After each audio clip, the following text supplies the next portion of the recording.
Chapter 1. Everything seems to be in order.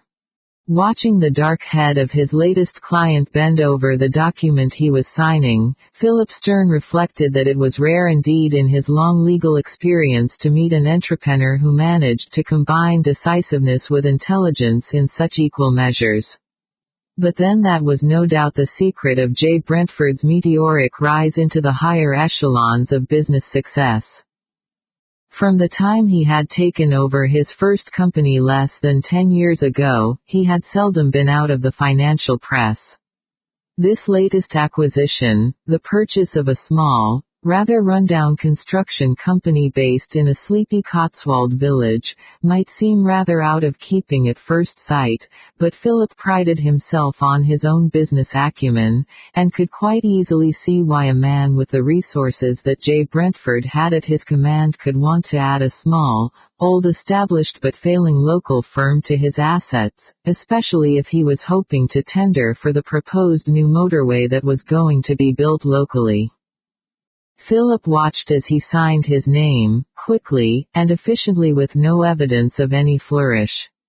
A hard man, or so he had read, and he certainly looked the part. The tall, lean body cloaked in its formal dark business suit held more than a faint suggestion of whiplash strength, and Philip guessed that the cool gray eyes could chill with demoralizing speed if their owner ever happened to be faced with something or someone who did not match his exacting standards. How old was he? Mid to late 30s. The sound of his new client's voice, faintly harsh and abrasive, dragged him out of his mental reverie. Somewhere to stay. Yes, a good hotel. I shall need a room for a couple of weeks. There are still some business ends I want to tie up. Philip frowned. I'm afraid Little Camwater has only one hotel, The Bells, and I know it's fully booked up, he told him regretfully. Your best bet would probably be Gloucester, or failing that, perhaps one of the tourist hotels in one of the other villages. Tourist hotels. Jay shook his head, frowning slightly. The sort of hotel the solicitor was describing would no doubt be full of just the sort of people he didn't want to meet right now. Taking over Camwater Construction had been an impulse decision, and one which the remainder of his main board still did not entirely approve of, even though in the end reluctantly they had backed him. They could not see why they could not tender for the motorway contract without taking over another company specifically to do so. After all, their existing companies had all the facilities they would need, and if their tender were to be successful they would need all the capital they had just to ensure their line of supplies. However, Jay had overruled them, pointing out that the government both at London and local level would look more favorably on a tender with local connections, with at least some interest in the area in which they were to work. His mouth compressed as he dwelt on the problems ahead of him if they were successful in their tender. The construction of new motorways was always something that aroused intense local feeling. This particular one had been carefully planned so as not to despoil the beautiful countryside through which it would run. Nevertheless, there had already been considerable opposition. Pushing aside the sensation of bleak tiredness seeping into his bones, he dragged his thoughts away from the problems ahead of him and instead tried to concentrate on the more immediate one of finding somewhere to stay. If he couldn't find a hotel he would have to use the house, something he had no particular desire to do, because then he would need to find staff. Grimacing faintly, he wondered if Lane had not after all been right, and if he should not have taken a break after that last grueling contract in the Middle East before driving down here. Lane. His mouth curled faintly. He knew quite well what she was angling for, but marriage wasn't among his plans for the future. Not now, perhaps not ever, and certainly not to a woman like Lane, who he knew quite well had other lovers beside himself. No hotel. Damn. He was only aware of having spoken out loud when he heard Philip murmuring, half apologetically, well, there is somewhere, not an hotel, but an excellent boarding house, run by another of my clients as it happens. Philip saw the dark, raised eyebrows, and despite his 50-odd years flushed beneath the implied cynicism of it. Touting for business for them. Is that part of your service? Not at all. Noting the stiff disapproval in the solicitor's voice, Jay wished the sarcastic words unsaid. The trouble was he was far too much on edge and had been for weeks. That Middle Eastern contract, while highly remunerative, had been a real S.O.B. Everything that could have gone wrong had done so, and in the end he had had to spend 8 weeks out there which he had not been able to spare, just to ensure that the contract was completed without invoking any of the penalty clauses. Dealing with his principals had involved walking on eggshells, something he wasn't used to doing, and it had left him on edge and exhausted. He apologized briefly, watching the relief seep up under Philip's embarrassed reserve. A boarding house, you say? He grimaced faintly. Well, if there's nothing better. He was visualizing the type of boarding house he well remembered from his teens, the days when he himself had worked in the construction industry, as a laborer. God, those had been hard times, but the money had been good and he had managed to save enough to start up his own small business. Enough to offer Jenny marriage. He had also been young and foolish enough to believe that she loved him as much as he loved her. He had soon learned better. Even now he could remember, in exact detail, the night she had told him that their engagement was off, that she was going to marry her father's business partner. She had avoided his eyes as she handed him back his ring, and even now he could still taste the bitterness of gall and hopeless pain as it rose up in his throat. Oh, he had argued with her, pleaded with her not to go through with it, pointing out that James Oliver was 20 years her senior, but she had made up her mind. She could not envisage for herself the sort of life she would have as his wife, following him from construction site to site, often living in a beat-up old caravan, while he plowed every bit of profit he made back into his struggling business. To her, he saw then, the dream, which seemed so bright and gleaming to him, was no more than a tinsel image, and one she shrank from, preferring the security and order of her father's already established world. In the end he had had to leave her. Then 24, he had thought she had broken his heart, but now he knew better. Hearts did not break, they merely hardened. If you like I can ring up and see if Vicky has a vacancy. Philip was saying. She should do it this time of the year. Things are normally quite quiet.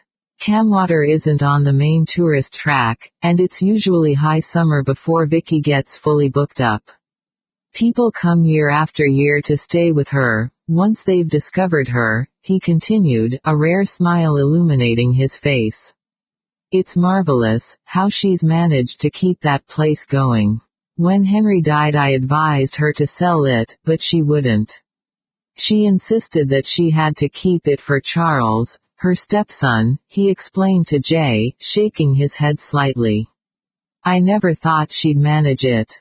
The old vicarage is a lovely building, no doubt about that, but to maintain and run it, and to bring up Charles and the twins. Single quote. He broke off as though sensing his client's boredom with the subject, and reached for his telephone. Get me Mrs. Moreton at the old vicarage will you please, Madge? He asked his secretary. Whilst he was waiting, Jay strode over to the window and stood looking out of it down into the small square below. Philip Stern's offices were on the second floor of a small row of late Georgian terraced houses. Opposite from them was a tangle of Tudor buildings, and the square itself still retained its ancient cobbles. Today was market day, but Jay stared down at the melee of people surging round the wooden stalls without really seeing them. He himself had been brought up in the north, in a small cotton mill town that ran like a narrow ribbon in the valley between brooding Pennine hills.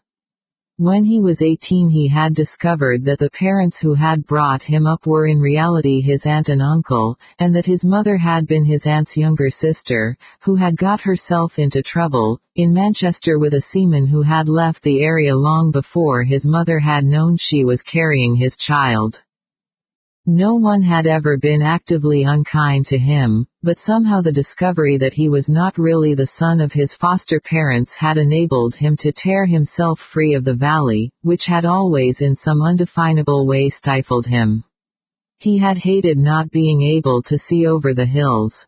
The sensation of being closed in, shut off from the mainstream of life. His aunt and uncle had not been entirely sorry to see him go. He had been a responsibility they had willingly shouldered, perceiving it their duty to do so, but he had never truly been one of them. There had always been an element of the cuckoo in the nest about him. For instance, he had been the only one in the family to get a pass to the local grammar school, and his obvious intelligence had always somehow set him apart from his brother and sisters. He still kept in touch with them, but they like him preferred a distant relationship to a closer one. They found it easier to deal with his success when they viewed him as a cousin. Somehow apart from the family instead of being part of it. He was godfather to his eldest cousin's son and religiously remembered to send a gift of money to the boy every birthday and Christmas. Vicky. He heard Philip Stern laugh and reflected cynically that the as yet unseen Vicky obviously knew quite well how to get round the old boy, if the amused sound of his laughter was anything to go by. Do you have an empty room at the moment? You do. Excellent. I have a client in need of somewhere to stay for a fortnight. There was a brief pause, and then Jay heard Philip saying in a pleased tone. Yes, I think he'd appreciate that. I'll give him directions to you. Yes, very well, thank you, and how are all of you? More laughter before the receiver was replaced, and Jay wasn't aware that he was frowning until he heard Philip saying rather mildly.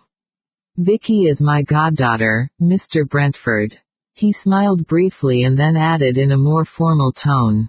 She does have a room free, and in fact suggested that, since you might like to have your own sitting room as well, she would give you the small self-contained suite that Henry had made for his late mother. That way you will have a certain amount of privacy in which to conduct your work, although of course, Vicky will provide all your meals. That way also no doubt Vicky could charge him a good deal more than she would for a mere single room, was Jay's cynical thought, but he allowed nothing of his feeling to show in his expression, guessing that if he did so, Philip Stern would immediately leap to the defense of his precious goddaughter. How far from Camwater is this place? He asked instead, aware of a certain brusqueness in his voice, but unable to do anything about it.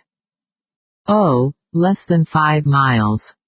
He listened as Philip gave him directions and then glanced briefly at his watch.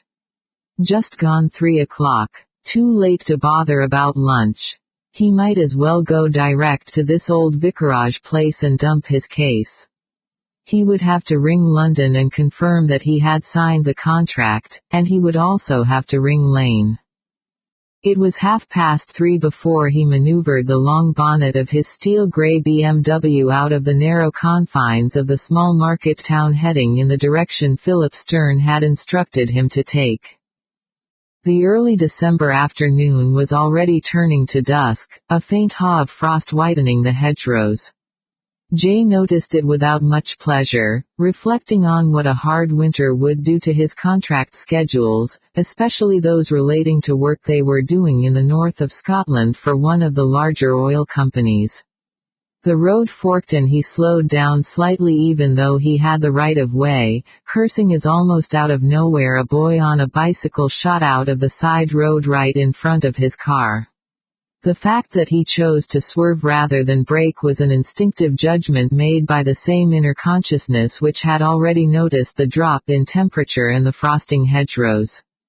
One of them loomed up ahead of him now, etched sharply in black and white, wicked thorns, scraping hideously against the front wing of his car. He felt the lurch as the front wheel hit the ditch and wrenched hard on the wheel, fighting to keep the car on the road and bring it to a standstill. "I say, I'm most dreadfully sorry." The sudden intrusion of the youthful male voice into the thick silence of the car brought him out of his stunned realization of how narrowly he had avoided mowing down the cyclist, and with the realization came a fierce reactionary wave of anger. He turned to the passenger door and leaned across to the partially open window, his eyes the biting cold of the Arctic seas that Philip Stern had so accurately visualized they could be as he gritted, "Just what the hell do you think you were doing? Did no one ever teach you any road sense? Don't you know what a give-way sign means, damn you?" Hazel eyes held the bleak anger of his own with steady regard, a faint tinge of color suddenly driven out of the boyish face as it turned ominously pale. Cursing, Jay thrust open his door and strode round to the passenger side. The boy had dismounted from his bike and was leaning over it, straight tow-colored hair hiding his expression. "Take it easy. Come on." Jay opened the passenger door and half-pushed the boy into it. Tall and thin, he looked about 14. He was wearing school uniform and Jay guessed he was on his way home. His bike was well maintained and illuminated, old but well looked after, and as he ran idle fingers over the paintwork Jay was suddenly transported backwards in time. God, how he remembered his own first proper bike. It had been his pride and joy. He, too, had used it for school. He grimaced faintly, remembering the forbidden joy of riding it behind a heavy lorry, using the tail draft. The anger drained out of him, to be replaced by a weary lethargy. Stooping, he picked up the bike and strode round to the back of the car. His actions alerted the boy and he struggled to get out of the car, his face ashen with shock and reaction. "Hey," his voice was husky, probably just on the point of breaking into manhood, Jay guessed. "It's okay," he responded laconically. "I'm not about to throw it into the ditch and you after it, although it would be no more than you deserve. Hasn't your father ever warned you not to race out at a junction like that without stopping to look?" "My father's dead." He said it reluctantly, and Jay quashed the brief feeling of guilt that stabbed at him. "Your mother then," he amended curtly, "or whoever the hell is in charge of you. Where do you live? I'll give you a lift back there." "There's no need, I can walk." Once again the boy was making to get out of the car and Jay swore abruptly, suddenly realizing how weary and tired he was himself. "Don't be so damned stupid," he demanded angrily. "You're far too shocked to be walking anywhere, and besides, I wouldn't trust you not to get back on that damned bike and attempt to give some other unfortunate driver a heart attack." In the thin light he saw a reluctant grin touch the boy's mouth and his muscles relaxed slightly. What could have been a fatal accident had been averted. The shock of what had happened had no doubt taught the boy a lesson he would long remember if his white face was anything to go by, and he was too tired himself to spend any further time lecturing him. He would leave that task to the boy's mother. "Where do you live?" he asked, fitting the bike into the BMW's roomy boot and closing the lid. "I'm making for a place called the Old Vicarage." The quality of the boy's silence made his eyes narrow in a thoughtful study of the youthful face as he got back into the car. "Come on," he demanded curtly, "tell me where you live." "At the Old Vicarage." The admission came reluctantly and Jay grimaced slightly as he tried to recall what Philip Stern had told him about his prospective landlady. "So you must be Mrs. Morton's stepson," he was informed briefly. He watched as the boy bit his lower lip, a wealth of emotions struggling for supremacy. "You're still going to stay with us, aren't you?" he asked at length, surprising Jay a little by the nature of his request. He had expected the boy to ask him not to say anything to his stepmother about the accident. "Ma needs the money," his passenger explained frankly, when he didn't reply. We don't get many boarders during the winter, and it's hard for her to make ends meet. Mr. Stern thinks she should sell the house, but she won't 'cause it's been in my family forever, practically, and she thinks I should have it. I've told her I'm not bothered about it, he added, but she won't listen to me. You will still stay, won't you? He went quiet for a minute and then added, rather gruffly. Ma doesn't like me using my bike in the winter, but I need it for my paper round. I could pay for any damage to your car out of my wages. It might take several weeks.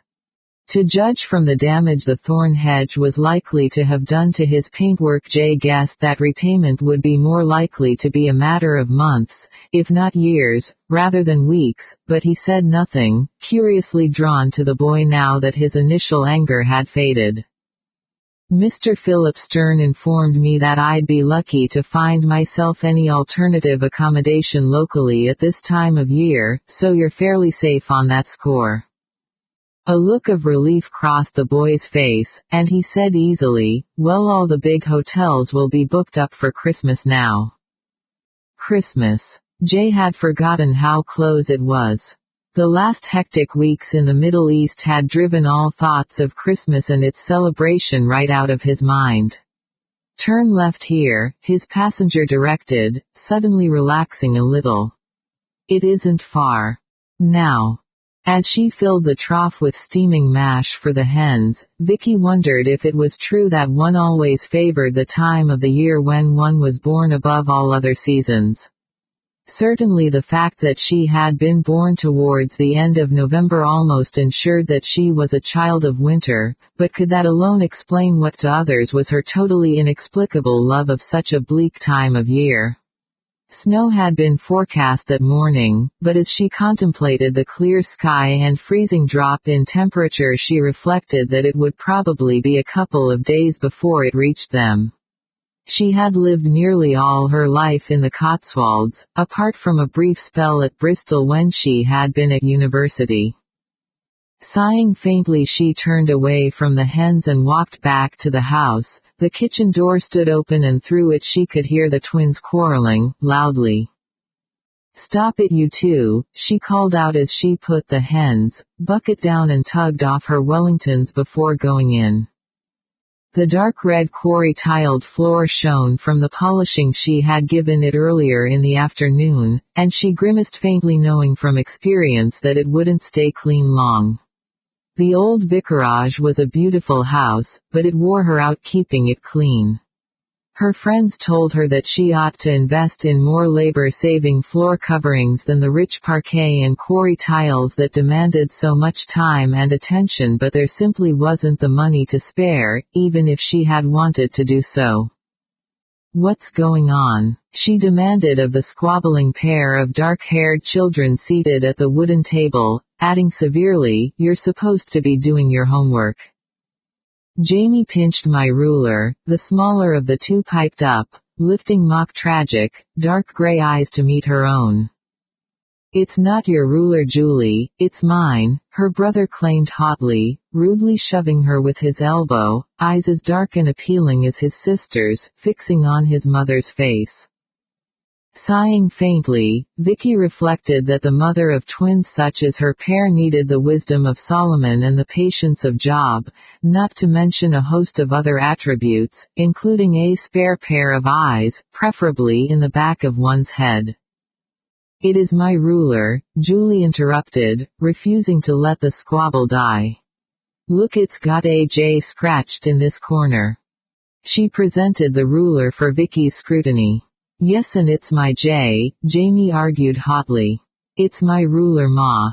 It had been a long and difficult day, with a phone call from the bank manager commenting on the meager funds in her account, and a large bill from the gas board, and listening to them Vicky felt the last of her dearly held patience slipping away.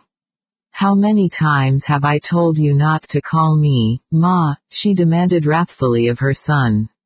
But Charles calls you, Ma.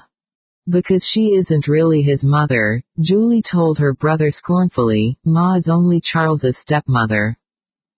That's enough from the pair of you, Vicky announced, feeling thoroughly exasperated, and wondering what it was about her terrible twosome that sometimes made her feel as though she had totally lost control of any given situation which involved them. Hyperactive, Dr. Robinson had designated them when at 2 years old. They had more than fully proved the correctness of the phrase "the terrible twos." Intelligent and lively, was how their first teacher had described them when they first started school. Perishing brats was Charles's lordly, elder brotherly favorite description, and love them though she did, there were times when Vicky felt as though they had pushed her to the end of her tether. "Get on with your homework, both of you," she commanded briskly. "We've got a new lodger arriving tonight, so supper will be a bit later than usual." "A new lodger. Goody. Does that mean I can have a new bike for Christmas after all?" demanded the irrepressible Jamie. At 9 years old he was well aware of the connection between their lodgers and their income. Sighing faintly, Vicky shook her head. She hated having to disappoint them, especially at Christmas time.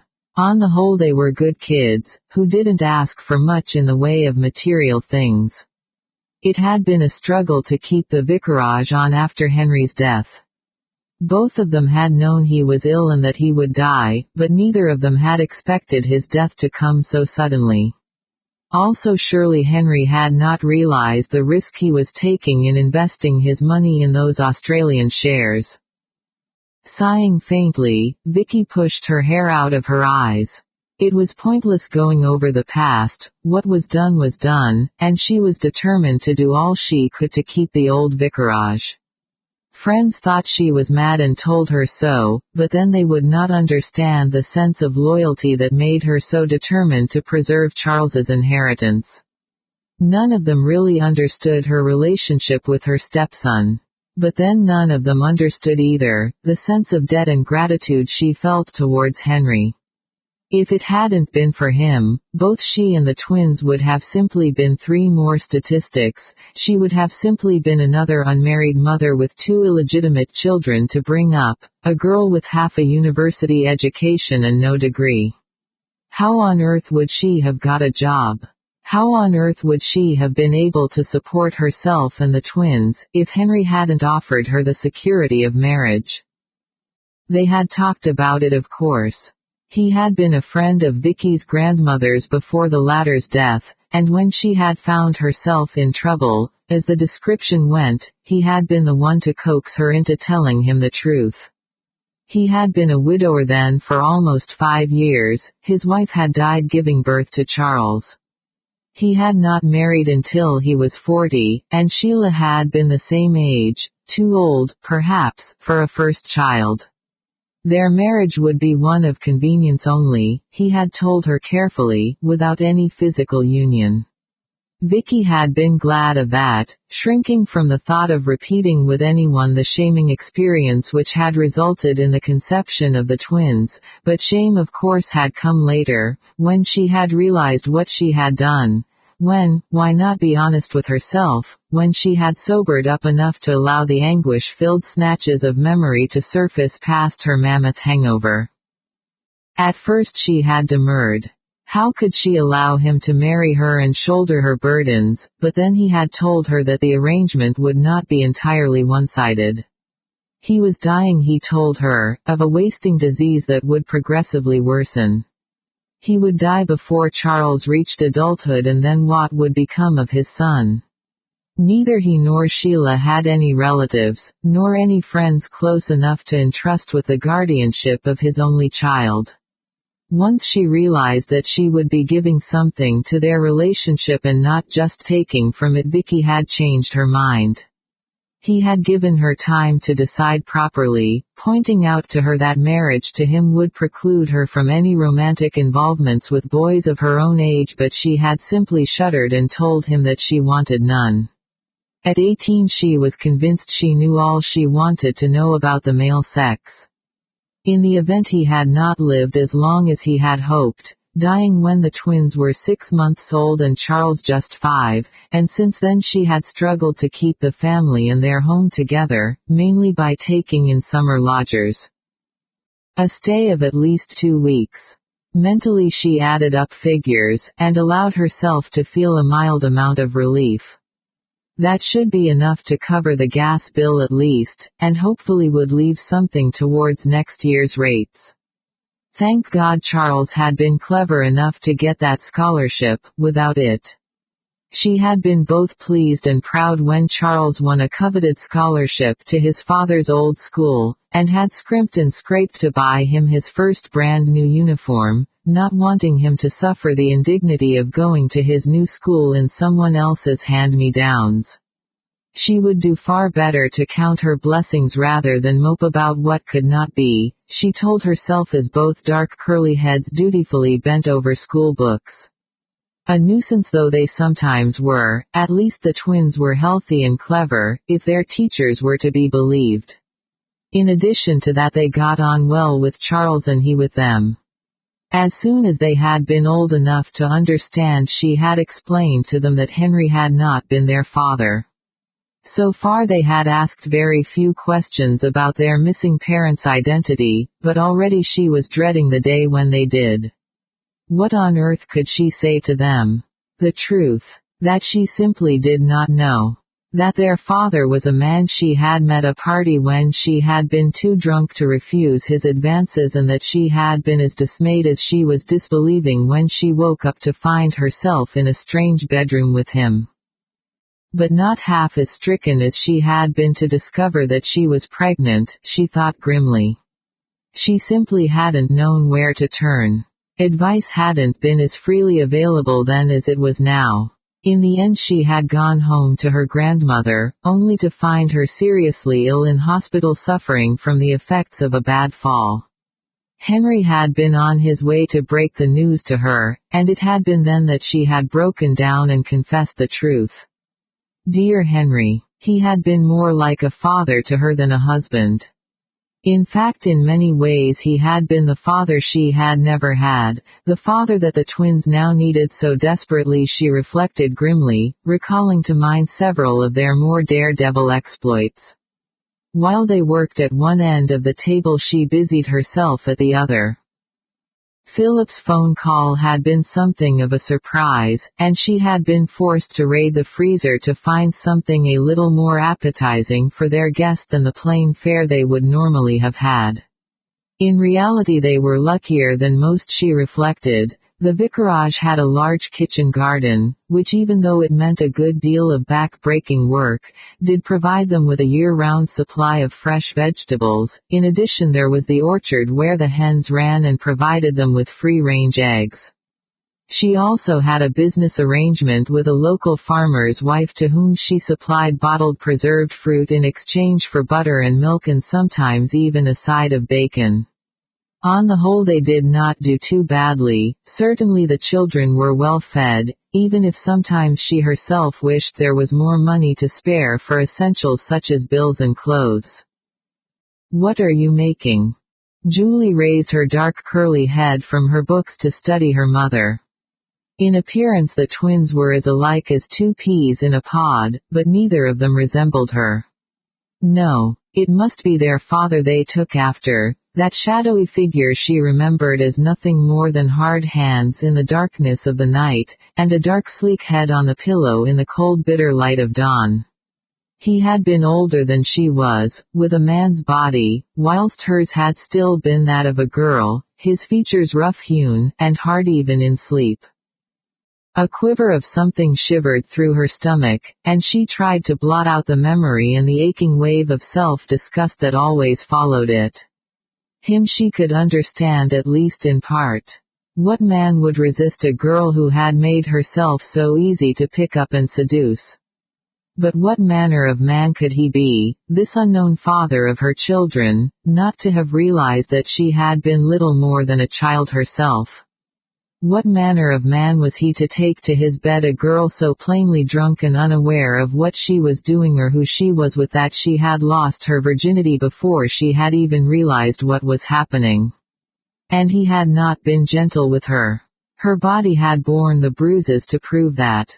She had ached with pain for days afterwards, and even now she could vividly recall the stunned sense of disbelief with which she had gathered up her scattered clothes and slunk from his room, so early that even the hotel staff were not up and about.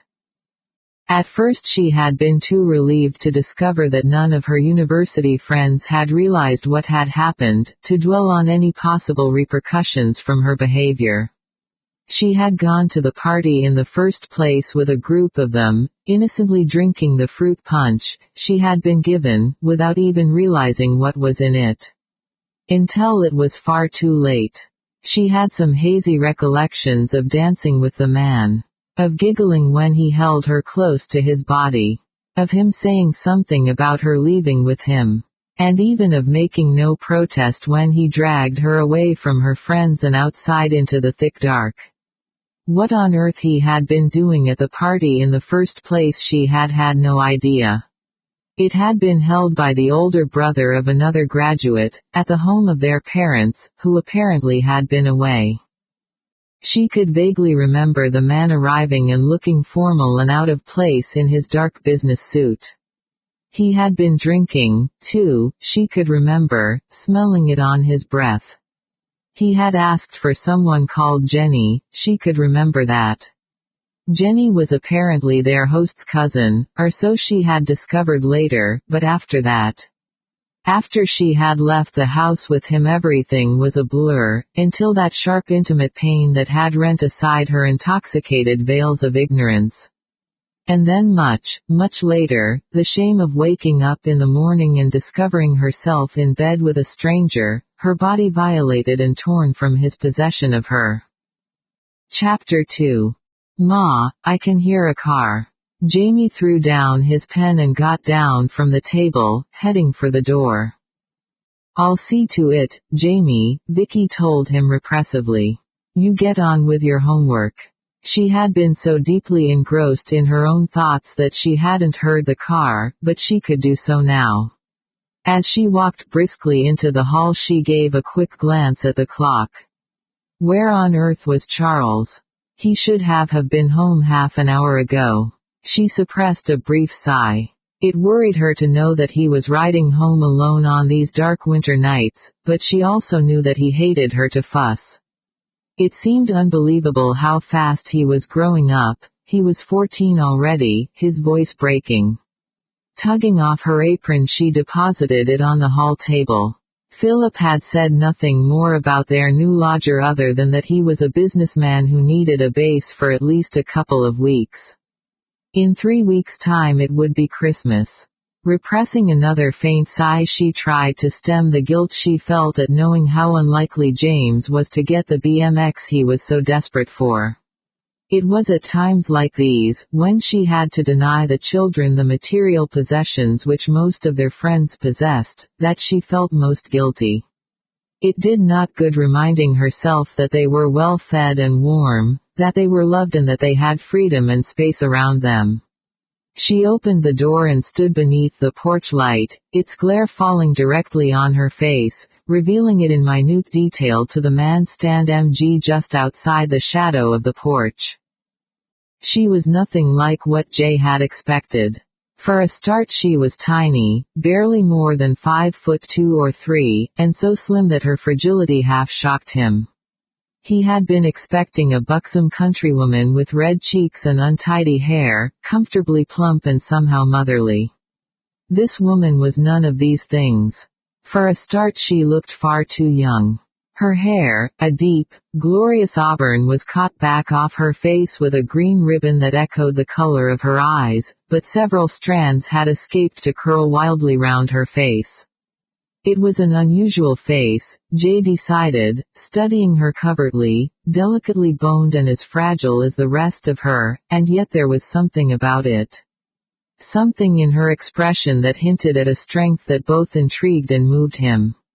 Lost in a contemplative study of his own unusual reaction to her, it had been a long, long time since he had looked at any woman so intently, he had forgotten his young passenger.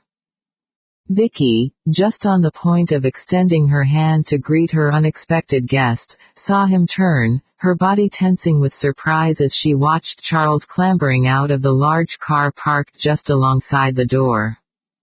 Charles. As her anxious glance slid from Charles to the car and then back again, her stepson said uncertainly, "Don't fuss, Ma. I'm okay." Okay. Alarm bells went off in Vicky's brain. "Charles," she began ominously, hurrying towards him. A hand on her shoulder stopped her.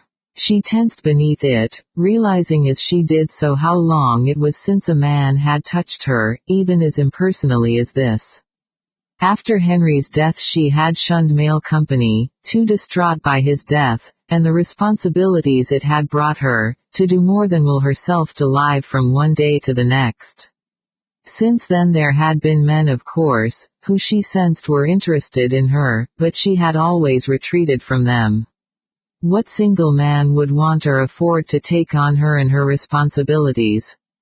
And there was no room in her life for a purely sexual liaison. There were times when she looked enviously at those of her women friends who seemed happily married, but she was sensible enough to know that what she envied was the fact that they had someone to share life's trials and tribulations. What had happened to her as a student had taught her to be cautious with the male sex. The man who had fathered the twins wasn't entirely to blame, she was honest enough to admit that. She had gone with him willingly enough, but surely he must have realized how young and inexperienced she was.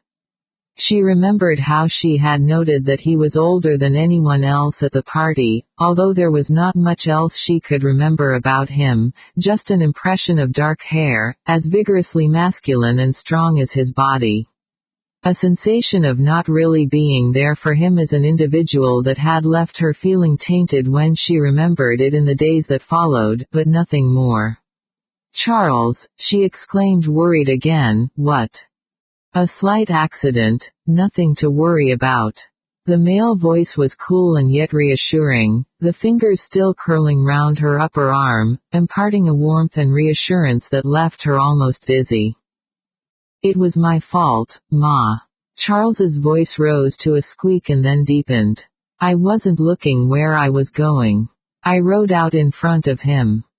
Jay could feel the sudden increase of tension, even before he saw the accusation in the green eyes that suddenly met his own. Her face was frost-white, and for a moment he thought she might actually faint, but then the anger died from her eyes, and shaking slightly Vicky pulled out of his grasp, and said to her stepson, "Charles, how many times have I warned you about riding that bike?" She turned to Jay, anxiety still darkening her eyes. "If there's any damage to your car."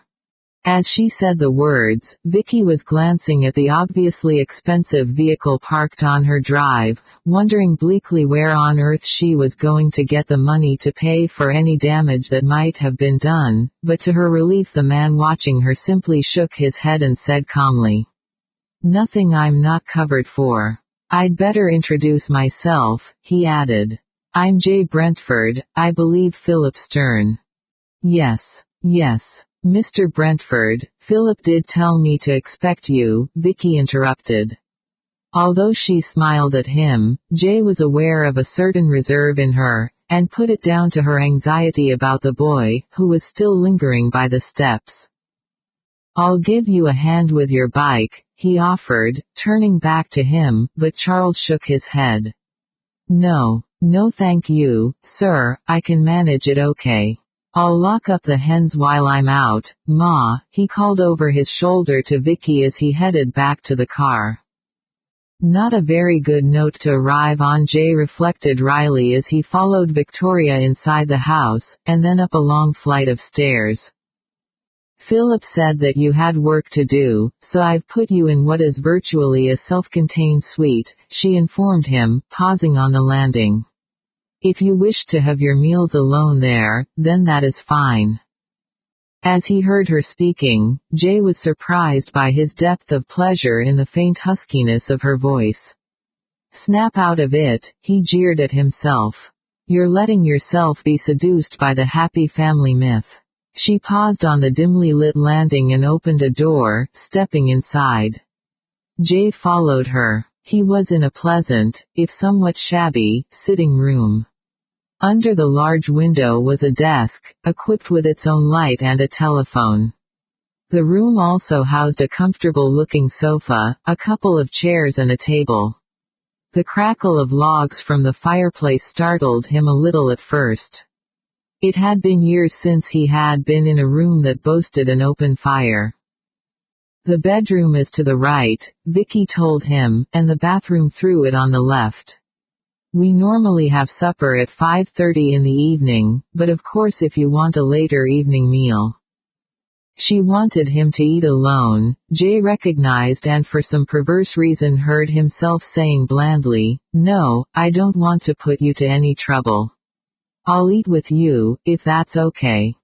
He could sense her discomfort and felt momentarily ashamed of himself. He had barely met the woman, and yet for some reason he was reacting to her in a way he couldn't remember reacting to any woman in a long time, if ever. "That will be fine, Mr. Brentford." Vicky deliberately tried to keep her voice cool and level, and yet she sensed that he knew he had disturbed her. What on earth was wrong with her?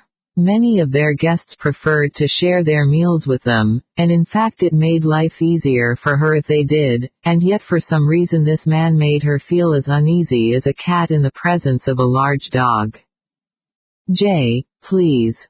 It was more of a command than a request, and stubbornly Vicky fought against it, not wanting to allow him to breach the barrier of formality she had erected between them, but knowing that to refuse to use his forename now would seem both childish and suspect, and knowing also that in accepting his permission to use his first name she had given him tacit authority to use her own. "I'll leave you to unpack. Supper will be ready in an hour." As she made her way back downstairs, she tried to rationalize why this new lodger should make her feel so uncomfortable and prickly. Was it perhaps because it was the first time they had had only one boarder, and a man on his own at that? Usually their lodgers were older, retired couples, or young families. "Snap out of it," she advised herself as she walked back into the kitchen. Charles had come in, and was washing his hands under the tap. He looked so thin and gangly standing there, she thought, the tense set of his shoulders informing her that he was already anticipating her lecture. It was true that she had warned him often about the dangers of riding his bike, but on this occasion she sensed that the shock of the accident would accomplish far more than any lecture from her, so instead she walked across to him, giving him a brief hug, and she said lightly, "Thanks for locking up the hens." "It's okay." His voice was gruff. "He seems all right, doesn't he? The new lodger, I mean." Vicky kept her voice deliberately neutral. "He's got a supercar. A BMW." She was a little surprised at the fervor in Charles's voice. Normally he didn't pay much attention to their guests. He worried about the vicarage and its upkeep, just as she did, but she tried to shield him as much as she could from their financial problems. He was too young to be burdened by them yet. It wasn't his fault that Henry had died almost penniless. She knew that initially when she came back to the village there had been speculation about Henry and herself. She even suspected there were those who suspected she had married him for his money, which wasn't strictly true. She and Henry had struck a bargain to benefit them both. There had been those after Henry died, and they included Philip, who had advised her to sell the house and buy something smaller, investing the excess to provide her with an income, but she considered that the house was a sacred trust she had to pass on to Charles. Finished. She looked up as Julie closed her exercise book. "Me, too," Jamie echoed. "Can we go and watch TV now, Ma?" "Only until supper's ready," she told them. As she watched them go, she felt a faint twinge of misgiving. So far the twins had accepted the fact that they had no father. She had explained very simply to them when they were small that Henry was not their father, and they had accepted this in the way that small children do. After all, they were not the only children at school to come from a one-parent family, and any gossip which there might have been at the time of her return to the village had died long ago. But one day soon they were going to ask her more questions. It was only natural that they should want to know more about their father. But what could she tell them? That they were the result of a particularly unloving one-night stand. Another twinge of guilt struck her. How could she burden them with the knowledge of what their father was? How could she taint their lives with her own brief and bitter memories of him? It was a problem that was weighing more and more heavily on her heart as time went past, but she could see no real answer to it, unless she was to lie to them. Even then, what could she say that would both satisfy their curiosity and prevent them from wanting to discover more? She had no idea of their father's identity, it was true, but had she wanted to, might she not have been able to discover more? It would have been a simple enough task to make inquiries of her friends at university. But she had not wanted to know more, far from it. At 5:30 on the dot, Jay came downstairs. Vicky saw him as she hurried through the hall in the direction of the dining room. He had changed, and showered too, she noticed, taking in the still half-dampness of his hair. The formal business suit and crisp white shirt were gone, and in their place he was wearing cords and a checked shirt. The cords hugged the long, lean lines of his legs, and as Vicky felt her glance drawn helplessly along the length of him, she was aware of certain disturbing sensations prickling warningly inside herself. It was so unlike her to be aware of any man that it was several seconds before she realized what they were. When, hot-cheeked with embarrassment, she managed to drag her gaze away, it was with the uncomfortable knowledge that he was every bit as aware of her reaction to him as she had been herself. It was true there had been nothing in his polite inscrutability to tell her this, but she knew it all the same. What on earth was the matter with her? Was she suddenly at 27 developing the pangs of a sexually frustrated widow? Why? They were not something she had ever experienced before. She and Henry had not lived sexually as man and wife in any case, and before him her only sexual experience had been with the twins' father. Shuddering slightly, as much in shock as her own overwhelming reaction to him as anything else, Vicky stepped through the door that Jay held open for her, unaware as she did so that he was studying her every bit as intently as she had done him. That sudden leap of sexual awareness between them had been something Jay would have had to have been blind not to see. He had experienced it before, or at least he had been on the receiving end of it before, he reflected cynically. A man did not make it to his age and status in life without being on the receiving end of a fair amount of feminine advances, but since Jenny's defection he had been coolly clinical in all his dealings with the female sex, sleeping with them, enjoying them sexually, but not allowing himself to become emotionally involved, and yet here he was reacting like an overgrown schoolboy to a woman he had only just met. Her nervously defensive manner towards him puzzled him slightly. It was more the sort of thing he would have expected from a shy teenager rather than a grown woman, a widow with 3 children in her care as well. He remembered that Philip had described the elder boy as her stepson, so did that mean she had been married before? Had her husband been the father of her children or not? Grimacing faintly at himself for his almost compulsive curiosity about her, Jay turned his attention instead to his surroundings. The dining room had once been elegant, and still bore faded traces of that elegance. The dark red silk wall covering had faded in places, but still glowed richly, as did the heavy, much polished furniture. A thick turkey carpet covered the gleamingly polished floor, and Jay found himself reflecting that someone obviously spent a good deal of time and attention on the house. Someone. This tiny, fragile-looking woman, busily placing mats on the table. It must be, at least if Philip was to be believed about her financial status, and he saw no reason to doubt the solicitor. Whilst he was studying her, the door opened and 3 children trooped in. Charles first, followed by 2 children so alike that Jay found himself half-stunned by them.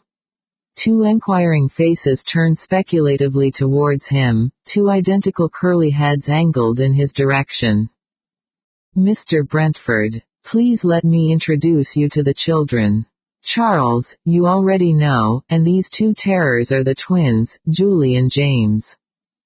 There was something almost familiar about them, and yet for the life of him Jay could not fathom out what. It was just something that tugged elusively at his memory. The twins were studying him with a lively curiosity that Vicky regarded with misgiving. Although normally indifferent to their guests, the twins had a propensity for practical jokes that she had not yet been able to make them realize could have an adverse and direct effect on the household income. She would have to talk to them, Vicky recognized despairingly. Jay Brentford, for all his easy smile and calm acceptance of their scrutiny, did not strike her as a man who would tolerate intrusions into the privacy and affronts to his dignity without retaliation. While everyone sat down, she hurried back into the kitchen for the dinner wagon, placing the hot dishes onto the table mats and then giving everyone a warmed plate. "Please help yourself, Mr. Brentford," she invited coolly. It was disturbing her to have this man seated at the table with them. She had out of necessity placed him at its head, and it was a disturbing sensation to look up and see him seated there. She and Henry had never lived properly together as a family, he had been too ill to eat downstairs in those last months, and the twins had been babes in arms. She and Charles had eaten together, quickly snatched meals, but this was the first time she could ever remember sitting down to a meal in this fashion. Of course their other guests had dined with them when they had only had the odd couple staying, but that was what it had always been, a couple, never a single man, and never, ever a man as masculinely vibrant as this one was.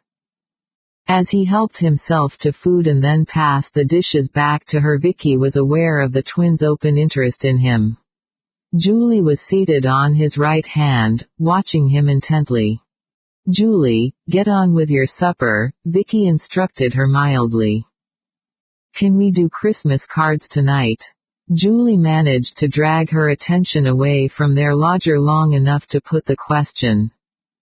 "I don't see why not." Although she would never have admitted it to a soul, Vicky loved Christmas.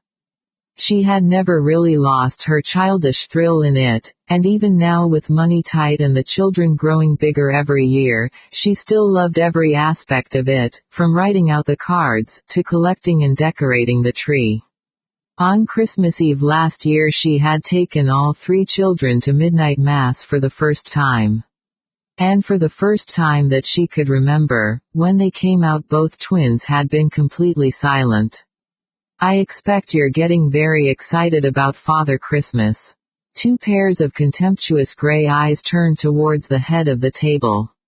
"We know there isn't really any Father Christmas," Jamie told Jay scornfully. "We are 9 years old, you know."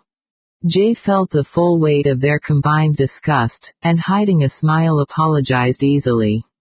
"I'm afraid I'm not really used to children," he apologized down the length of the table to Vicky. Did that mean he hadn't any of his own? For some reason an alarming mixture of relief and joy pulsed through her at his words, and to stem these totally unwarranted emotions Vicky snapped curtly, "They aren't exactly some rare breed of animal." The twins giggled, and Charles stared at her. It was so unlike her to involve herself in any way with one of their lodgers, never mind snap at them, that she was startled by her own behavior. Jay Brentford was studying her thoughtfully, one dark eyebrow raised slightly. She was aware that she was at fault and that there had been no need for her to be so curt with him, but the words of apology stuck in her throat. Fortunately, the twins had cleaned their plates, which gave her an opportunity to absent herself. Collecting them, she put them on the trolley and headed back for the kitchen. For dessert she had made a fruit pie from the apples she had carefully stored in the autumn. There was cream to go with it. Mr. Eccles at the farm kept her well supplied with dairy produce in return for doing his books. She might never have obtained her economics degree, but she had managed to persevere with her studies long enough to be a reasonably efficient bookkeeper and supplemented their meager income by working for some of the local farmers. It had been Philip who had got her this work, since many of the locals were his clients, and she was conscientious about doing it, not wanting to let him down. When she got back to the dining room, she paused outside the door, astonished by the hubbub of voices coming from inside. When she pushed the door open, all sound ceased, until Jamie burst out excitedly. "Ma, guess what? Jay is going to take us to get our Christmas tree before he leaves." "Jay, it's all right, I asked them to call me that," she was informed even as her protest was forming. "Yes. I was telling him how difficult it was to get a tree big enough for the drawing room, because we don't have a car, and the best ones come from Lairwood, and how you have to go and collect them yourself."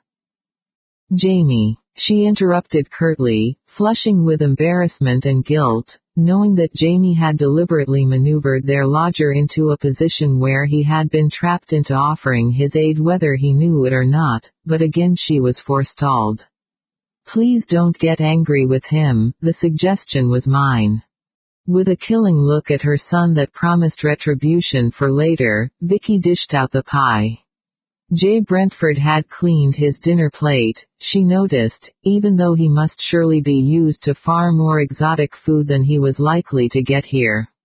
Despite his casual cords and shirt, he looked out of place in the shabby dining room, and simply by being there made her feel uncomfortable. He was the sort of man more used to staying at five-star hotels than shabby boarding houses. Lost in her own thoughts, it was several seconds before Victoria realized the silence around the table, engendered she knew by her own sharp reaction to Jamie's words, and yet conversely, it was Jay Brentford she blamed for the unusual silence and not herself. As she rose to clear away the sweet dishes, she was struck by the uneasy feeling that somehow he posed a threat not just to her, but to her whole way of life. Telling herself that she was being ridiculous, she wheeled the trolley back to the kitchen. No one could affect her life unless she allowed them to do so, certainly not a man like Jay Brentford, who was simply a stranger, passing through. And yet already somehow he had become involved in the fabric of her life. He had already disturbed her senses to an extent that antagonized and alarmed her, that made her feel vulnerable one minute and resentful the next.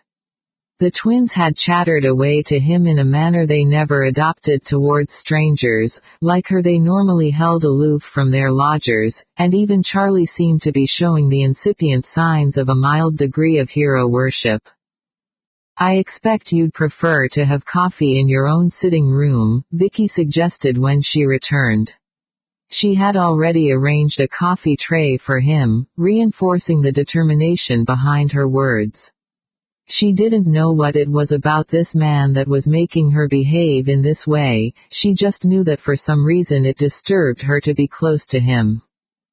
"Oh, Ma, I wanted to ask Jay about his car," Jamie protested, and once again Victoria felt herself flush with anger.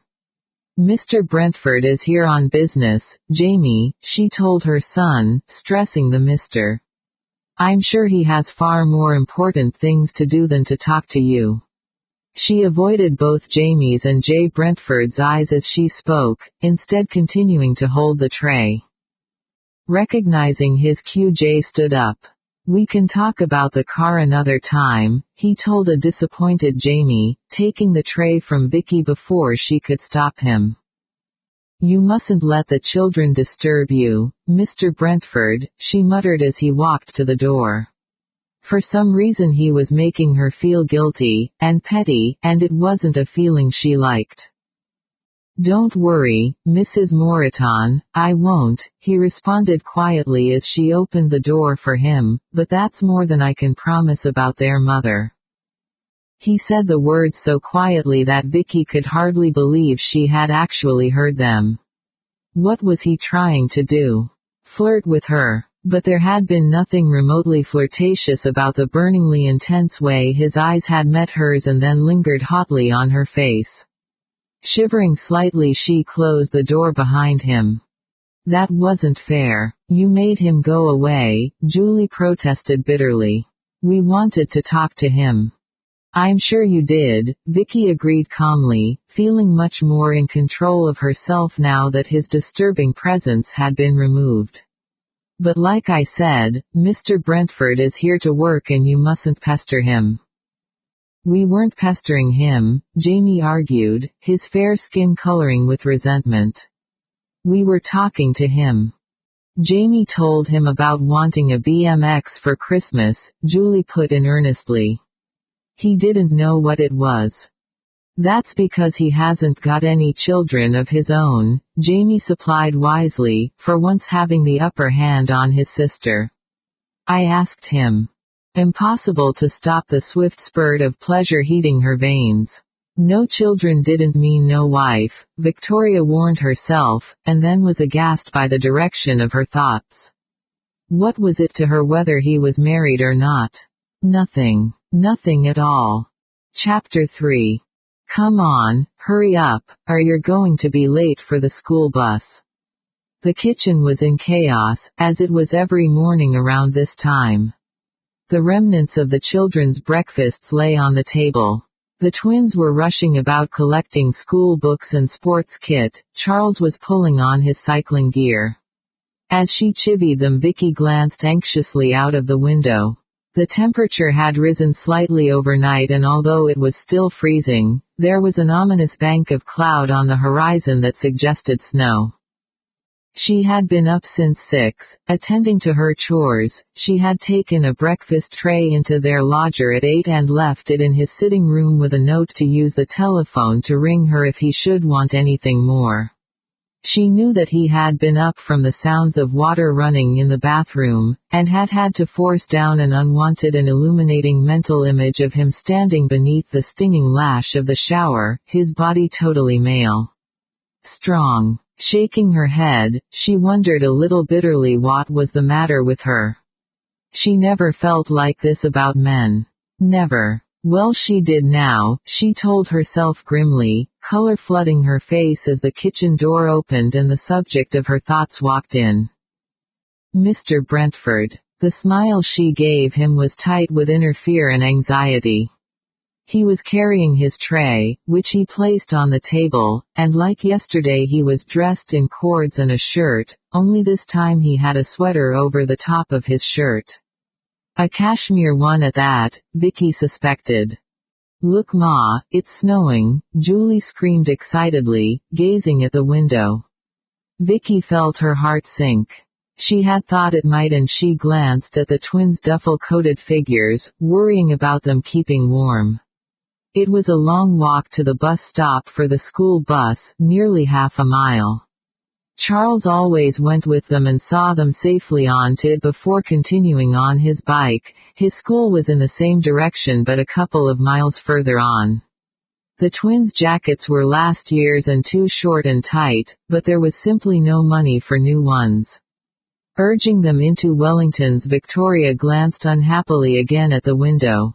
The snowflakes were fine but coming down fast, and as she knew from experience, this part of the Cotswolds was subject to heavy snow and drifts in the winter.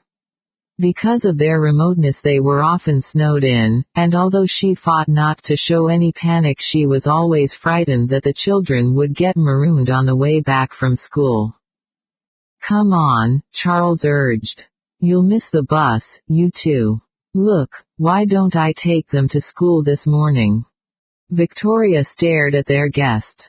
He shrugged lightly. I have to go into town to call at the bank and the post office.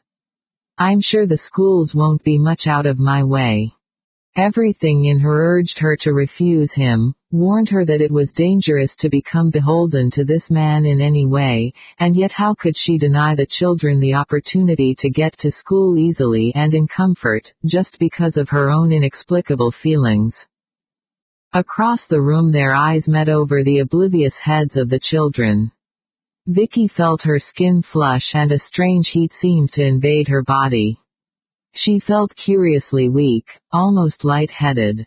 She heard her own voice as though it came from far away, acceding to his suggestion, and then the twins' cries of delight as they rushed about, willingly pulling on Wellingtons and snatching up scarves and gloves.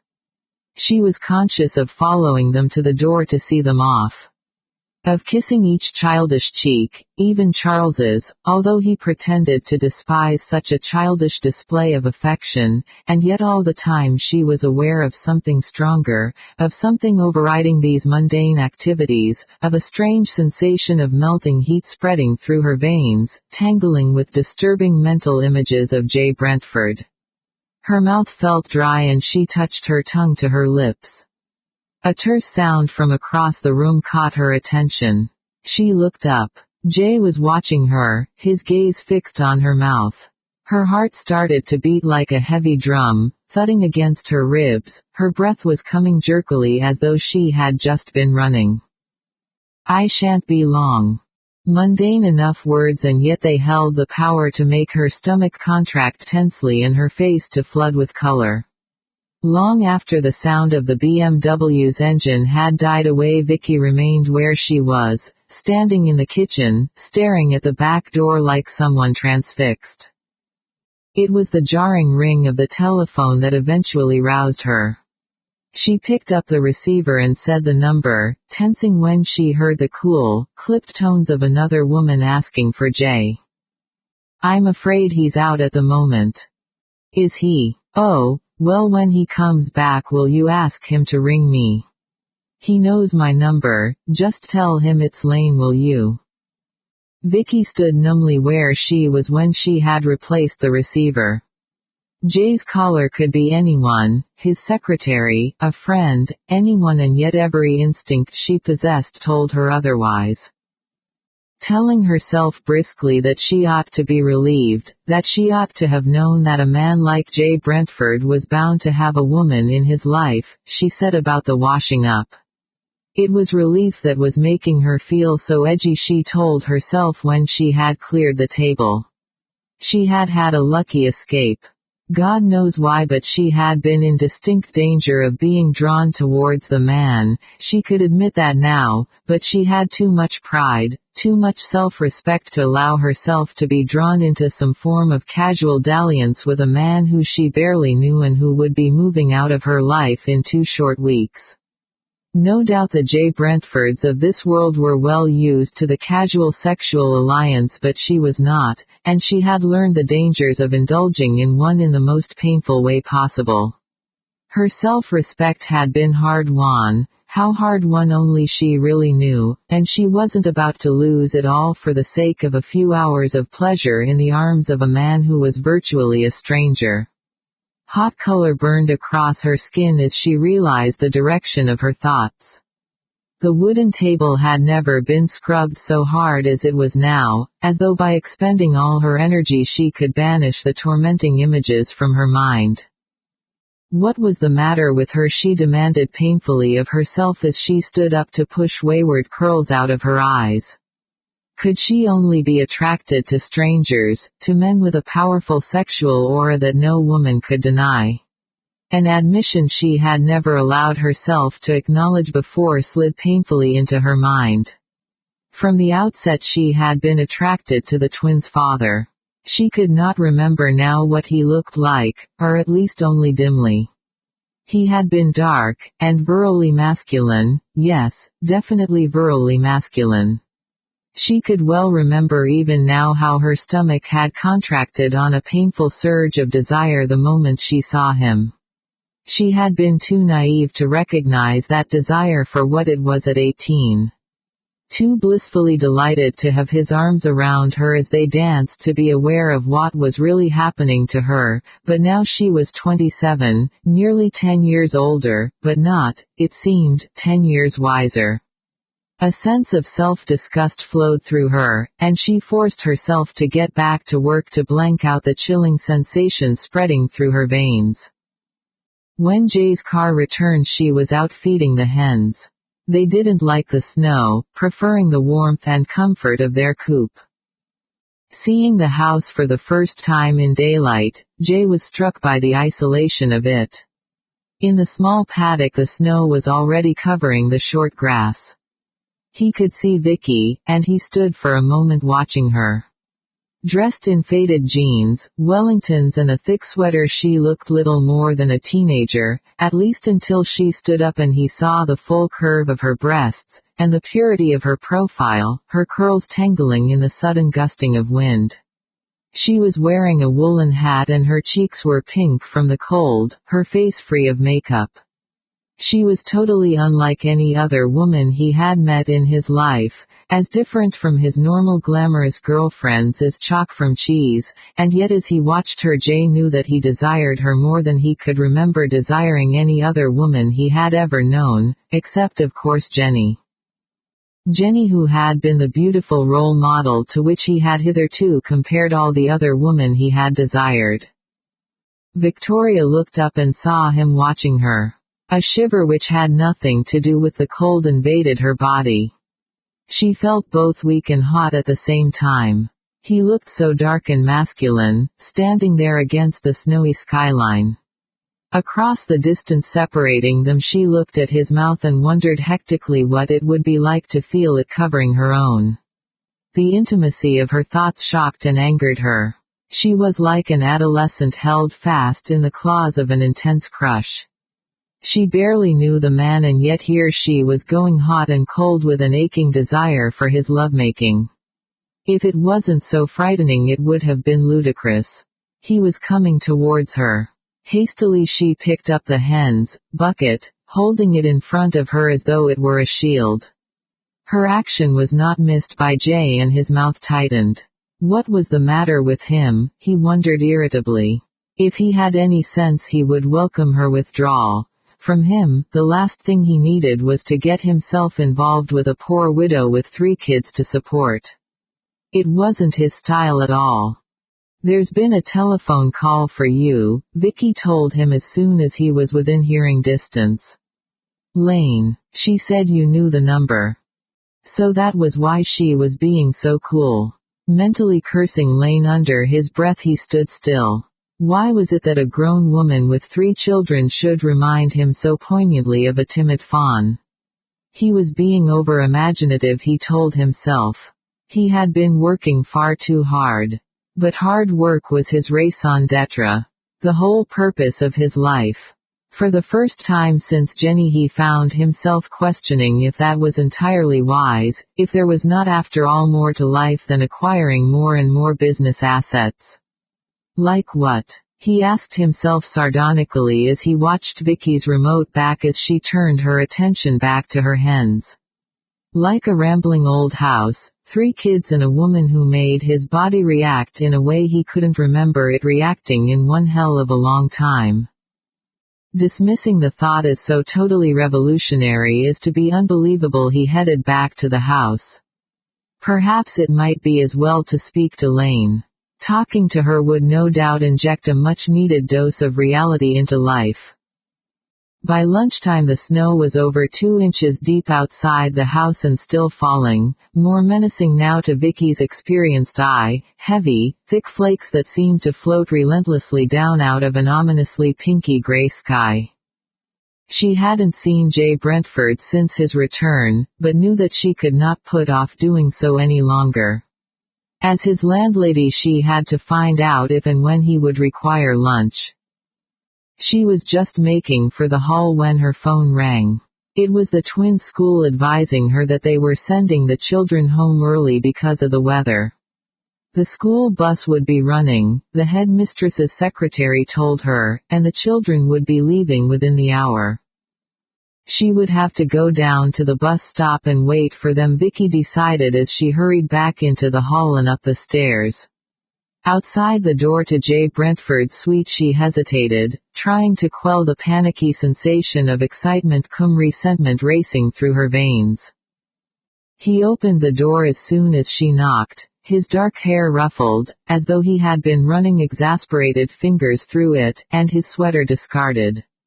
His thin wool shirt clung to the muscles of his back as he opened the door and then turned away to let her in.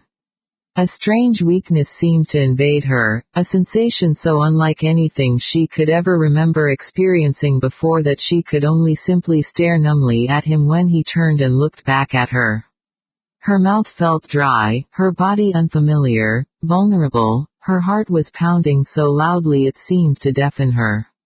Somehow she managed to regain control of her disordered senses. She had obviously interrupted him at his work because the desk was covered in papers, a dictating machine was pushed to one side, a briefcase open on the sofa. "I'm sorry to interrupt you, but I was wondering about lunch." Lunch. She watched him frown and sensed the formidability of him, aware suddenly of an inflexibility of purpose about him which had no doubt helped him enormously on his journey to success. "I don't normally eat at lunchtime," he told her at last. "I prefer to put the energy wasted in digesting food to better use." She knew that he was referring to his work, and yet, at the same time, the way he looked at her started a fast pulse beating hectically under her skin. It appalled her to acknowledge how little imagination she required to picture him making love. The enormity of the intrusion into his privacy of her thoughts shocked her. What was the matter with her? She never, ever reacted to any man like this, never mind a complete stranger. To cover her confusion she spoke hurriedly. "I'll just bring you some coffee then and a light salad. I've got to go out to meet the twins off the school bus." The weather. She saw him frowning and bit her lip, telling herself savagely that she was acting like a fool. He didn't want to be burdened with details of her domestic duties. He had come here to work. "How do you intend to get to the bus stop?" His voice was curt, the unexpectedness of his question startling her. She stared up at him, suddenly mesmerized by the intensity of his gray-eyed concentration on her. Walk. How on earth did he think she intended to go there, she wondered grimly.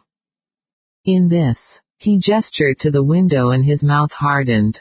Vicky suddenly felt as irresponsible and foolish as a schoolgirl, and she flushed angrily at the derision in his voice. "I'll pick them up for you." It was more of a statement than a suggestion, and she was completely taken aback by it. "Really, there's no need," she began stiffly, only to have her refusal swept aside as he came towards her and demanded softly, "What is it that I've done that makes you so wary of me?" What on earth could she say? She felt herself color up as guiltily as a naughty child. How could she admit that it was her own awareness of him that made her feel so tense and nervous? "I'm not," she denied stiffly in the end. "It's simply that I don't wish to inconvenience you. The children are my responsibility." His gaze narrowed on her face as he caught the rejection in her voice. "But presumably a responsibility you have in the past shared with others." His voice was as smooth as cream, but still the tiny hairs on the back of her neck prickled warningly. "Charles's father," he probed, prompting her, "and before that their own." Her chin firmed and tilted, her eyes darkening to the green of the North Sea in winter as she faced him. The twins never knew their father. Nor Charles's come to that, because he died when they were very young, not that it's any of your business. Nor is it, he agreed coolly, half turning away from her, as though the subject no longer interested him.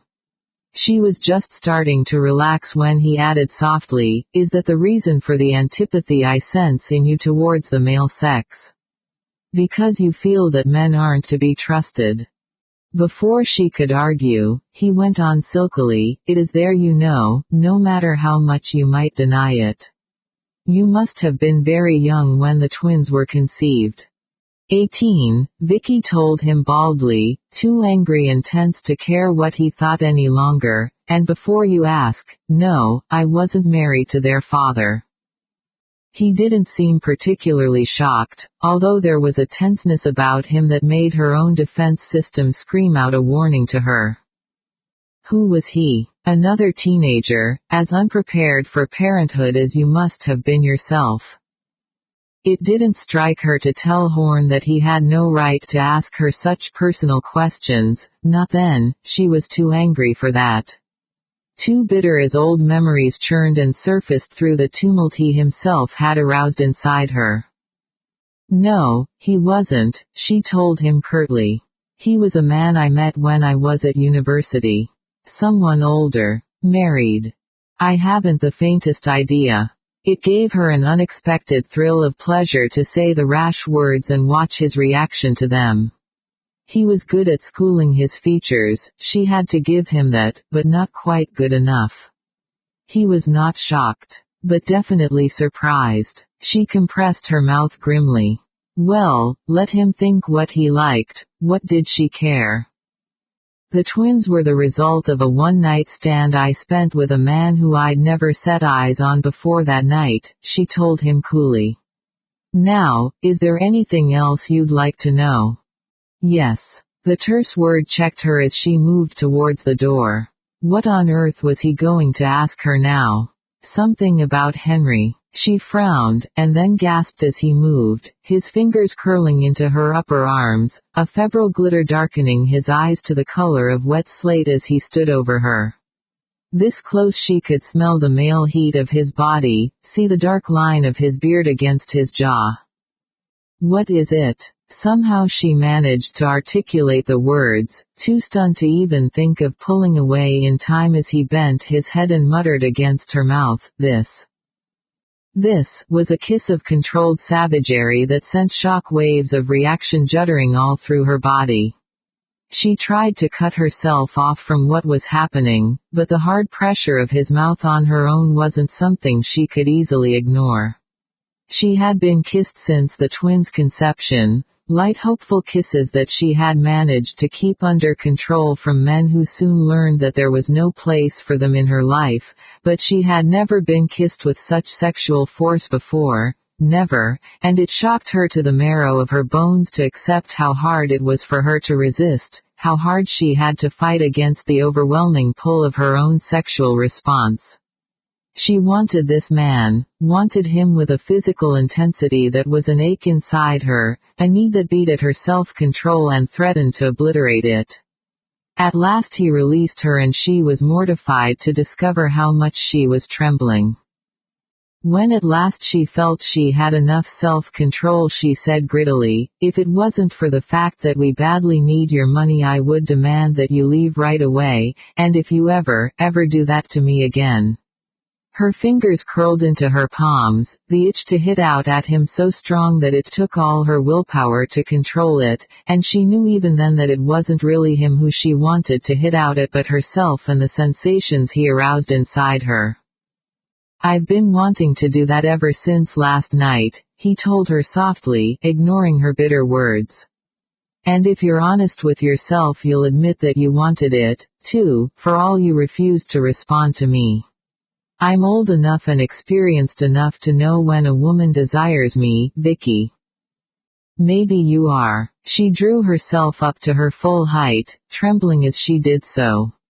"But mere desire, no matter how intense, is not, in my eyes at least, sufficient excuse to jump into bed with somebody, so if that's what you had in mind." He ignored the last part of her indignant speech to say softly, "Isn't it strange, when you were telling me about the twins I had the distinct impression that it was." Too late, Vicky realized where her resentment had led her. With icy coldness she said frostily, "That was when I was 18. People change in 10 years. She stepped away from him. "I'll go and get your lunch." "Don't bother, I'll eat when I've collected the twins." "What about Charles, though?" Vicky bit her lip. She wanted to refuse to allow him to help her, but she had the children to think of. She couldn't let her pride stand in the way of their safety. "He went on from the twins' school on his bike this morning, didn't he?" "Yes, but he won't be able to ride back on it." "Why don't you ring the school and find out if it's closing any earlier, and if it is, I can pick him up and then collect the twins." That's very good of you, but really you needn't bother, she told him hesitantly, adding defensively, why are you doing it? So suspicious, he mocked. Not because I think it will get me into your bed, if that's what you're thinking. Has no one ever done you a kindness before? Henry, Charles's father, she said quietly. He married me, gave me and the twins a home. She glanced at him bewildered by the discovery of how much she had told him about herself. She was normally so reticent. And haven't you yourself ever done anyone a small favor? She frowned. Of course she had, but I don't want to be beholden to you, she began stubbornly only to stop as he laughed, not with amusement, it was more a sardonic harsh sound than an amused one. I already know that, he told her grittily. You've made it more than abundantly clear. Tell me, his eyes again looking intently at her in that disconcerting manner that he had, is it just me that has this effect on you, or men in general? You're a guest here, she responded sidestepping the issue. I don't want to take advantage. She broke off as his phone rang. He strode towards it, picking up the receiver, and then turned his back to her as he said, Lane, yes. I did ring but you were out. Although she knew she ought to leave, for some reason Vicky could not do so. Yes. I'll be staying down here for a couple of weeks at least. There was a pause, and then he said mildly. Well, my dear, you must do whatever you think best. There was another long pause and then he said finally. Yes. Goodbye, Lane, and as she watched him replace the receiver, Victoria was unnervingly convinced that she had just witnessed the end of a relationship, and moreover, that Lane whoever she was had most definitely not been expecting that reaction from him when she had put to him what sounded to Vicky from her position as eavesdropper, suspiciously like an ultimatum. Stupidly she still could not move, and was unaware that her thoughts were mirrored in her eyes until Jay Brentford drawled mockingly. There's no need to look like that. It was hardly the love affair of the century. Lane, I suspect, already has her next victim lined up. His mouth curled into a humorless smile. Shocked. Don't be. Lane was as aware of the limitations of our relationship as I was. You didn't love her. Vicky was barely aware of mouthing the words, but he must have heard them because he gave her another cynical smile. Hardly. And yet you were lovers. Physically yes, but why the shock? I find it a curious reaction in a woman who openly admits that her children were fathered by a total stranger in an act that was apparently not rape. He said it so cynically that Vicky could not quite prevent herself from muttering under her breath. It might just as well have been. She sensed he was about to question her further, so she slipped through the door before he could do so, infuriated by the cool, "Don't forget to ring Charles's school," that he called after her. She knew she was acting irrationally, she ought to be grateful for his kindness in collecting the children. Certainly she had been very worried about how Charles was to get home, and yet at the same time she resented him, and not just because of her own sexual response to him, she resented sharing her responsibility for the children with him, however briefly, she realized, surprising herself by the realization. Could that be one of the reasons she had shunned male company? Did she want to keep the children to herself? Shrugging, she dialed the number of Charles's school, and eventually got through. They were sending the children home earlier, the secretary told her, and so she asked the woman to pass on a message to Charles to wait there until he was picked up. Jay came into the kitchen just as she replaced the receiver, and listened calmly while she passed on the information. Looking at him now she found it difficult to imagine that she had been in his arms. That he had kissed her with that intense sexual need she had sensed in him, and even more difficult to accept how much she had wanted him. She had been the victim of a foolish fantasy, she told herself. She was over it now. His behavior had shocked her out of it. What did he think she was? Some lonely widow only too eager to throw herself into the arms of any man who offered. Whipping up her indignation, she made them both coffee and then pointedly placed his mug on the table while carrying her own over to the window, her back towards him as she sipped the reviving liquid. It must be quite a struggle for you to keep this place going. He had come to stand behind her, and instantly she was possessed by a compulsive need to get away from him. Whenever he came close to her, she seemed unable to function properly. He was dangerous to her. God alone knew why. God. She grimaced inwardly, she wasn't that much of a fool surely. He was an intensely sexual man, an exciting, magnetic man with just that blend of arrogance and sexuality that aroused an instinctive feminine response. It's been in Charles's family for generations, she answered him, managing to sidestep past him and sit down at the table. I promised his father I'd do all I could to pass it on to him. Henry knew he was dying when he married me, she added simply, talking more to herself now than to him. He was a friend of my grandmother's. I told him about my pregnancy and he offered to marry me. It was a bargain we made. He was dying and he wanted to be sure that Charles would be properly looked after. He was a comparatively wealthy man, but before he died he made some unwise investments. He thought he was protecting us all, securing the future for us. But it all went wrong. She sighed and then stood up. But he did marry me. He did give both me and the twins a roof over our heads. And because of that you feel obliged to keep this place going, is that it? Not entirely. The children enjoy a standard of life here they would never get in a town, which is where I would have to live if I were to find a job that paid well enough to support us all. We might not have much actual cash, but they are well fed, healthy. They have a degree of freedom that city-reared kids can never have. Charles is very adult for his age. I can talk to him about things, although I try not to burden him too much. He knows that keeping this place depends on how well he does in life.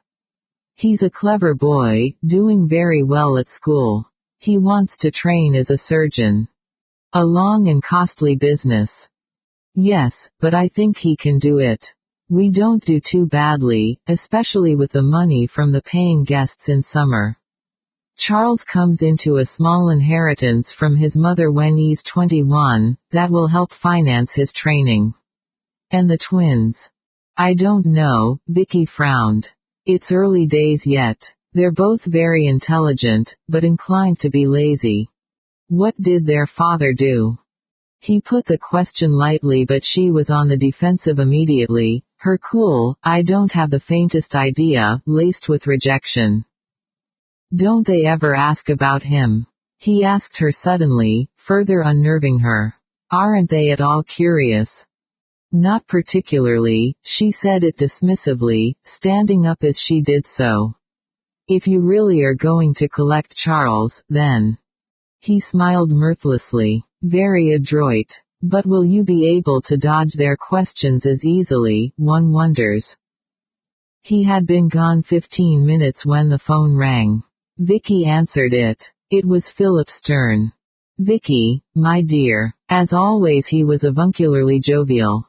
How are you getting on with Jay Brentford?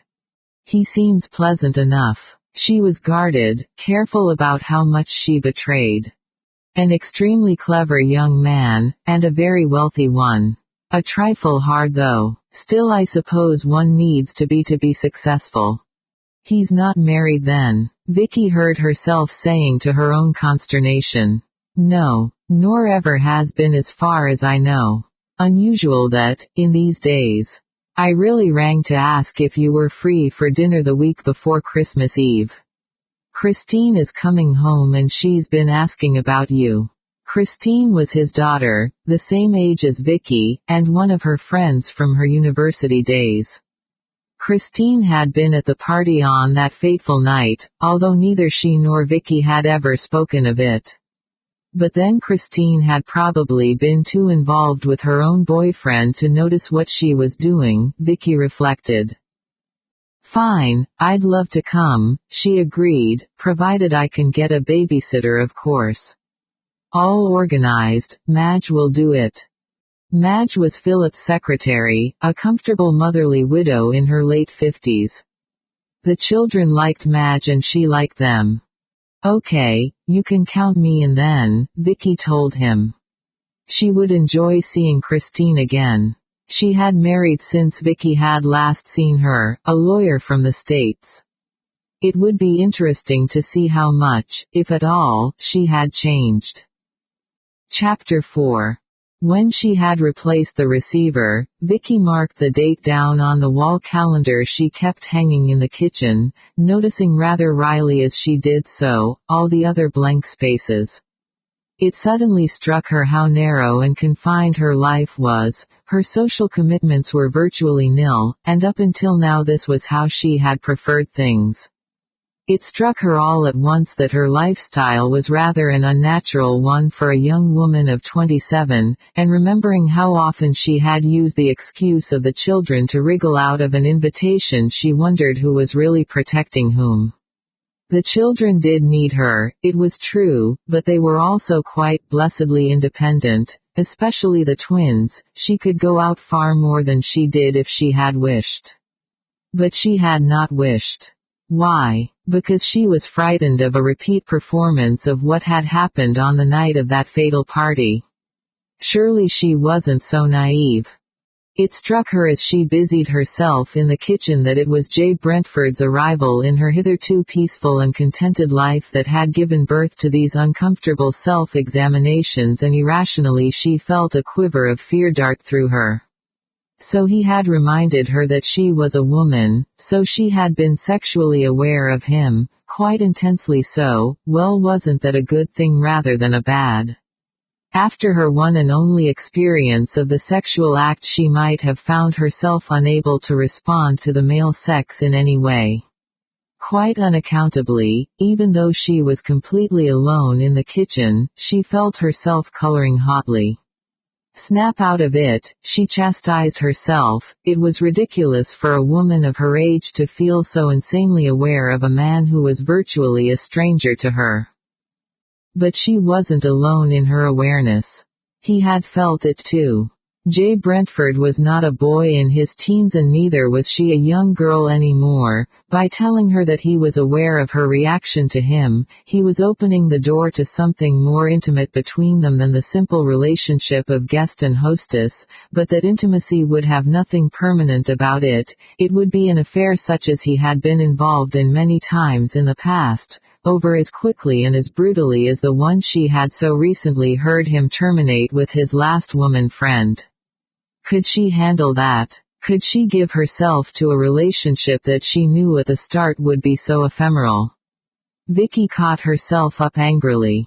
What in the world was she thinking of? Of course she had no intention of becoming involved in an affair with Jay Brentford. Good Lord, she didn't even like the man. But she did desire him. Serpent-like the thought slid into her mind and would not be dislodged. As her hands mechanically performed their routine tasks, her mind was totally absorbed by a rush of hitherto unexperienced thoughts. Pausing to stare out of the window at the still falling snow, Vicky tried to shake them off.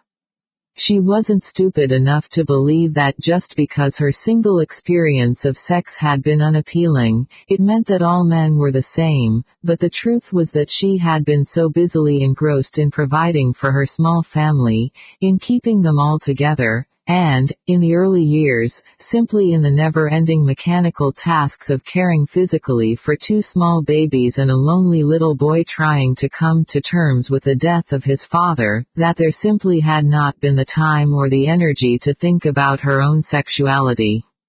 That it should so suddenly have forced itself upon her notice in so demanding a way was a shock, it was true, and she was very wary of allowing herself to become involved with Jay Brentford in any way. He was so totally different from the men she normally met. Wasn't that perhaps one of the reasons she was so attracted to him, the lure of the unattainable? But he wasn't unattainable, at least not sexually, he had made that more than clear. What would it be like being made love to by him? For the first time the extent of her own inexperience struck her. Hysterical laughter bubbled unsuppressed into her throat, filling the silence of the kitchen with the sound.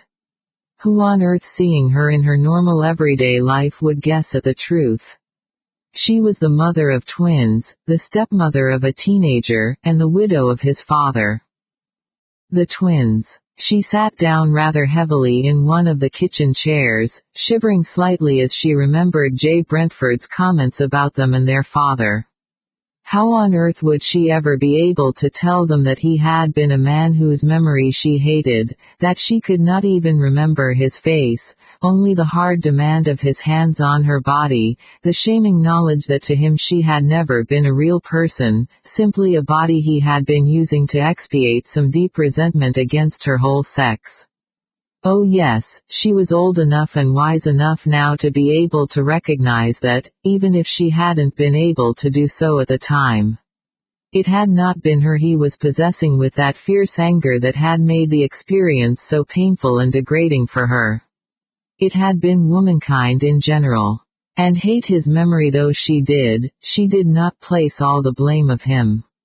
She had gone with him willingly enough, hardly aware of what she was doing after the effect of so potent a drink. No, she was not blameless of what had happened. She moved uncomfortably on the chair, suddenly remembering how she had felt when she had danced with him in the smoky dark atmosphere of the crowded room. Her body had tingled then with the same awareness she now experienced with Jay Brentford. In her innocence she had been thrilled and excited when his arms tightened round her. Joyfully she had responded to the unspoken invitation of his body. No wonder he had been so abrupt and uncaring with her, Victoria reflected tiredly. No doubt to him she had been the epitome of her generation, willing and eager to take what the night offered. Why really should she blame him for taking advantage of all that she had so foolishly offered? Why, indeed, except that as she remembered he had been older than anyone else there.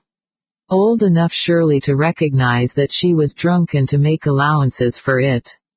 But why should she have expected a stranger to protect her from herself? Reliving the past was a pointless exercise, what was done was done. She had never told anyone other than Henry what had happened on the night of the party. By the time her pregnancy had become obvious she and Henry were married. She knew it was the generally held impression in the village that she had got herself into trouble with some boy at university, and she had never denied it. The twins had been born early, 5 months after she and Henry were married, but what gossip there had been had quickly died. She wasn't the first girl to bring such trouble on herself was the general view of the village, and nor would she be the last. The sound of a car turning into the drive broke into her thoughts. Jay Brentford and the children were back. The twins came racing out of the car, kicking up flurries of thick fluffy snow. Jay and Charles followed more slowly behind them, apparently deep in conversation. So intense was her awareness of him as he stepped into the kitchen that initially she was unaware of Charles's hesitation.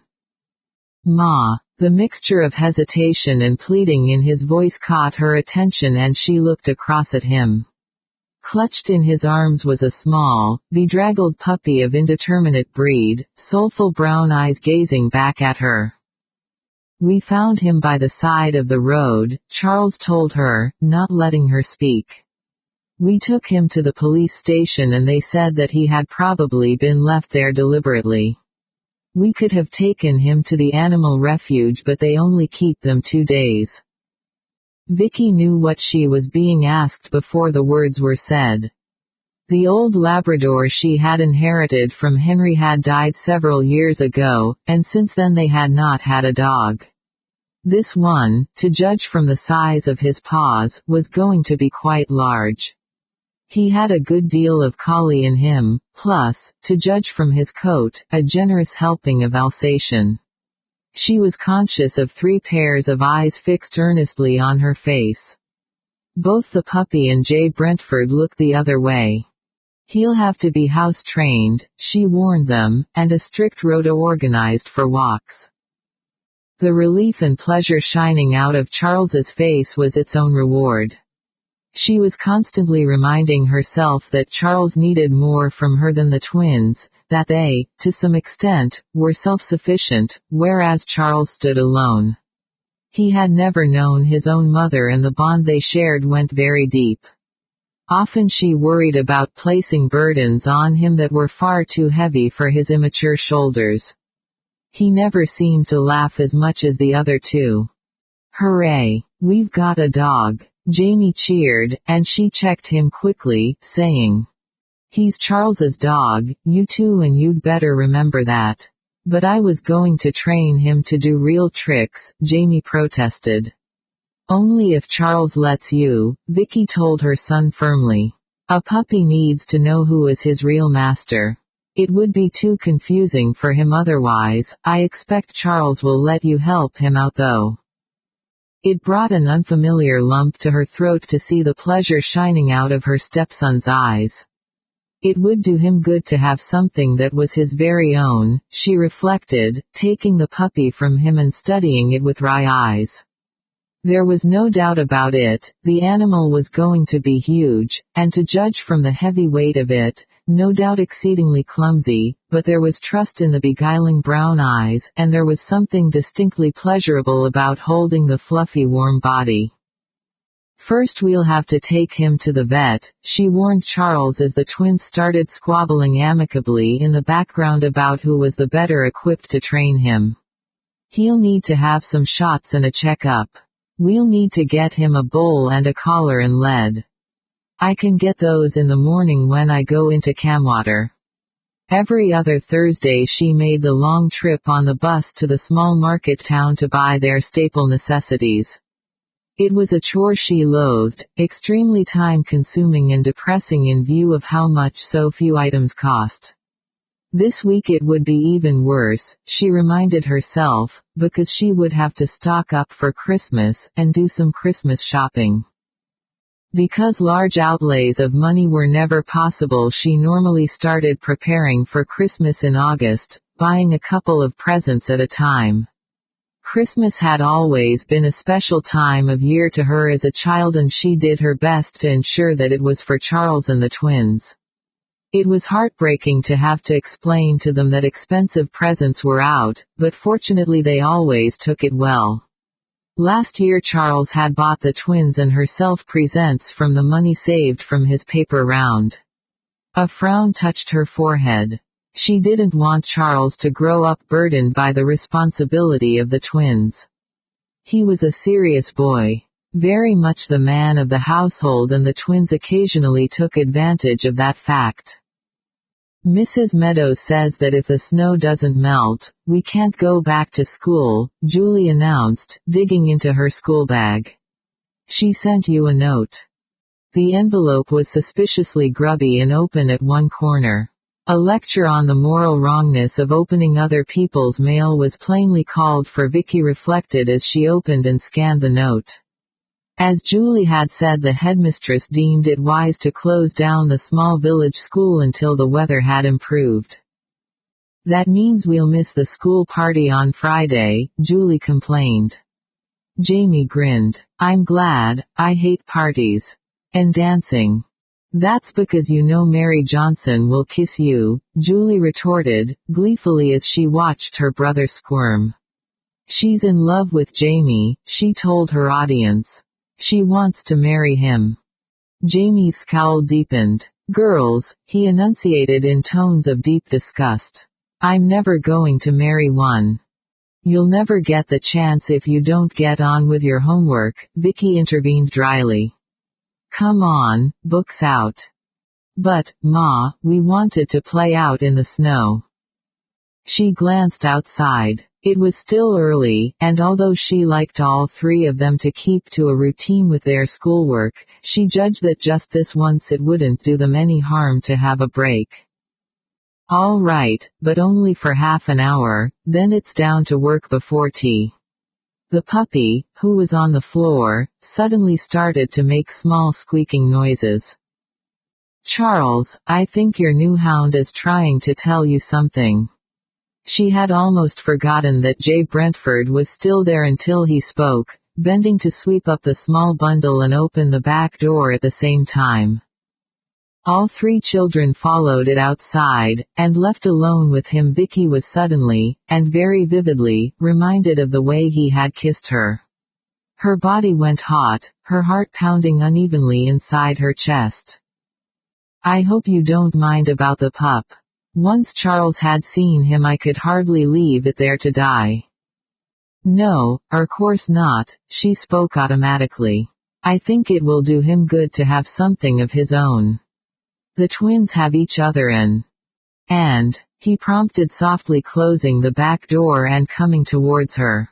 And what do you have, Mrs. Moreton? What is there in your life to sustain and uplift you? He was taunting her, she could hear it in his voice and anger suddenly speared through her. My children, she told him coolly, stepping away from him. Was he really vain enough to think that she would find an affair with him sustaining and uplifting? Hardly. A small bitter smile curled her mouth. Certainly it would be sexually satisfying, but mentally, emotionally. She was glad of the interruption provided by Julie when she came rushing back in to retrieve the gloves she had left on the table. An attractive pair, Jay commented once she had gone, apparently quite content to allow the previous conversation to lapse. Both extremely independent though. Did they get that from you or their father? Neither, Vicky replied, glad that she was able to turn away from him so that he would not see her face. I suspect it's because they're twins. They're much closer to each other than they are to me. You've done a good job with all three of them. His comment startled her and she swung round, just in time to catch the hint of surprise darkening his own eyes, as though he too found his remark startling. Vicky sensed that he was not a man who ever involved himself in other people's affairs, preferring to remain aloof and detached, and yet he was being remarkably good with all three children. The twins, as you say, are self-sufficient, but that sort of self-sufficiency only comes from being emotionally stable and secure. Charles is more sensitive and in fact, if I didn't know the truth, it would be easier to believe that he was your natural son and the twins your stepchildren. He needs more from me. She said it simply and quietly.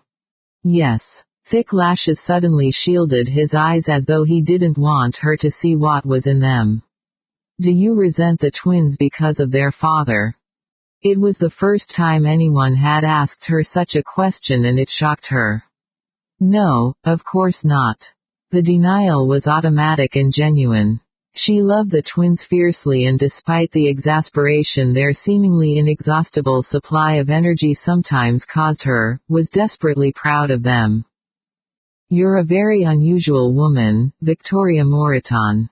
He said it softly, the smile curving his mouth making her stomach turn weak and her blood heavy. To combat the insidious pull he had on her senses she snapped sharply, Why? Because I wasn't willing to jump into bed with you. The smile was gone, a hard look of derision replacing it. You may not have been willing, but that doesn't mean you didn't want to, he told her sardonically. His self-assurance bit into her self-control and she flared hotly. And what sort of state would the world be in if we all gave in to every single desire we experience without counting its cost? And what cost would there be in you and I being lovers? He was watching her closely, too closely, and she suddenly decided that it was better and wiser simply to be honest. None probably, if I could be sure that we could be without any emotional involvement, but I'm not so sure that that's possible. And on whose part do you fear this emotional commitment? Mine or your own? Why on earth had he asked her the question? He surely must already know the answer. Why should she be concerned about his emotions? She already knew they didn't exist. Hadn't she just that morning witnessed the way he ended his affairs? My own. She said it curtly, adding pointedly, and if you will excuse me, I really must get on. Supper will be at 5:30 unless you wish to eat later. She saw the amusement in his eyes and shivered slightly, wondering what he was thinking. She had hoped by being honest and open with him to make him see that there was no further point in pursuing her. The last thing a man like him would want was the threat of an emotionally clinging woman. He was old enough and experienced enough to back off at the first hint that she might become one. She need not fear anything from him anymore. But what about herself? A small inner voice demanded, as he left the room. Was she safe from herself, from her own emotions and responses?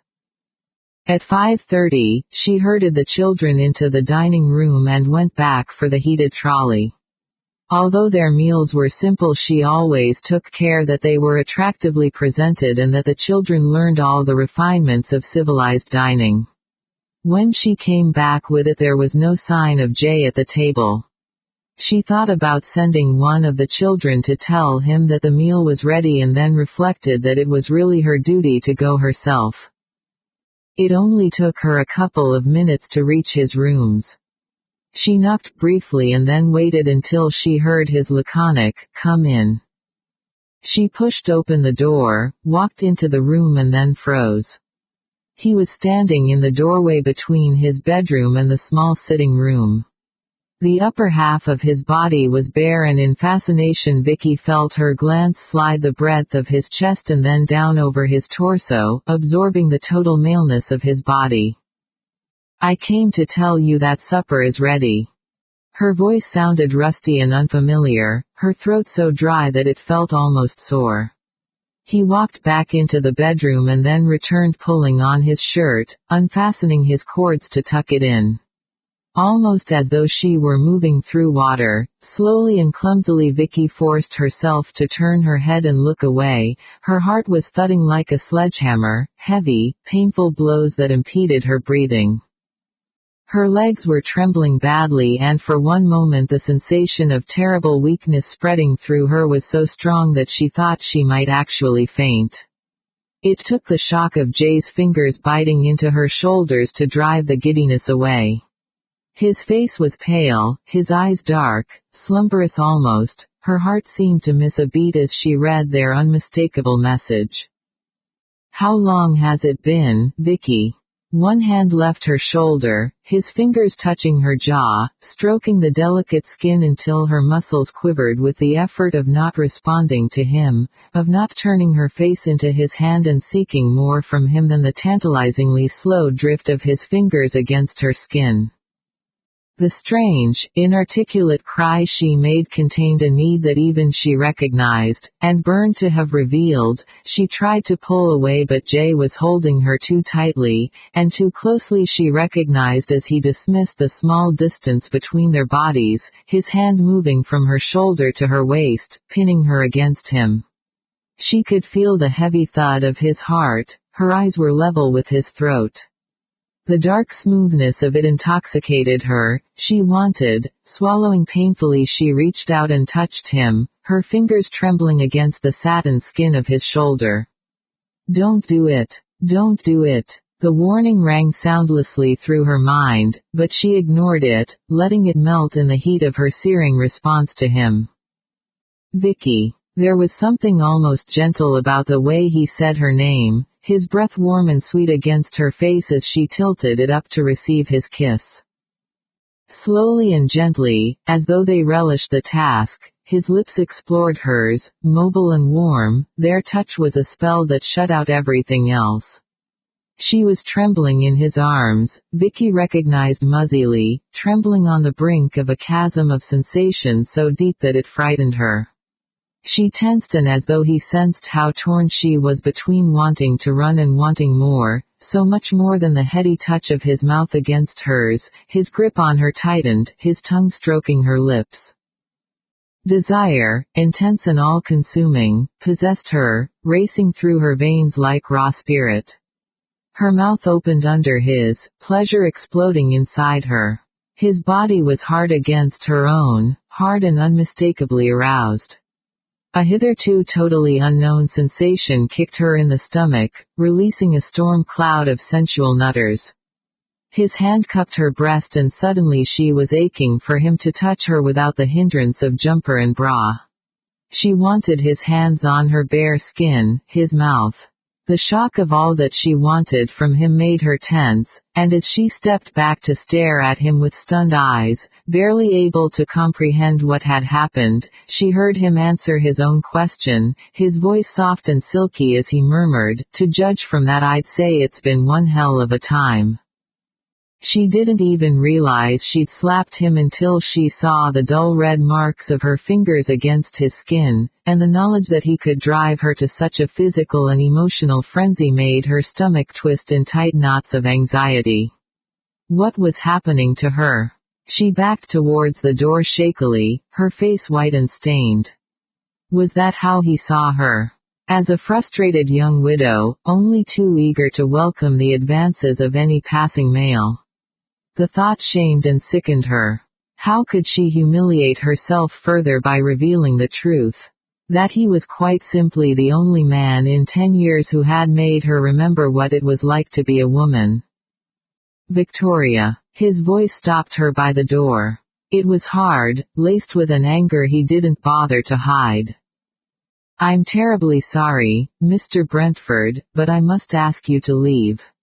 Your money will of course, be returned to you." She said it tonelessly without looking at him, knowing that for the sake of her own sanity she must make him leave. "Like hell it will." He reached her in 4 strides, kicking the door shut with his foot and then holding her against it so that she had no means of escape. "You wanted me to kiss you," he told her brutally, "and more." The assurance in his tone brought shamed color to her face. She could not deny it, but she had to protect herself somehow.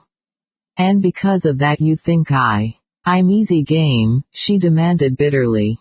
If only he would release her, even now with every reason in the world why it should not. Her traitorous body was intensely aware of him. Of the nudity of his torso beneath his still open shirt. Of the scent and maleness of him.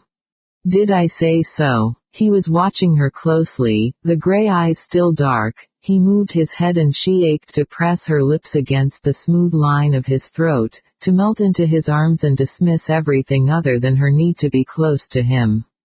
Part of him. "By your behavior you implied it." Somehow she managed to make her voice cool and remote. "Because I kissed you." His mouth was wry. "Or is it because you kissed me back that you're getting so worked up? And you weren't you?" he demanded softly, forcing her to look up at him. Vicky knew he wasn't talking about her losing her temper and slapping him, and she almost hated him for revealing her weakness. She managed a small shrug. "It was only a kiss."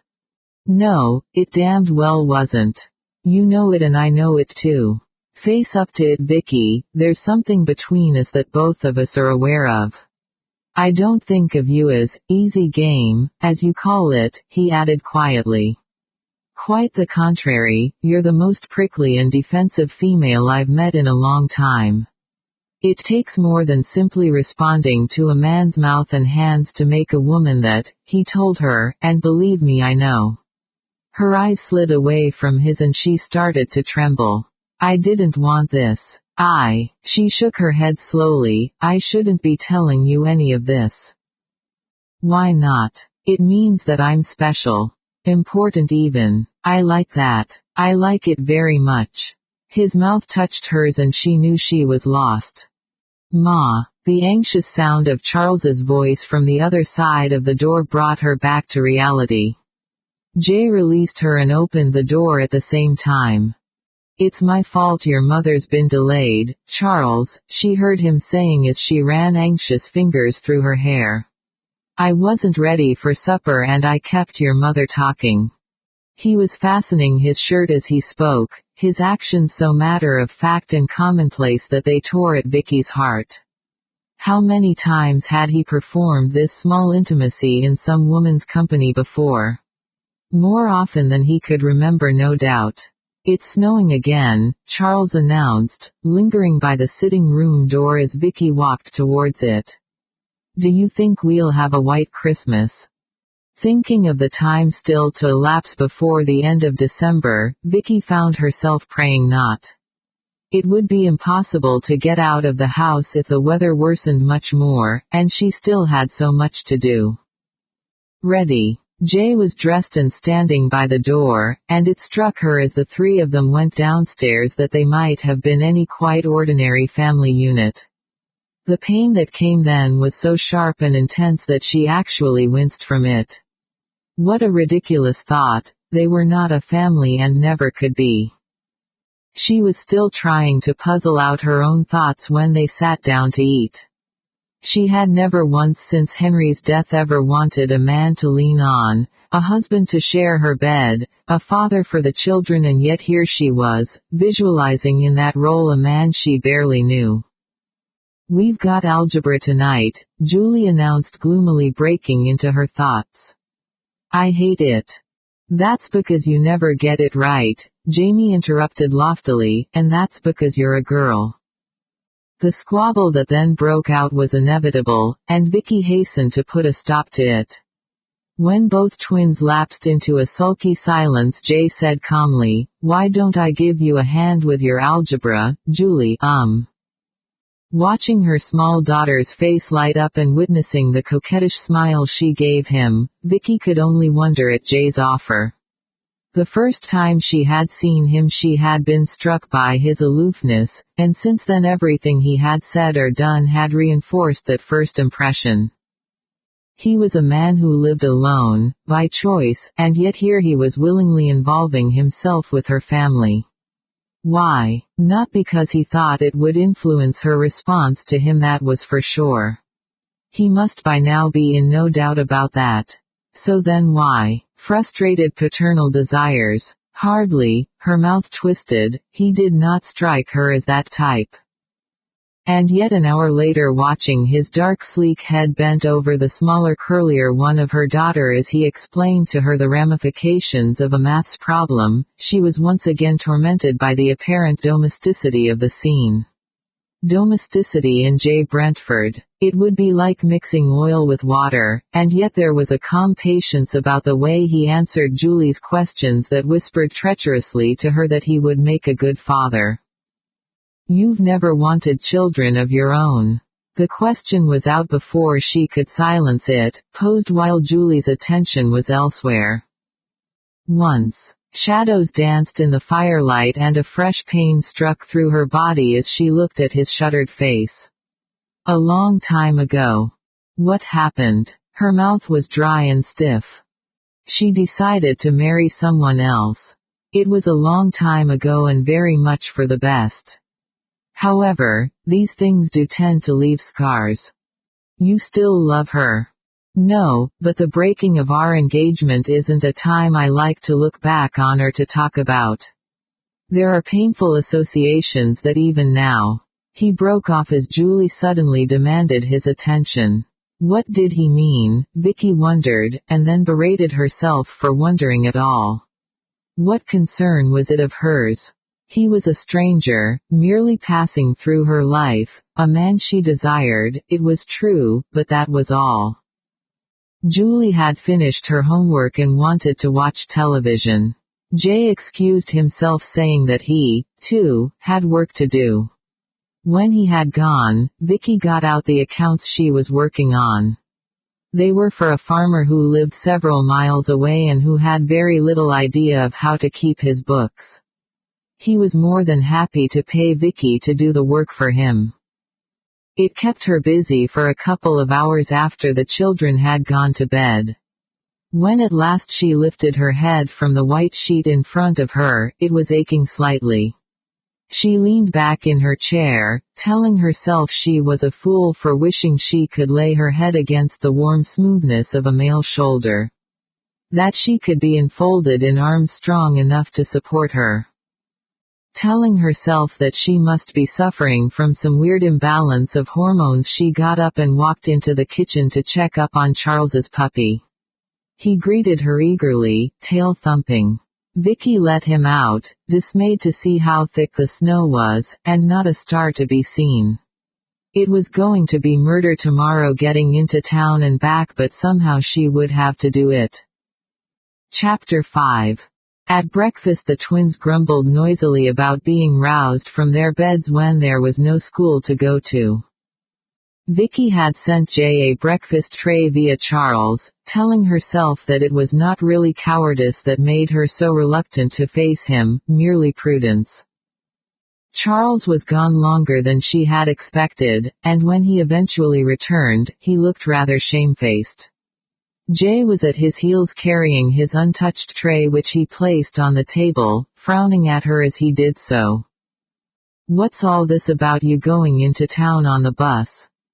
he demanded briskly. For all the world as though she were the twins' age rather than an adult, Vicky reflected indignantly, noting the disapproval in his eyes. As her glance swung to Charles, he looked guiltily away and she checked her mounting irritation. She couldn't blame Charles for what had happened, at least not entirely. "The weather's far too bad for you to think of doing any such thing. I doubt even if the bus will be running." Vicky checked a small protest, silencing it quickly, but he must have noticed her dismay because his eyes narrowed watchfully. "But I've got to go in," she protested tensely, only realizing as the words were spoken that she had no need whatsoever to justify her decisions to Jay Brentford. He was a lodger in her home, damn it, nothing more. Why on earth couldn't he behave the way her other lodgers had behaved, keeping himself to himself and leaving her alone to run her own life? "Well, if it's that urgent you can come in with me," he informed her in a clipped voice. "I've got to make a call at the factory I've just purchased and check over a few things. It's just outside Camwater." So Charles had even told him her destination. She swallowed down the angry bile in her throat. Who did he think he was anyway, taking over her life, bullying her, ordering her about, making her feel as no other man had ever been able to make her feel? The twins had gone quiet and were watching her curiously. Charles still looked guilty and she bit down hard on her bottom lip, realizing that her reaction was so out of character for her as far as the children were concerned that they were studying her a little uncertainly. Her heart seemed to miss a beat and then thud heavily. What was happening to her? What was she turning into? Taking a deep breath, she said politely, "That's very kind of you, but I'm afraid I'm not sure when I'll be ready to leave. There's the hens to feed and I'll do that this morning." For the first time since she had known him, Vicky was ready to curse Charles's willingness to help her. "There you are," Jay drawled, plainly amused and showing it. Problem solved. He came towards her, standing beside her whilst he helped himself to a cup of coffee, and before she had time to recover from her bemusement that he should make himself so at home in her kitchen, he was murmuring to her, "I should give in if I were you, unless of course the trip to town was merely a ploy to get away from me." Through gritted teeth she muttered back, "You flatter yourself. The trip, as you call it, is a biweekly necessity. 3 children take quite a bit of feeding, in case you don't realize it, and then there's Christmas."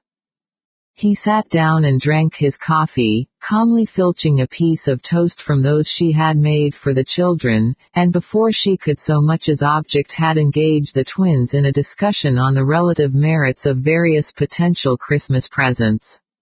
Listening to them, Vicky subdued another stab of resentment. He was talking to Jamie about BMXs.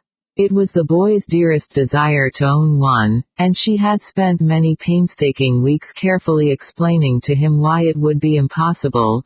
They simply did not have the money, that was the main reason, but she didn't want any of the children growing up feeling that because of a lack of money during their childhood, in adulthood they must be motivated by the need to acquire it. Although she hadn't said as much to her son, she was hoping that by next Christmas there might be a better choice of second-hand bikes available and that she would be able to afford one of these for him. Julie wanted a pony, and as she sat listening to her pink-cheeked daughter describing to Jay the merits of this longed-for beast, she suppressed another small sigh. Charles, on the other hand, was more realistic, and it hurt her intensely to know that he was deliberately not joining in the excited conversation because he knew exactly how remote the possibility was of any of them receiving anything expensive. There was nothing she would have liked to do more than to go out and get them all exactly what they wanted, but it simply wasn't possible. And your mother? What would she like for Christmas? They were all looking at her, the twins excited and breathless. A tight vice seemed to close round her heart, and she resented Jay more than she had ever resented him before. It was not simply that he came from such a vastly different world to their own, that he was rich, that he was aloof and unreachable. It was because he was tantalizing her children with the fantasy glitter of delights that could never be theirs, and she hated him for the bright expectancy in their eyes. For their held breath and their belief that somehow the magical impossible might just happen. All their mother wants is a bit of peace and quiet and enough money to pay the bills, she snapped, hating herself the minute the words left her mouth and she saw the light die out of their eyes. She couldn't meet Jay's, and so instead she got up, bustling about clearing the used dishes off the table. The twins started to chatter again, but in a more subdued way this time. Charles, who had already been out with his new puppy, commented that they had more snow during the night. That probably means digging my car out and putting snow chains on it, Jay commented, and then added, eyeing the twins. Okay, who wants to earn themselves 50 pence helping me to do it? Tears blurred her eyes as Vicky bent over the sink. She knew quite well why Jay had offered them the comparatively miserly sum of 50p, it was because he knew quite well that her pride would revolt against him offering them more. Of course, he added as he walked over to the door, there could be a bonus for fast work. I'll go up and get my jacket. As he opened the hall door, she found the composure to say huskily, you'll need Wellingtons. I've still got an old pair of Henrys, they might fit you. She still couldn't look at him, still resenting him for the way he had made her feel over the children's Christmas presents, but she didn't realize that Charles was aware of her feeling until he came up to her, picking up a tea towel and starting to dry the dishes she had washed, his voice low and uncertain as he asked, Ma, why don't you like him? What could she say? It was all too complicated to explain to a sensitive 14-year-old already burdened by more responsibilities than he should have to carry. I do, Charles. She gave him a brief smile. It's just that I'm not used to having other people tell me what to do, I suppose.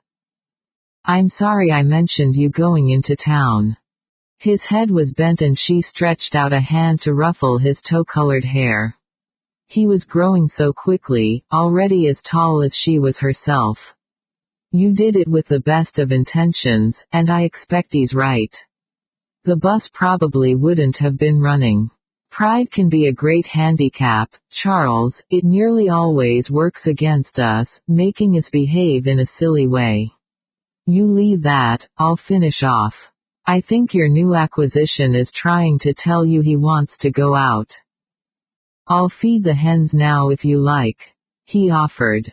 She smiled at him. No, I'll get the twins to do it later when they've helped Mr. Brentford to dig his car out. It will give them something to do whilst I'm out. Charles put down the cloth and then said hesitantly, it seemed strange at first having him here. I mean, he isn't like the others, you know, the people who stay in the summer. He's different, more part of us somehow. He bent his head even further, scuffing the floor with his shoe as he muttered defensively, I like having him here. It makes me feel good. He lifted his eyes to Vicky's face as he said the last few words, and they were dark with a certain defiant reserve. Inside, Vicky felt the shock waves of his remark pound through her, but she managed to conceal it in her face. "Charles," she said gently, "it's only natural that you should enjoy the company of an older man. If your father had lived. .. She sighed and then said quietly, "I know exactly what you mean and I'd like to have someone there to lean on to at times, but we can't always have exactly what we want from life." "I know." Charles looked embarrassed again, "but it would be nice if you got married again, wouldn't it?" Married again. Did Charles genuinely believe that there was a possibility of Jay wanting to marry her? Her heart ached for him. Poor boy, he was doomed to swift disillusionment. He was coming dangerously close to hero-worshipping Jay, and because he was so quiet and withdrawn she had not noticed it earlier. Of course all boys needed a man to model themselves on, she knew that, and that was one of the reasons she had been so pleased when Charles won his scholarship. At an all-boys school he would get the masculine company and example that he could not get at home. But marry again. The twins want you to as well, Charles added awkwardly, further confounding her. We often talk about it. They did. When? Oh, often, Charles said vaguely. Long before Jay came. She was just about to question him further when Jay came back, the twins in tow. All three of them were warmly dressed, Julie clinging possessively to his hand, her small mittened fingers lost in his masculine clasp. Tears pricked her eyes and she turned away quickly, hating her momentary weakness. What on earth was wrong with her? She was becoming ridiculously sentimental, absurdly so in fact. Jay Brentford might want to go to bed with her, but he certainly did not want to become a stepfather to her children. She watched them all troop outside, Jay wearing Henry's old boots, and then they disappeared, heading in the direction of his car. Whilst they were gone she finished tidying up the kitchen, found her shopping list, telephoned the farmer whose accounts she had been working on to tell him that they were completed and would be in the post, and then went upstairs to change into something more suitable than her ancient jeans and shirt. Her wardrobe didn't exactly brim with an exotic choice of clothes, Vicky reflected wryly, pulling it open, and up until now that had never really bothered her. Hard-wearing jeans, t-shirts in summer and jumpers in winter had proved ideal wear for her lifestyles, supplemented by the odd dress and a couple of skirts. Now for some reason she felt a twist of dissatisfaction as she studied the barely half-full cupboard. And then telling herself that she was being a fool she picked up a clean pair of jeans and a fresh jumper. Even if she had expensive clothes it was hardly the weather for wearing them. Tugging off her top clothes and depositing them in the laundry basket, she grimaced faintly as she caught sight of her own reflection in the long mirror. Her rounded breasts filled the pretty chain store bra she was wearing, emphasizing the neatness of her waist and the slim curves of her hips. The clothes she wore masked the femininity of her figure, and since she was not in the habit of studying the shape of her body without them, she wrinkled her nose rather incredulously as she looked at herself. She looked more like a doll than a grown woman, she decided sardonically. She had always wanted to be taller, and in her teens had greatly envied her taller friends, but more latterly she had had other things to worry about. Her hair, a bright mingling of red and gold, hung down to her shoulders, and again she grimaced, wondering what on earth she was doing standing gawping at herself, and why. She heard a brief knock on her door and sighed, reaching out for her clothes. No doubt one of the children wanting something. A respect of one another's privacy was something she had taught them all early in life, but she had no qualms about either Charles or Jamie seeing her in her underwear. Calling out "Come in," she sat on the bed, prior to pulling on her jeans. "I just thought I'd let you know that we've got the car out." Vicky froze as she heard the familiar male voice and realized just who it was who had entered the room. At first he hadn't been able to see her, but now as he rounded the corner of the bed he did so. Like someone in a dream, she felt completely unable to move. To do anything other than simply drown in the darkness of the gray gaze fastened on her face. All movement seemed to be suspended, and then as his gaze moved hotly over her briefly clad body, an intense surge of desire swept through her, a sensation of need so all-consuming that she was stricken by it. Vicky. She was caught in the dark undertow of his reciprocal hunger, she could hear it in his voice, see it in his eyes. Somehow she managed to drag her own away and stand up, albeit very shakily. "I'll be ready in a minute." Dear heaven, what was happening to her? Was she really so sexually attracted to this man that she was willing to forget that she had 3 children downstairs, that she was willing to forget and forswear everything, simply for the pleasure of knowing his possession? Pleasure. She shook hysterically. How could so simple a word even begin to encompass the fierce hunger inside her for him? Pleasure was a word to describe something light and frothy, to be enjoyed indolently. It had nothing to do with this savage sensation clawing through her body, this ache that tormented and demanded. Vicky, He was standing close to her now, his glance burning, scorching her skin when it touched it. Beneath the thin covering of her bra she could feel her nipples swell and harden. She closed her eyes to blot out his image and with it her feelings, and then wished she hadn't as she immediately pictured the darkness of his head against her breast, his mouth. Shaken by the images tormenting her, she opened them again. He was looking at her mouth. With a moan of sheer anguish she backed away from him, willing him to leave her, sinking tremulously to the bed when he did so. It took her 5 minutes to find the energy and willpower to get dressed. How on earth could she go downstairs and face him now after what she had just betrayed? Vicky had been brought up in a world where women did not openly betray their desire for men. Her grandmother had brought her up in what she considered the correct way for a young girl, which was no doubt why she had been stupid enough to get herself drunk and pregnant. She had been too innocent to protect herself. But she was not innocent any longer. Lashing herself with mental scourings, she pulled on her clothes and then checked. Was it really so wrong to want to be made love to? She was a woman of 27, unmarried, who could surely please herself what she did with her own body. But what about the children? To involve herself in an affair would mean using a considerable amount of secrecy. And yet she wouldn't be the first woman to conceal her sexuality from her offspring. Biting her lip, she combed her hair, remembering to coat her lips with a protective windscreen. They glowed softly, fuller surely than normal. She wanted Jay Brentford, she had to admit that now. Wanted him with a need and intensity that went far beyond anything she had ever imagined herself feeling, even as a romantic teenager.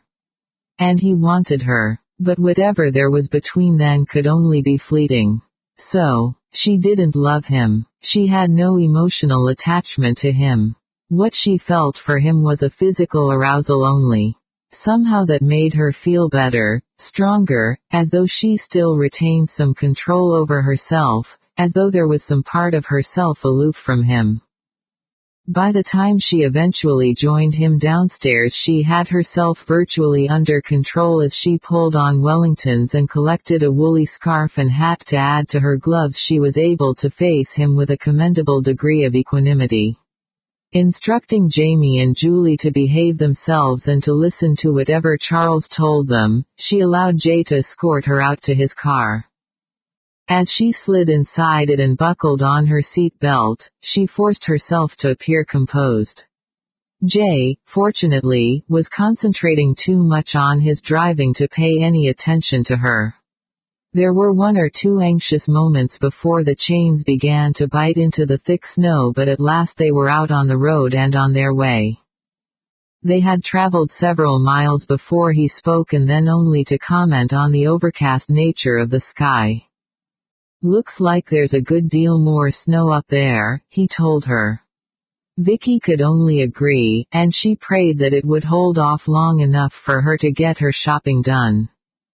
I think we should try to get back as quickly as possible, Jay remarked, echoing her own private thoughts. It doesn't look too promising. I shouldn't have to spend too long at the factory, it's just a courtesy visit, really, to make the acquaintance of the staff and to collect some papers I need, so I should be through by lunchtime. Mentally calculating what she had to do, Vicky told him that so should she. Good. I'll drop you off in town, the factory is just the other side of it. Where should I pick you up? Telling herself that it was ridiculous to be disappointed by his businesslike attitude, when not so very long ago she had been telling herself that that was exactly what she wanted from him and no more, she suggested that they meet in the foyer of the town's one and only hotel, which was close to the shops and had the virtue of a large car park. Yes, I know where it is, Jay confirmed, and apart from making one or two comments about Christmas and what the children wanted for presents, there was no further conversation between them until he stopped in the main street of the small market town to let her out. The bell's then no later than 1 o'clock, he reminded her before driving off. Again. Telling herself that it was ridiculous to feel so forlorn, Vicky trudged first in the direction of the bank where she had bills to pay and money to draw out. Her next port of call was the town's one and only toy shop, where she checked that the things she had had put by for the children at the beginning of the autumn were ready to be collected once she had paid the final installment on them. Whilst not operating a credit scheme, the couple who ran the shop had been willing to put things on one side for her and allow her to pay something towards them on a monthly basis, which made it far easier for her to budget. As she passed a new computer shop which had opened in the high street, she looked hesitantly into its window, wishing that it was possible to get Charles one, but they were way beyond her meager resources. Sighing faintly, she pressed on in the direction of the supermarket. Going there was a chore she hated, just as she loathed having to compare brands and prices, but such economies were necessary, even though they might be time-consuming. By the time she had finished there, she was alarmed to see that it was snowing once more. Her provisions were all boxed, and for 50p one of the teenagers who helped out at the supermarket was more than willing to push them over to the hotel for her in a trolley and stack them there whilst she waited for Jay. It was just gone 12 o'clock and there was nothing more she had to do other than to call at the post office for stamps. With a bit of luck she might just have time for a coffee before they started back. As luck would have it, there was a long queue in the post office and it was 10 to 1 before she could leave. It dismayed her to see how much snow had fallen in that short time, and it was still coming down. Already the main road through the town was white, and traffic had slowed down to a crawl, and to judge from the heavy dark sky, there was little chance of the snow abating. She had been waiting impatiently in the hotel foyer for 10 minutes before Jay arrived, too tensed up by the sudden downturn in the weather to bother with a coffee. He came in brushing thick white snow flakes from his jacket, his forehead pleated in a frown. He saw her straight away and came over to her. "Are you ready to leave?" she questioned him anxiously. "I'm worried about the weather." "Yes." His voice was terse. "But I'm afraid we might have a problem. There was a weather bulletin on the radio as I drove in. It seems likely that the road out to your place is already blocked." He saw her panic and grasped her arm. "Look, let's get ourselves a cup of coffee and ask someone if they've got a radio here that we can listen to. Or if there's a local center we can telephone to check up." Although she knew this was sensible advice, Vicky was filled with a panicky desire to rush out into the snow and walk home if necessary. She was so concerned about the children. "Don't panic. Charles is with them," Jay reminded her, stunning her with his ability to read her mind. "They're sensible enough kids at bottom." She knew he was right, and allowed herself to be led into the coffee lounge. They had to wait some time to be served because it was so full, and to judge from the snatches of conversation she heard around her, they weren't the only ones to be concerned about the weather.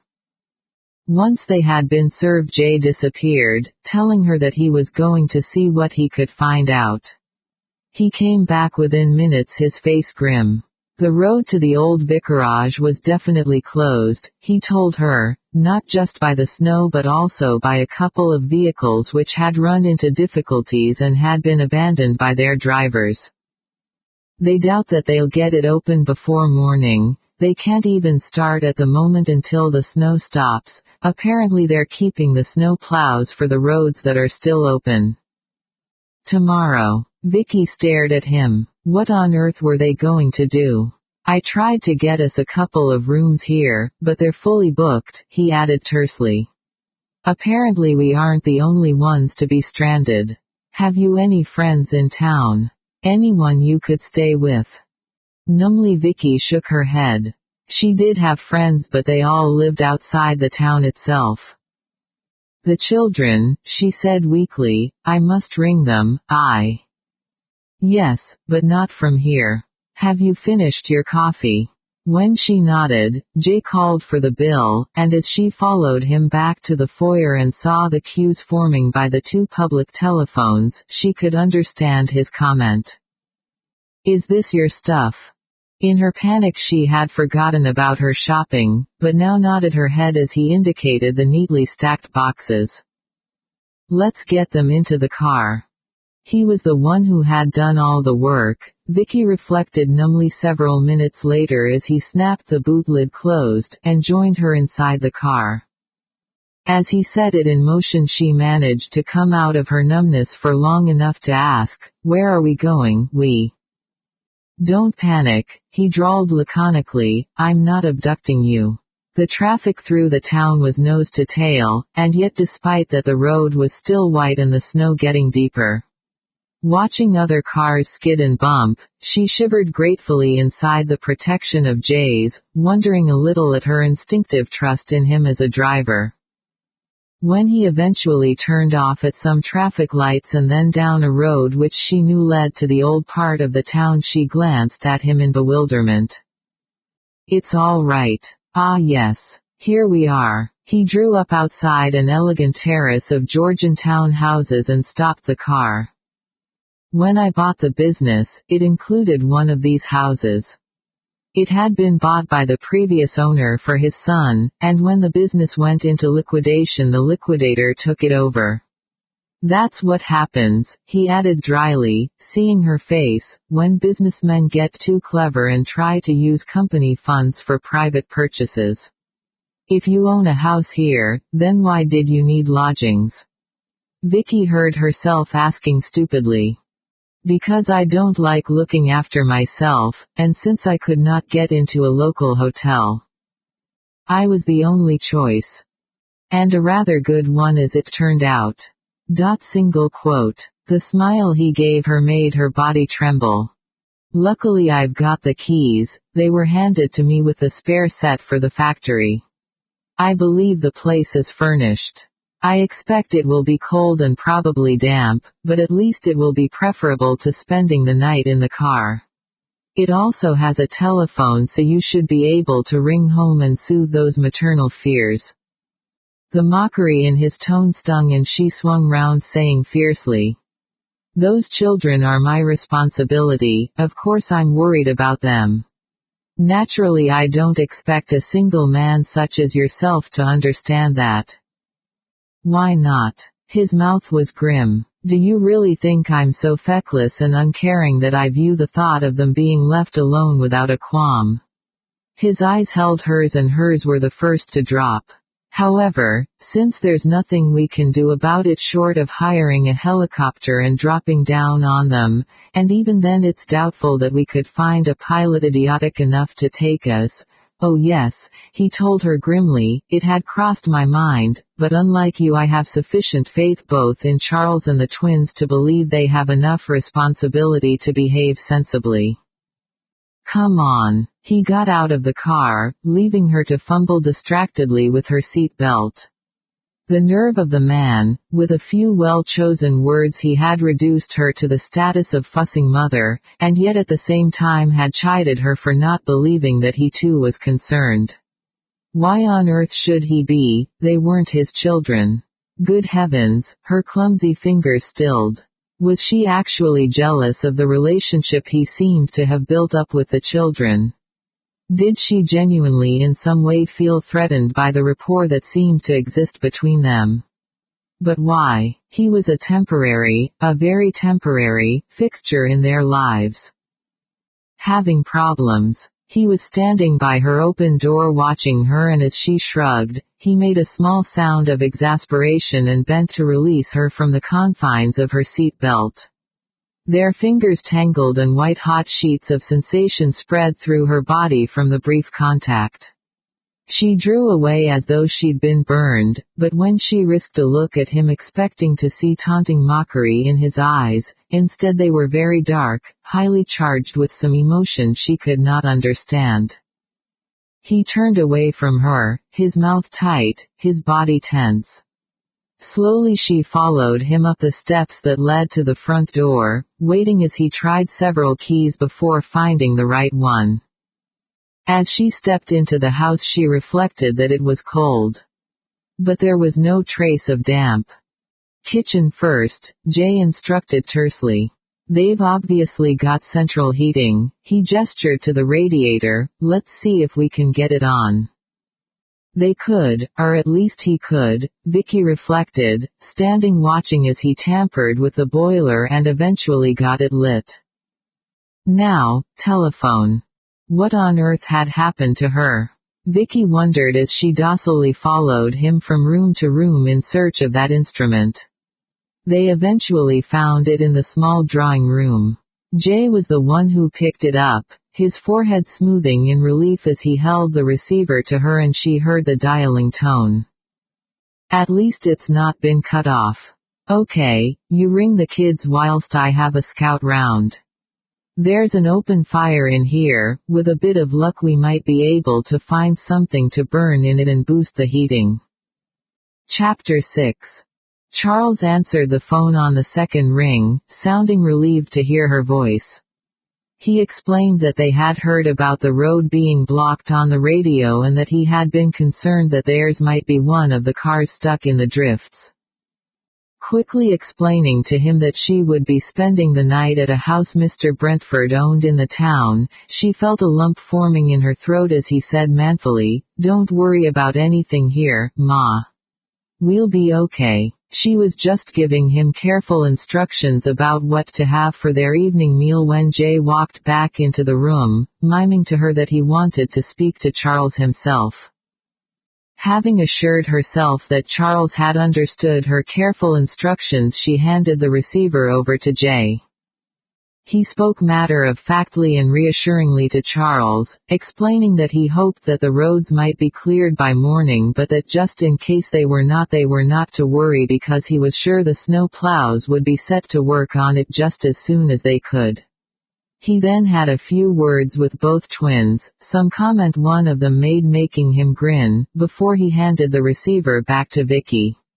"Now you two must both do what Charles says," she warned Julie. "He's the eldest." When she had finally replaced the receiver, the silence in the room unnerved her. Jay was watching her closely, and to break the tension between them she said without thinking, "What were you smiling about before on the phone?" He grinned again and the look in his eyes further alarmed her. "Julie was just reminding me that you have no nightclothes with you. She suggested it might be a good idea if we slept together to keep warm." Apparently she picked the idea up from some sort of survival program. To save her life, Vicky couldn't stop herself from flushing beneath his quizzical regard. He might find Julie's innocent comment amusing, she thought testily, but she certainly did not. Oh, it was all right for him. Unlike her, he was quite at ease and experienced in these matters, whilst she... Come on. To her astonishment, Vicky realized that Jay was heading for the front door. He saw her expression and smiled at her again. We might not be able to get back to the vicarage, but here we are in the town, we can go out and buy some nightclothes, he explained with wry patience when she still looked bewildered, and anything else we might need. He was of course quite right. Although, because of the one-way system, it had taken them some time to reach the house, on foot she knew it would only take them a matter of minutes to get back to the town center. What he said made sense, and yet Vicky was aware of a reluctance to go with him, or to do anything that might increase the intimacy between them. We might as well get some food whilst we're about it, Jay commented as they stepped outside. The ground underfoot was treacherous, and as he turned to lock the door behind them he slipped slightly. Acting automatically, Vicky grabbed his arm as instinctively as she might have done one of the children. She could feel his muscles flex beneath her fingers, the sensation intensely disturbing. So much so that she released him quickly, as though the brief contact had burned her. "Thanks." The cursory way in which he said it made her feel more uncomfortable, as though he, too, had been aware of her body's reaction to her touching him. They walked to the shops in silence, Jay pausing outside the toy shop for a second whilst Vicky frowned. She saw that he was looking at a BMX bike. "Is this what Jamie wants?" "Yes," she sighed faintly. "But it's out of the question this year. I simply can't afford it. He's saving towards it himself, and I'm hoping there'll be enough by Christmas next year." Next door to the toy shop was a lingerie boutique, its window temptingly dressed with a selection of pastel silks and satins. When Jay took her arm and turned towards the door, Vicky tensed. "Your nightdress," he explained, frowning at her. "Not from here." Color stung her face. "It would be far too expensive. There's a chain store just down the road." To her fury, Jay ignored her objections and pushed open the door of the shop. It was either go with him or cause a scene, Vicky decided, realizing that they were attracting the attention of the girl standing behind the small counter. Once inside, she felt embarrassment mingle with her anger. Just by being there, Jay affected her. We'd like a nightdress," Jay interrupted, infuriating her with his cool assumption of control. "Yes, of course." The salesgirl smiled appreciatively at him, but then very few women would not, Vicky reflected sourly, watching her. "Is it a Christmas present or not exactly? Did you have something specific in mind?" Now she turned her attention to Vicky, but just as she was about to open her mouth again, Jay forestalled her. "The peach silk set in the window." Filled with dismay, Vicky swallowed. She had glimpsed the silk nightdress with its matching 20s-style short jacket as they walked past the window, but just a glimpse had been enough to convince her that it was way out of her price range, a fear which the salesgirl's complacent smile did nothing to subdue. When she retreated to the rear of the shop, Vicky hissed angrily to Jay. "What on earth do you think you're doing? I could no more afford anything like that than I could fly. Besides, it's a complete waste of money, I never wear anything like that." No, she didn't care for the derisive way Jay was smiling at her. "Then perhaps it's time you did." Before she could make any further comment, the salesgirl was back, carrying a cardboard box. "That particular set is gift boxed," she explained as she opened it. "It's a rather special line we're stocking just for Christmas. Here we are." As she unfolded the nightdress from its bed of tissue paper, Vicky could not quite hold back a tiny gasp of delight. Cut cleverly on the bias, the bodice of the nightdress was supported by tiny shoestring straps which crossed at the back. The back of the nightdress was cut extremely low, and it crossed Vicky's mind as she fingered the delicate fabric that it could have been designed to be worn as an evening dress, or for a woman to wear for the pleasure of her lover. Unbidden, the thought slipped into her mind and she released the fabric instantly, her body suddenly hot and uncomfortable. And this is the jacket that goes with it." Plainly the salesgirl was unaware of her discomfort. She held up the jacket for their inspection. Of an unusual design, the hem was longer at the back than the front. The fabric again cut on the bias so that it fell gracefully in elegant folds, its plainness offset by the beautifully worked lace butterflies that trimmed its edges. In fact, the lace was so delicate that Vicky was reluctant to touch it. Of course it was far, far beyond her reach. Even if she had the money to buy it, she would not have done so. There were far too many other things that were more important. It was ridiculous of Jay to have insisted that they come in here. She was just shaking her head regretfully when she realized the salesgirl was not looking at her, but at Jay, and moreover that she was beaming delightedly. "We only ordered one set in each size," she was telling him, adding to Vicky, "Quite frankly, I rather envy you. It's just the sort of thing I'd like for myself." Vicky whirled round, opening her mouth to protest, but the pressure of Jay's fingers on her arm stopped her. She could hardly make a scene in front of the salesgirl. But if Jay thought she was going to let him buy her. Another, even more unwelcome thought struck her. Perhaps it wasn't for her, perhaps he had bought it for someone else. After all. "Now, something to eat, I think," Jay announced when they were back out on the street. "Does this place have a decent delicatessen?"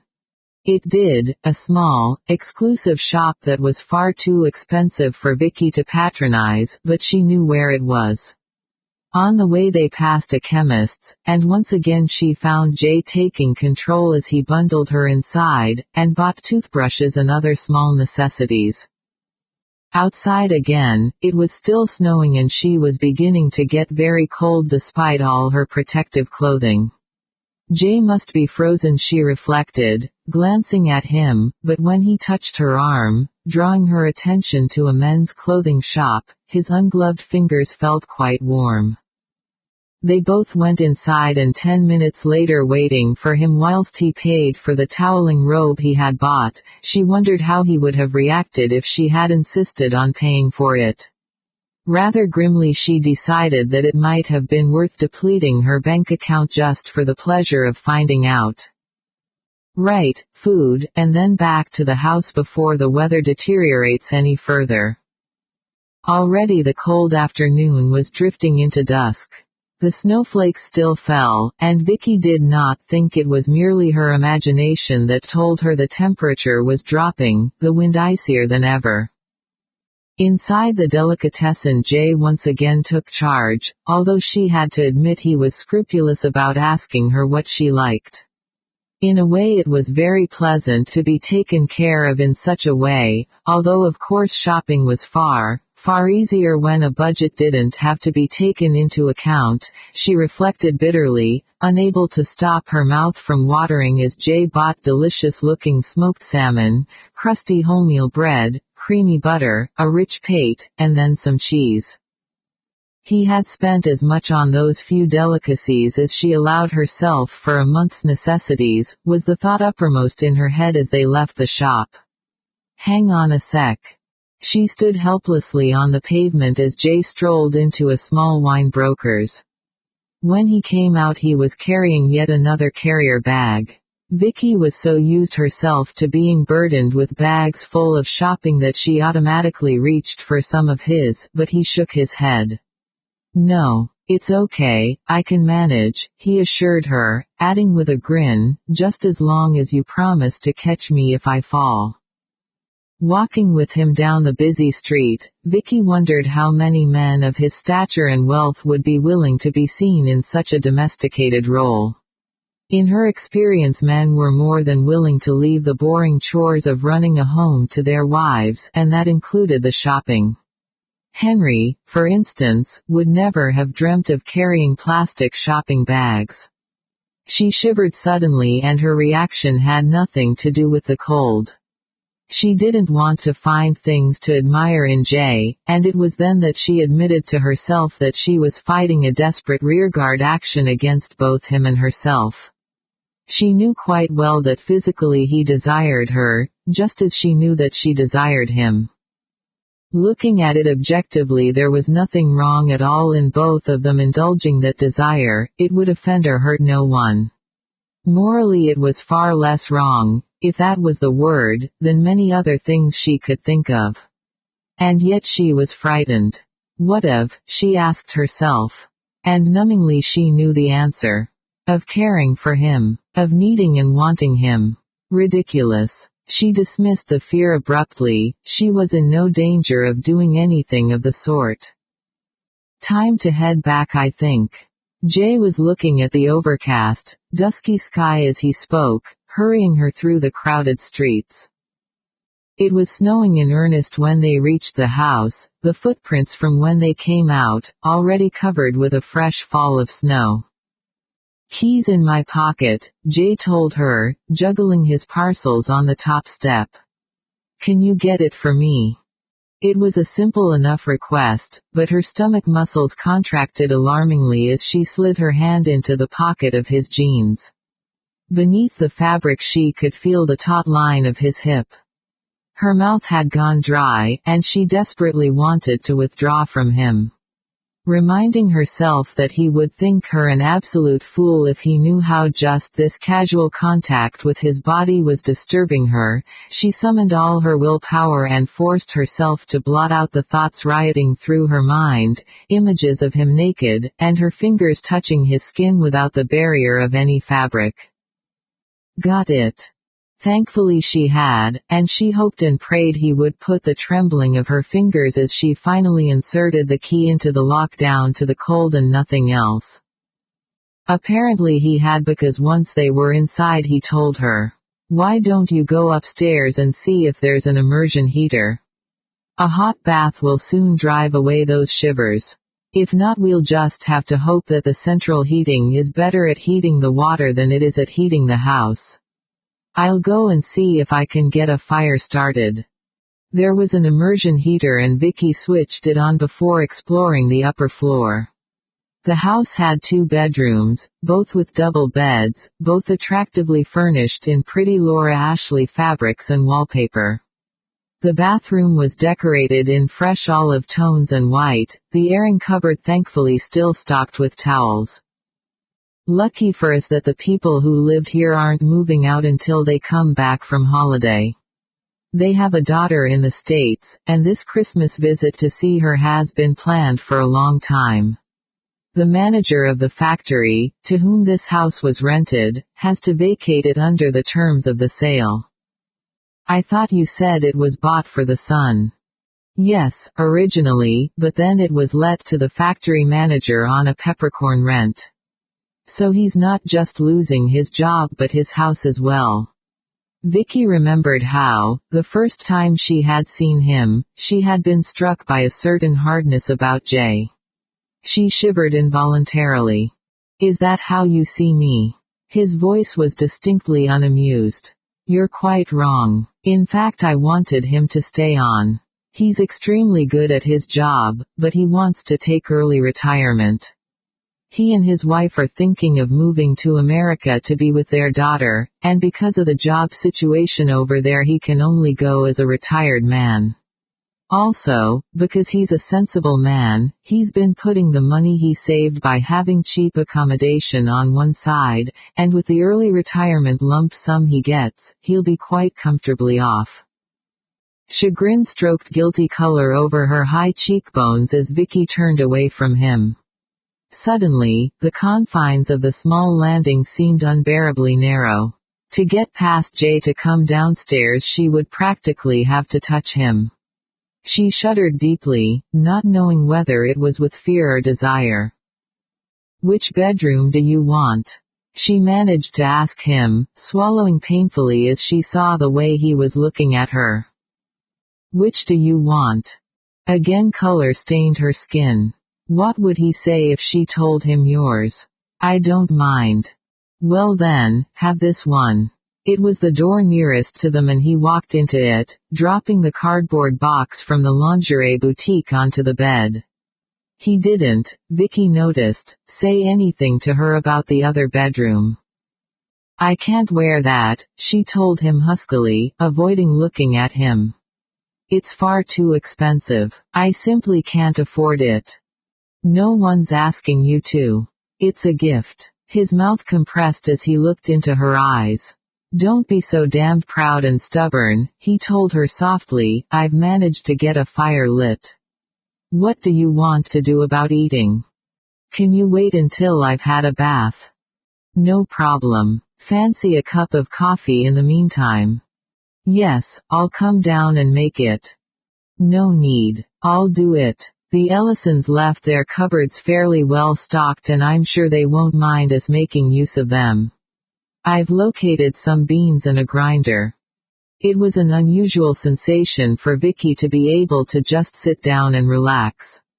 Normally there were so many tasks for her to do that she wasn't used to having idle hands. On impulse she decided to ring home again, but to her dismay the line was dead. It wasn't unknown for this to happen during the winter, but it worried her sufficiently for Jay to demand when he walked in with her coffee, "What's wrong?" I tried to ring home, but the line's gone dead. Stop worrying, the kids know where you are, and they're sensible enough for all their high spirits. You've done a good job with them.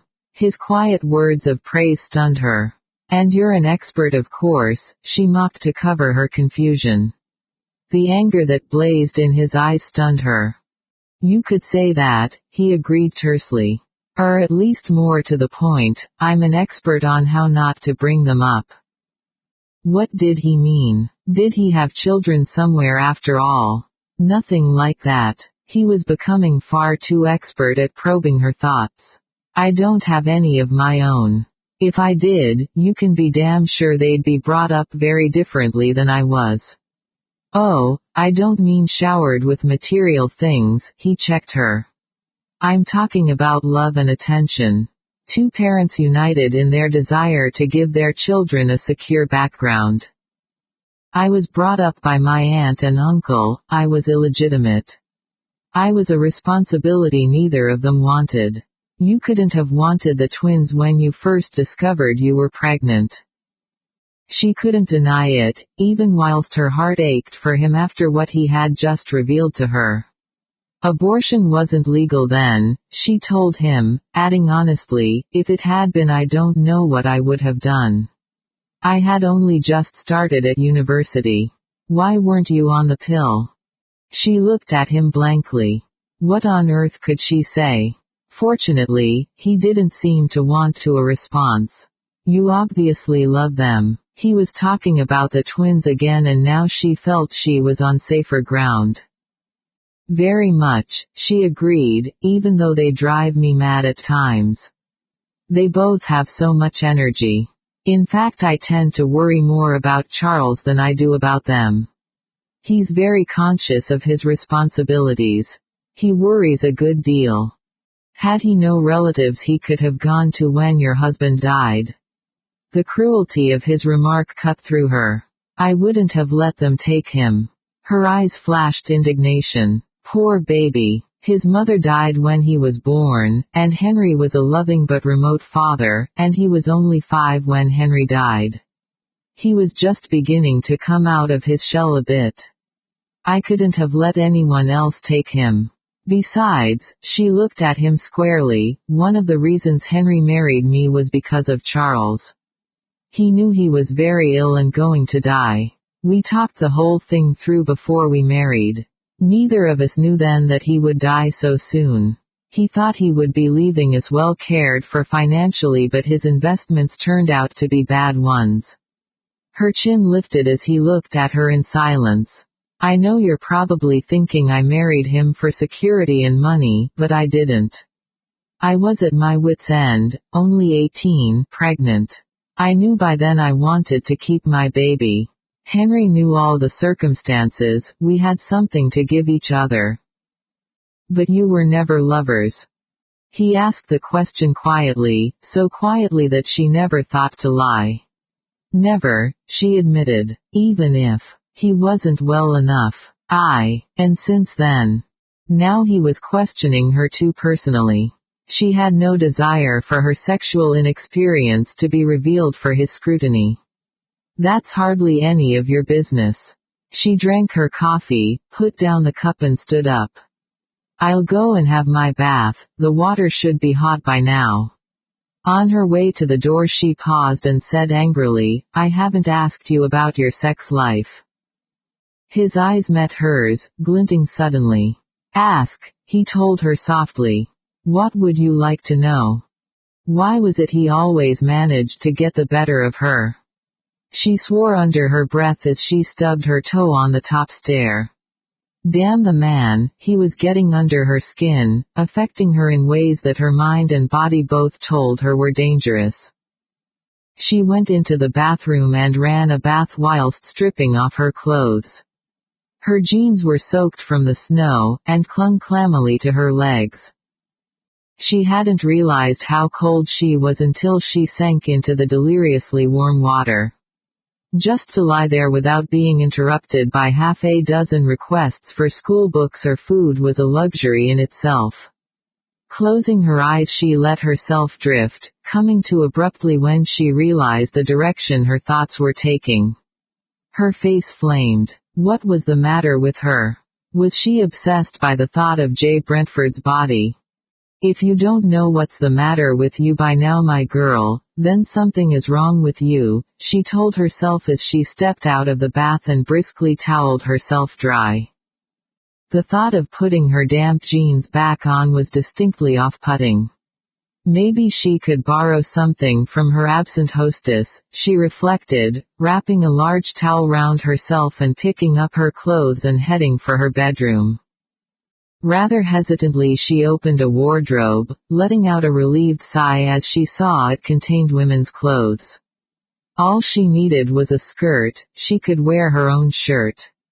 She found a plain dark brown one, which although too large for her was better than her wet jeans. As she put it on the bed she caught sight of the parcel on the bed.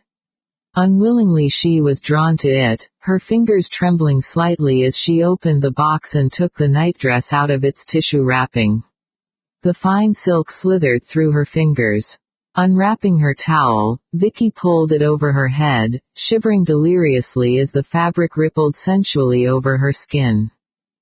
It fitted her perfectly, the delicate peach color emphasizing the creamy delicacy of her skin, making the red-gold color of her hair so much more startling.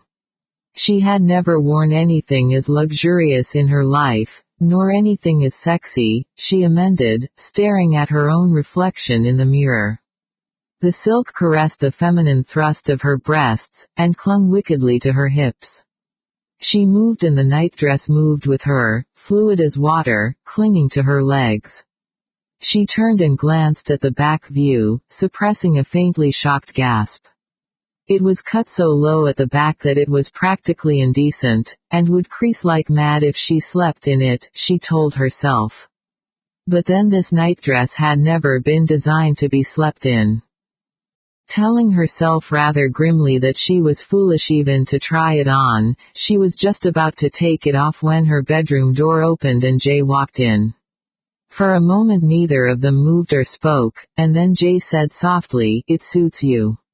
"No, Vicky was startled by the panic washing through her denial. "You what?" His mouth was grim. "You hate looking like a desirable woman. Do you think I don't know that? But you are," he told her silkily as his hands closed on her shoulders. "So extremely desirable that I find it impossible to resist you." His mouth touched the side of her neck, and even though she knew she should be pulling away, Vicky found herself melting beneath his touch. The delicate movement of his lips feathering tiny kisses along her skin made her shiver in pleasure, his tongue touched the frantic pulse beating in her throat and she groaned, clutching his jumper. Beneath the fine silk her heart was jumping like a steam engine. She heard him say her name and looked at him with eyes glazed with a mixture of shock and desire. "Kiss me." She opened her mouth to refuse and then stopped. What was happening to her? She no longer seemed to be in control of her own reactions. As though it were no longer a part of her, she watched her hand lift to touch his face. His jaw was rough with an afternoon's growth of beard, she could feel it rasping beneath her fingertips. She knew that he was watching her, but it seemed unimportant, outside the strange weakness that seemed to possess her.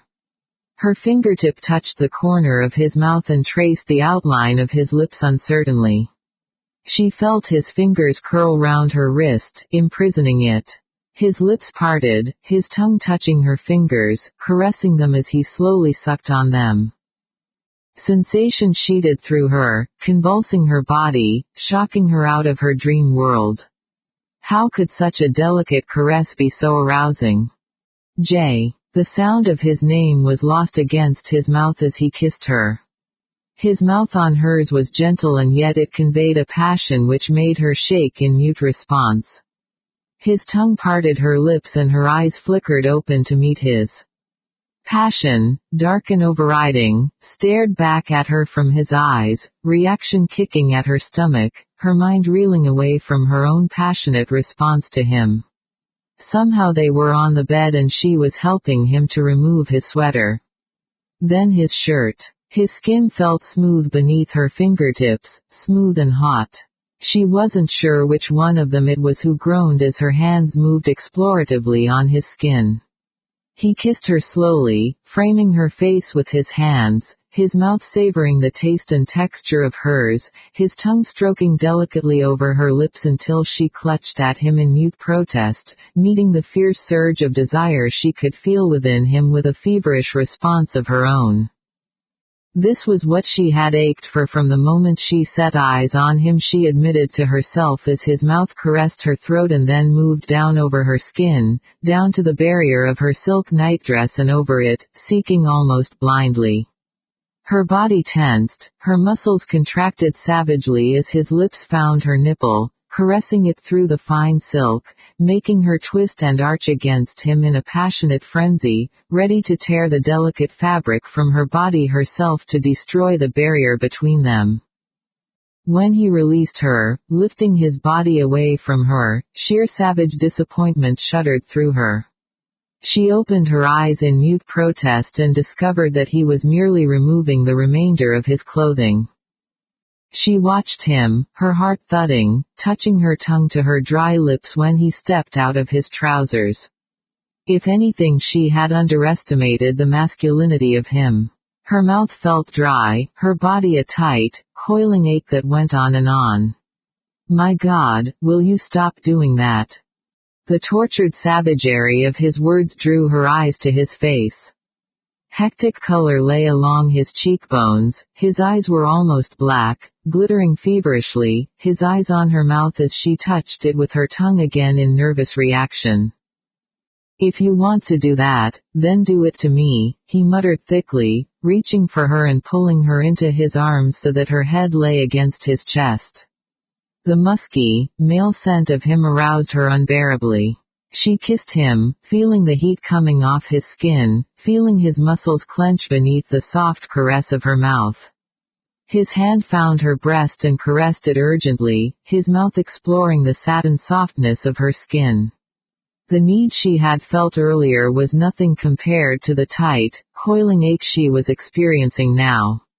Her teeth nipped protestingly at his skin, resenting the barrier of fine silk that still lay between them, her muscles responding eagerly and fluidly to him when he tugged it off.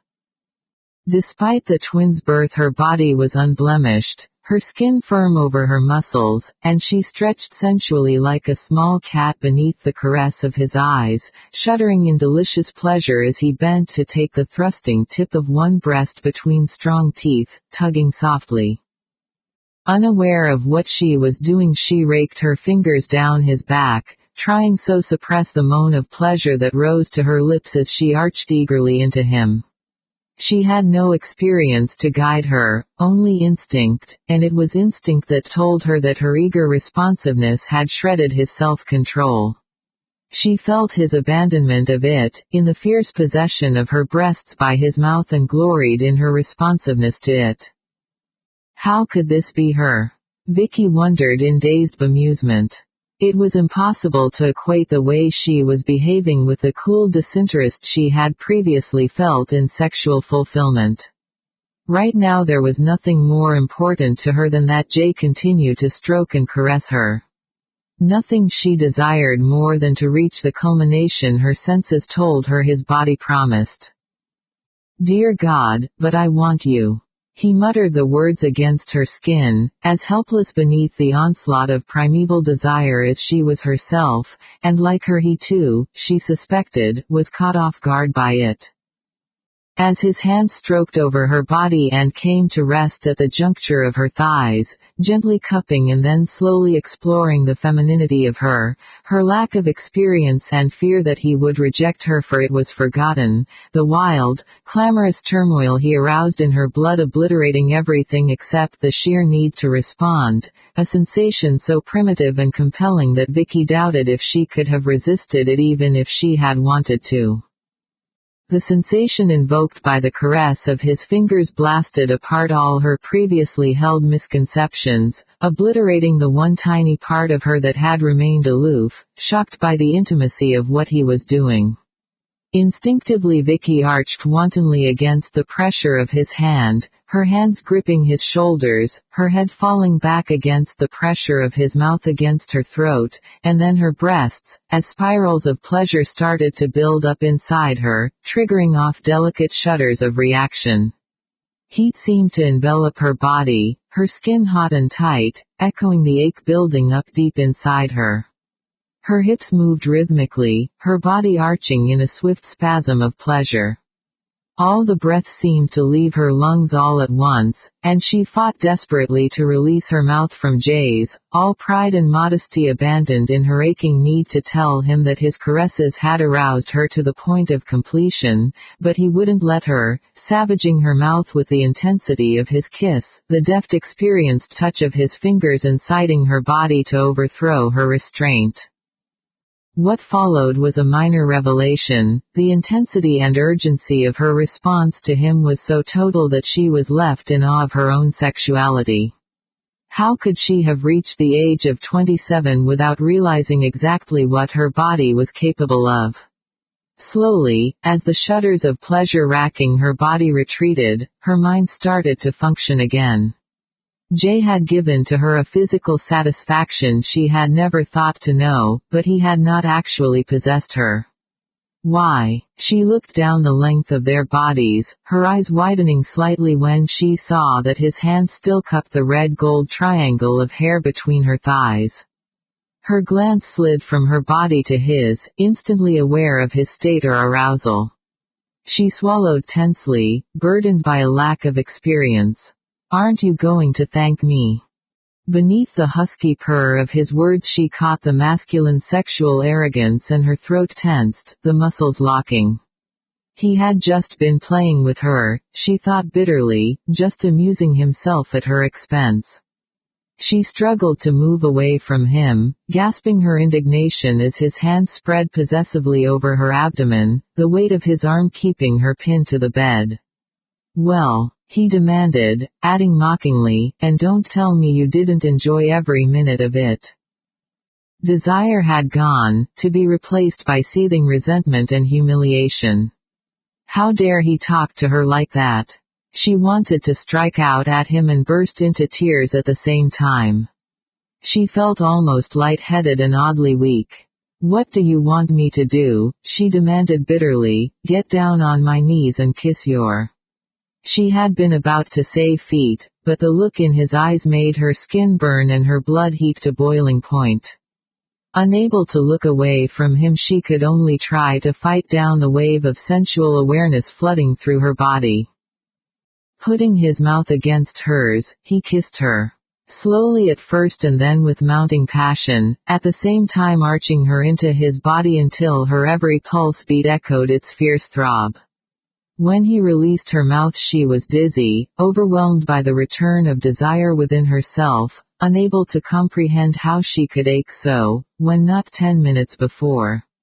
Bewildered by the savage intensity of the desire she could sense seething within him, she said huskily, "I thought you mustn't want me." In the dimness of the unlit room she saw the white glimmer of his teeth as he smiled. "Allow me to tell you that for a woman of 27 you are unbelievably naive." Instantly she recoiled and would have pulled away from him, but he wouldn't let her. "Of course I want you, my innocent little idiot," he muttered thickly against her throat, "but your need of me wouldn't wait, and being the gentleman that I am." Beneath the soft drawl, Vicky thought she could sense amusement, and it goaded her into tensing and arching her body in a vain effort to dislodge him. As she lay beneath him, tremors of helpless rage shook her body. She felt him move and thought he meant to release her until she heard him mutter something savagely beneath his breath, and then he was between her thighs, touching her, not gently this time, but in a way that brought a fierce surge of pleasure to her body, so that almost without knowing it she was arching against him, demanding and receiving the fierce thrust of his body within her own.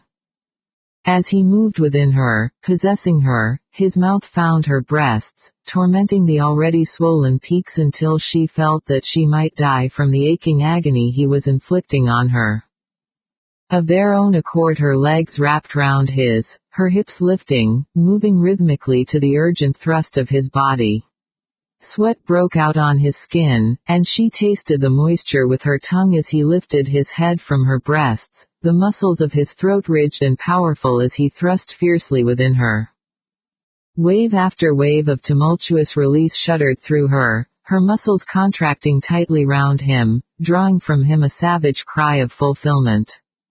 Still trembling in the aftermath of their mutual climax, Vicky was surprised to hear herself asking huskily, "Isn't it now your turn to thank me?" She heard him laugh, as he buried his mouth in her throat, licking the fine sheen of sweat from her skin. As he rolled over and pulled her against his side, she heard him saying wickedly, "Not for that, my dear, after all it was mutually pleasurable, but should you ever be able to shed your inhibitions sufficiently to kiss?" He laughed again as she covered her ears, outraged by what she suspected he was about to say. "Was he your first lover? The twins' father?" The abrupt and unexpected question coming so closely after his teasing caught her off guard. Chagrined because he was so obviously aware of her naivete and inexperience, she said bitterly, "I'm sorry that my experience doesn't match your own." "I'm not." The sudden intensity in his voice silenced her. He reached across her, snapping on a bedside lamp. His hair was tousled, his skin gleaming in the soft light. A faint tug of desire shivered through her, shocking her. What was it about this man that made her want him so? "Why did you let me make love to you?" Avoiding his eyes, Vicky countered wryly, "Could I have stopped you?" His fingers touched her jaw, making her turn back to face him. "If you had really wanted to, yes. I don't go in for rape." His voice was suddenly implacable and cold. "It's obviously been a long time since you've had a lover." His eyes narrowed on her face and he said softly, "At a guess I'd say an extremely long time. So I repeat, why me?" Somehow she managed a nonchalant shrug. Was he already regretting making love to her, thinking that because of her inexperience she was going to demand more from him than he was prepared to give? Her skin burned. "Surely I don't need to tell you that you're an extremely attractive man.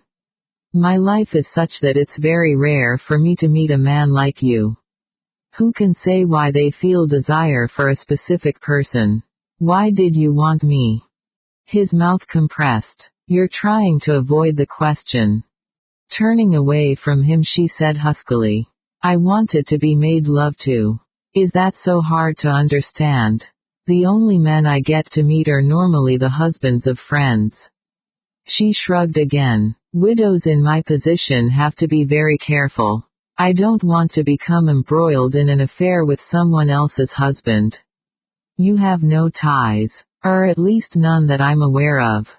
Physically you're very attractive." And that's all it was. Merely the need to fulfill a sexual urge. What else could it be? For some reason the look in his eyes made her feel uncomfortable, as though he had caught her out in a lie, but she wasn't lying. That was all she had wanted, even though it did sound almost sordid, worded the way he had worded it. What on earth had he expected her to say? That she had fallen madly in love with him.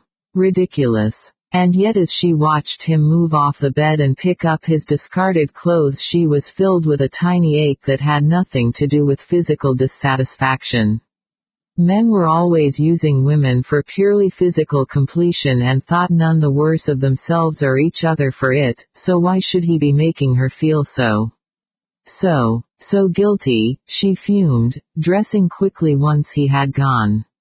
She had no reason whatsoever to feel guilty, none at all. Chapter 7. Vicky had expected there to be a degree of constraint between them after what had happened and had deliberately held back from going downstairs for as long as she could, but eventually the hunger pangs tearing at her stomach refused to let her stay. She found him seated by the fire, glancing at a magazine, and paused awkwardly by the door, until eventually he looked up. There was nothing in his eyes to betray what he was feeling, if anything. Perhaps it hurt his pride to know that he had been wanted simply as a sex object, she thought with relish. If so, it would do him good to suffer a little of what her sex suffered all the time. A little surprised by her own thoughts, she said hurriedly, "I'm starving. What about something to eat?" "Good idea," he agreed, putting his magazine down and standing up, smiling at her as calmly as though there had never been the slightest degree of intimacy between them. Beneath her checked blouse, Vicky could feel her heart thumping heavily as he came towards her. What on earth was wrong with her, she wondered crossly. She was reacting to his proximity now even more intensely than she had done before they had been lovers. It was ridiculously irrational. "If you want a hand, I can manage." She knew she sounded rather desperate, and her pulses were already thudding at the thought of having to work in the close confines of the small kitchen with him there as well. With all the delicacies he had bought, it was no problem to create an appetizing supper, and placing everything on a trolley she had found, Vicky wheeled it into the small sitting room. Jay had built up the fire whilst she had been at work in the kitchen, the heat it gave off relaxing her numbed muscles. As she walked in, Jay rose to meet her, taking the trolley off her and positioning it between two fireside chairs. "Good idea," he approved, studying it. "There is a small dining room, but in view of the inadequate heating we will be far warmer eating in here." He glanced at the trolley and frowned. Just a minute. What had she forgotten? Vicky wondered, watching him disappear in the direction of the kitchen. He was back within seconds, carrying a bottle of champagne and 2 glasses. All the time they were eating, her thoughts were not on the food but on what had happened upstairs. Logic and feeling had never seemed so very far apart. Even now she was having to stop herself from reaching out and touching him. She shivered slightly, glad of the trolley between them, stunned into shocked stillness when Jay drawled blandly, "Did you enjoy it?" At first she thought he had actually read her thoughts and knew that her mind had been on their lovemaking and her own overwhelming response to it, and color flared delicately along her cheekbones. His expression changed, something faintly alarming glinting in his eyes as he added softly, "I meant the food, but you are quite right, there are other appetites that it is far more enjoyable to satisfy than the hunger for food." He picked up a champagne glass and handed it to her. "You know you intrigue me," he said slowly. "You're like no other woman I've ever met." Vicky grimaced faintly. She could well imagine how different she was from his normal female friends. "You mean a case of any port in a storm," she offered heartily, sipping the bubbling liquid, and trying to subdue the ache in her heart. This was the first time she had actually drunk champagne, she realized with a start. Her wedding had been a quiet one, with no celebrations afterwards, and there had been no other occasions in her life to merit buying it, not just for herself.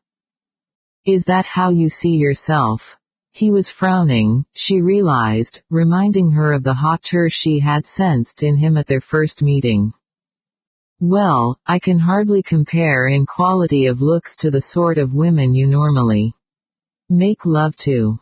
You don't think so? His smile was thin. Certainly they possess a good deal more gloss and they're very attractively and expensively packaged. His voice was so derisory that she could not resist asking. If you despise them so much, then why? Why take them to bed? Do you really need to ask me that? He said silkily. I should have thought it was self-evident. A man is in no danger of becoming overinvolved with a glossy, mechanical doll. Suddenly her heart was thumping madly, her body tense with a mingling of expectancy and dread. She was shaking so much she had to put her champagne glass down. With you it's different, Jay told her quietly. You're a real woman with a mind that's as healthily attractive as your body. What are you trying to say to me? Her voice was strained and husky.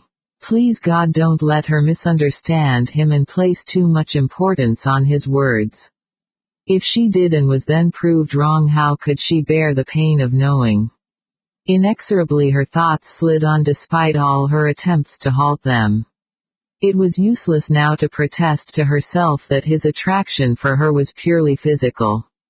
It wasn't an it. Never had been. She started to tremble wildly, and heard his voice above the pounding thud of her heart.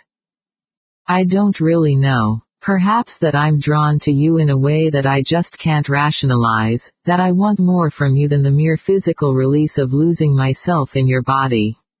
That, illogical or not, when you smile at me the whole day brightens.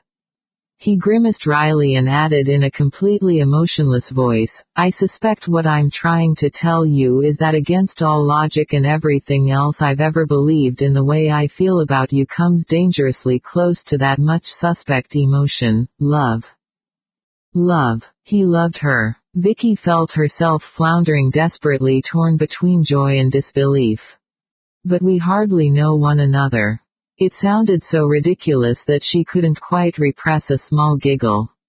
The wry slant of Jay's eyebrows informed her that he shared her feelings. It does seem unlikely, I agree. Love per se is not an emotion I have too much faith in. Once, many years ago, I believed myself in love and I thought that feeling was returned, until my fiancé broke off our engagement to marry a man 20 years older than me and 20 times richer. So that explained the hard reticence she had sensed in him, Vicky reflected, watching him as the logs cast shadows over his face. There had been little that was lover-like in his remarks to her, and yet strangely she felt them to be more believable and genuine for that lack. This afternoon shopping with you. Somehow it felt so right. Just the same way that living with you and the kids does. His words caused her a certain degree of disquiet. Maybe the attraction is simply that of a different way of life, she suggested neutrally. You mean overworked tycoon falls for the back-to-nature myth? He shook his head. No, I don't think so. He smiled at her then. I suppose you're wondering why I'm telling you all this. No woman ever wonders why a man tells her he thinks he might be in love with her.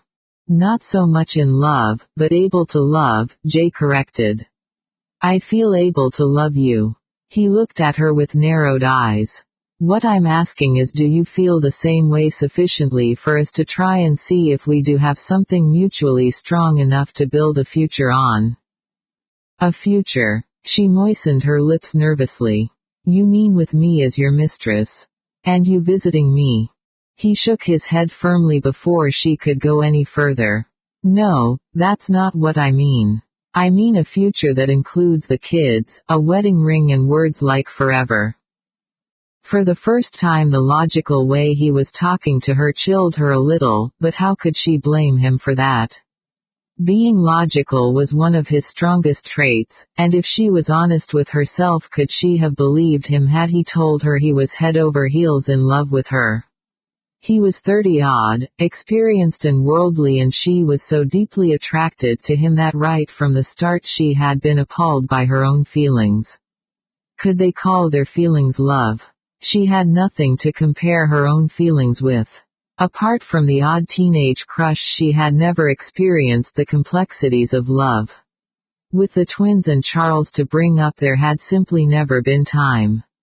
She had tried to explain away the way she felt about him as purely physical desire, but she knew she had not been honest with herself. There was more to it than that. All I'm suggesting is that we give one another time to discover how strong our feelings are. An old-fashioned period of courtship, if you like. With access to my bed thrown in. Holding her eyes, he said levelly, a good sexual relationship helps to build a good marriage. If we didn't take pleasure in one another sexually, I wouldn't be talking to you like this now. But I don't want you simply for sex. No, he wouldn't, Vicky reflected. A man like Jay would never have to look hard for someone to share his bed. Is that why you made love to me this afternoon? A sort of test. She was being unfair and she knew it, seeing her own judgment of herself reflected in his eyes. I made love to you this afternoon for one reason and for one reason alone.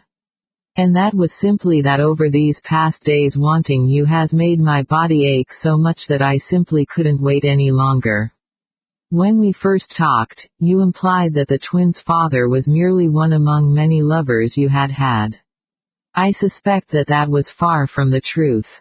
He saw her open her mouth and continued firmly. What happened in the past is the past, and the only reason I'm bringing it up now is because I want you to know that no matter how many or how few men there have been in your past, my feelings for you are for the woman you are today. We all make mistakes in life.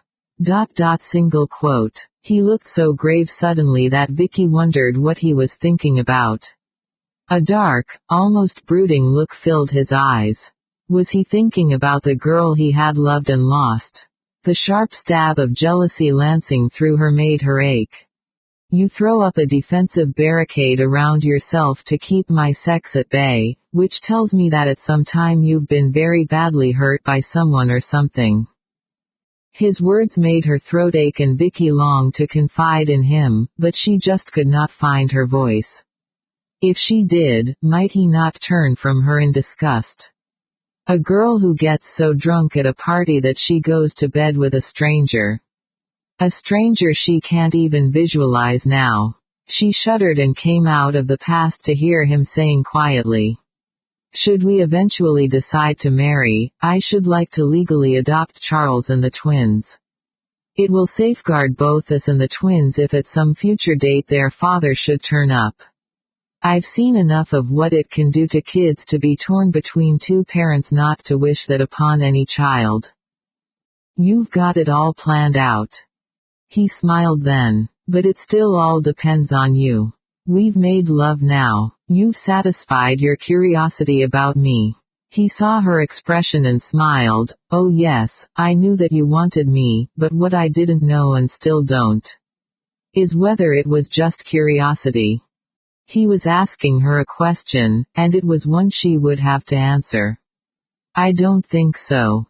Vicky was relieved when he didn't press her any further, simply topping up her champagne glass and saying softly, then let's both drink a toast to the future, our future. After that, amazingly, the constraint she had felt before simply fell away, and before too long they were chatting companionably. It was, indeed, almost as though she had known him for many years, she thought in some amazement, listening whilst he made a dry comment about his early days in business. And you were at university in Bristol. I know the city quite well, I had friends who lived there. He frowned, his eyes going dark, and Vicky wondered if he was perhaps thinking of the girl he had loved again. You're all but going to sleep. Why don't you go up? After I've cleared up, Vicky told him, glancing at the trolley. I'll do that, Jay offered, getting up and stretching, flexing long bones and taut muscles. As she watched him, a heat seemed to grow in her stomach, an ache that flooded her body with sharp desire. If nothing else, marriage to Jay would bring her a physical satisfaction she had never thought to know, she reflected as she made her way upstairs. It was stupid to feel disappointed because he had not kissed her good night, nor had he made any mention of joining her. She heard him come upstairs just after she got into bed. He went into the other bedroom and then the bathroom. Lying tensely in her bed, Vicky heard him returning to the other bedroom.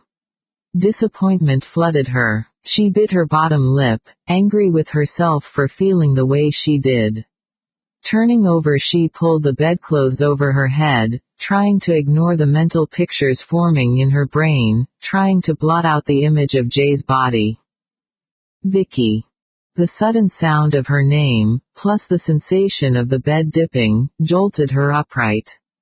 Jay was seated on the bed, 2 glasses in his hand and a bottle of champagne in the other.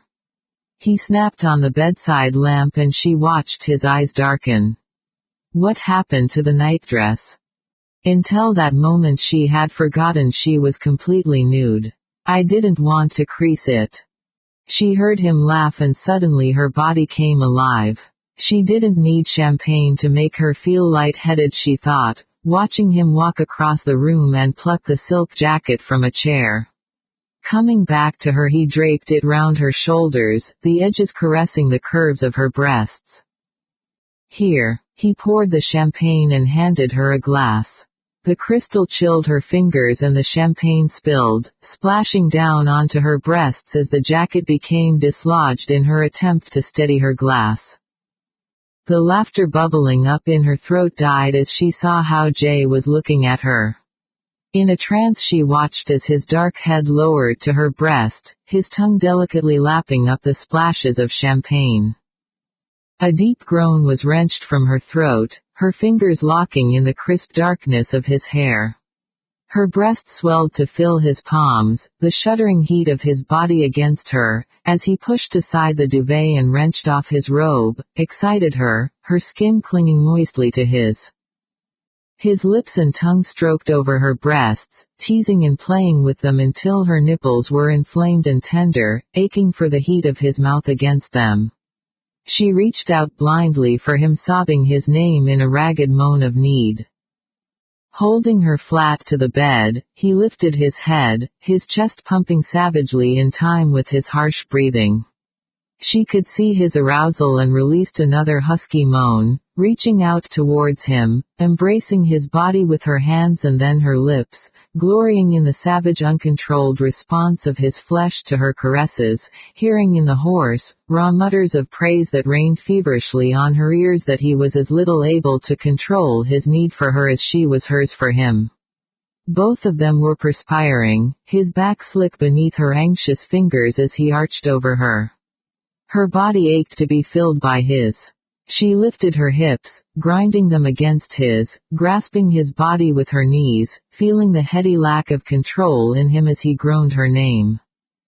I want you, Vicky. I want you. Dear God, how much I want you. It was a litany chanted between harshly drawn breaths, broken off only when her feverish fingers slid down his back, investigating the taut planes of his buttocks. She cried out as he entered her, not with pain but with joy, eagerly opening her body to his, willingly matching the savage intensity of his lovemaking and glorying in her power to make him cast aside the mantle of distant stranger and become instead a man as much possessed by passion and need as she was herself. In the peaceful lull that followed the explosive climax of their lovemaking, she found herself turned into his arms and held there, her body warmed by his. She had never actually slept with anyone before, and she found the sensation extraordinarily moving, as much so in its own way as their previous physical union. Towards dawn she woke, immediately conscious of his warmth beside her, and the arm he had flung across her body in sleep. For a long time she simply lay there, marveling at his power to alter the axis of her world, and then she went over all that he had said to her the previous evening. Slowly, like the onset of a thaw, she could feel joy and hope rising up inside her. Suddenly the future looked bright and promising. He was not in love with her, he had said, but there could be love, surely more lasting and to be treasured than the mirage of mere adoring infatuation. She could love him too. She could admit that now. Was indeed already halfway to loving him. Content and more happy than she could ever remember being in her life before she closed her eyes and snuggled closer to him. In sleep his arm tightened protectively around her. At least she thought it had been in sleep, until the lazy caress of his fingers against her breast made her realize that he was awake. This time they made love slowly, almost tenderly, she reflected later, remembering how he had teased and aroused her skin with kisses until she was mindless with pleasure, the blood singing in her veins as they climbed together towards the human peak of perfection, and there was no reality apart from that which they created between them. Chapter 8. As Jay had predicted, the snow plows had been out during the morning, clearing the blocked roads. It was still bitterly cold but had stopped snowing, and to Vicky's great relief when she rang home she discovered that the phone was once again working. She spoke to all three children, as did Jay.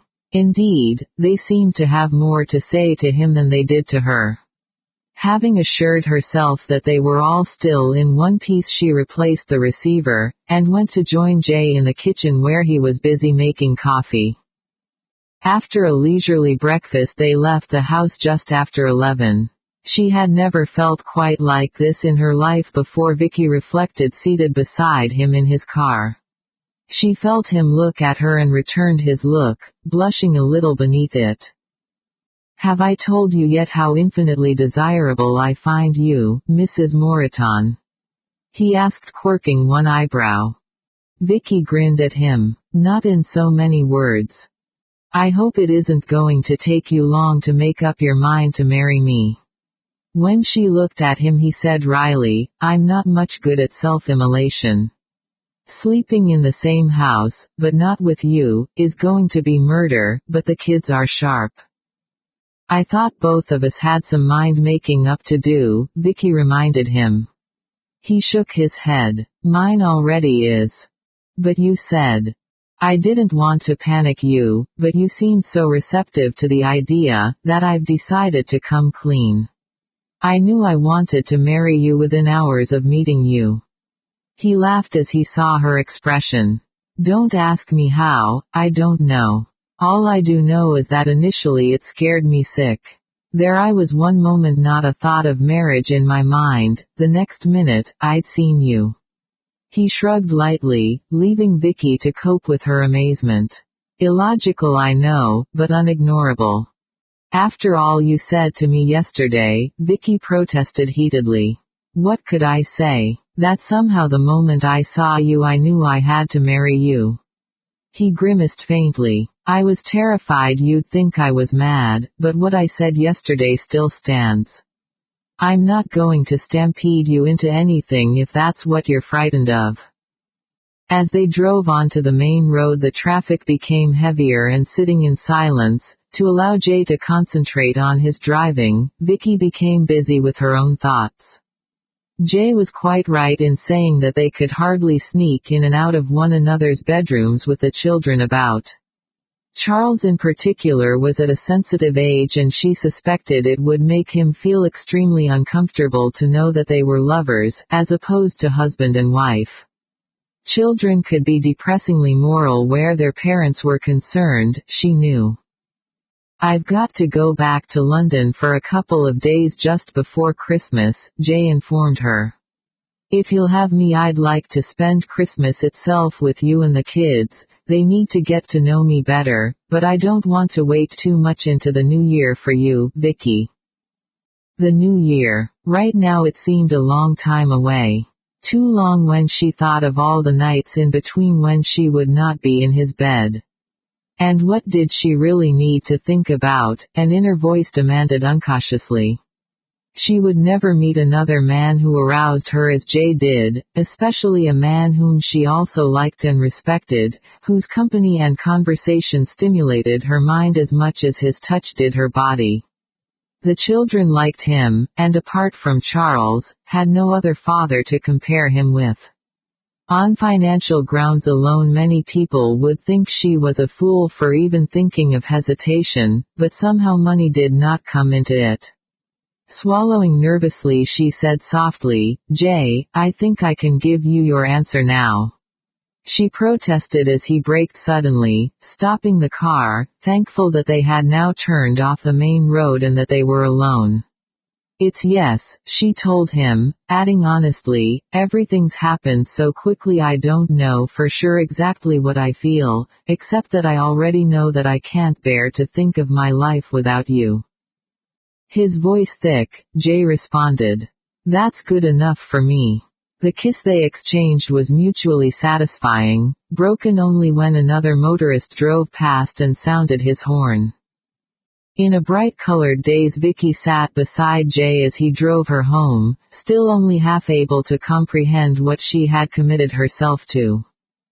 At Jay's insistence, once the excitement over their return had subsided, she took the children on one side and explained to them that Jay had asked her to marry him. There was a brief silence, and then Charles asked her uncertainly, "If you do, will that mean that you'll leave us?" That he should even think such a thing appalled her. "Of course not. You're my family, Charles, all three of you, and if I do marry Jay he'll then become part of that family." The relief on his face made her heart ache. Did he really think she would abandon him? Poor child, but then he'd already lost so much in his short life, no wonder he was so little inclined to trust and take things for granted in the way that the twins did. There was no question of any of the children not liking Jay. Far from it, and she marveled at the ease with which he communicated with them. For a man who by his own admission had had very little to do with children he seemed to have an instinctive way with them. "I think you should marry him," Charles said at last. She looked at the twins. Both of them nodded their heads. "Then we'll have a proper father," Julie said determinedly. "Will we still live here?" That was Jamie, and his question stumped her. She and Jay had not talked about where they would live. He had his business interests to think about of course, and the house was really Charles's. She only held it in trust for him. She put the question to Jay that evening after the children had gone to bed and they were alone. Already there was a tightness about having him there that frightened her. It was unnerving how quickly she had come to depend on his presence and how much she dreaded him not being there. Was this then love? This need to have him beside her, to reach out and touch him as though to reassure herself that he was real, to go to sleep in his arms and wake up at his side.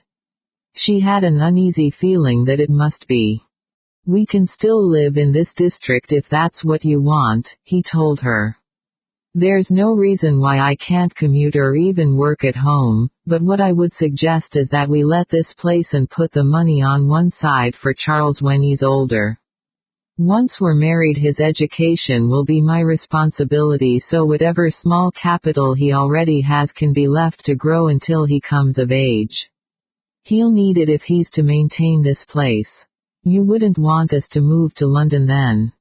And deprive the kids of the freedom they have here." He shook his head. "No, it wouldn't be fair on them. They seem to have taken to the idea of our being married quite well." The twins are thrilled. Charles seems a bit reticent. "Because of his father." "Partially, and partially I think because he's worried that we might abandon him." She saw Jay frown as he put his arm round her and pulled her against his body. The old sofa sagged beneath their combined weight, and Vicky leaned her head on his shoulder, reveling in the warmth and security of him. "Did he say that?" "He hinted at it, but I've tried to reassure him. In many ways he's as much my child as the twins." After all, he's never known any other mother, and simply because they are twins, somehow they're not quite as close to me as Charles is. We'll find a way of allaying his fears, but now. His kiss made her ache for more than the frustrating clothed contact of their bodies, and instinctively she moved closer to him, pressing her body against his, moaning deep in her throat as his hand caressed her breast. He pushed aside her sweater, firelight dancing on the creamy globe of her breast. Desire shuddered through her and she arched wantonly against him. "Stop tormenting me," Jay muttered, pulling away from her. "You know damn well we can't. And what you're doing to me."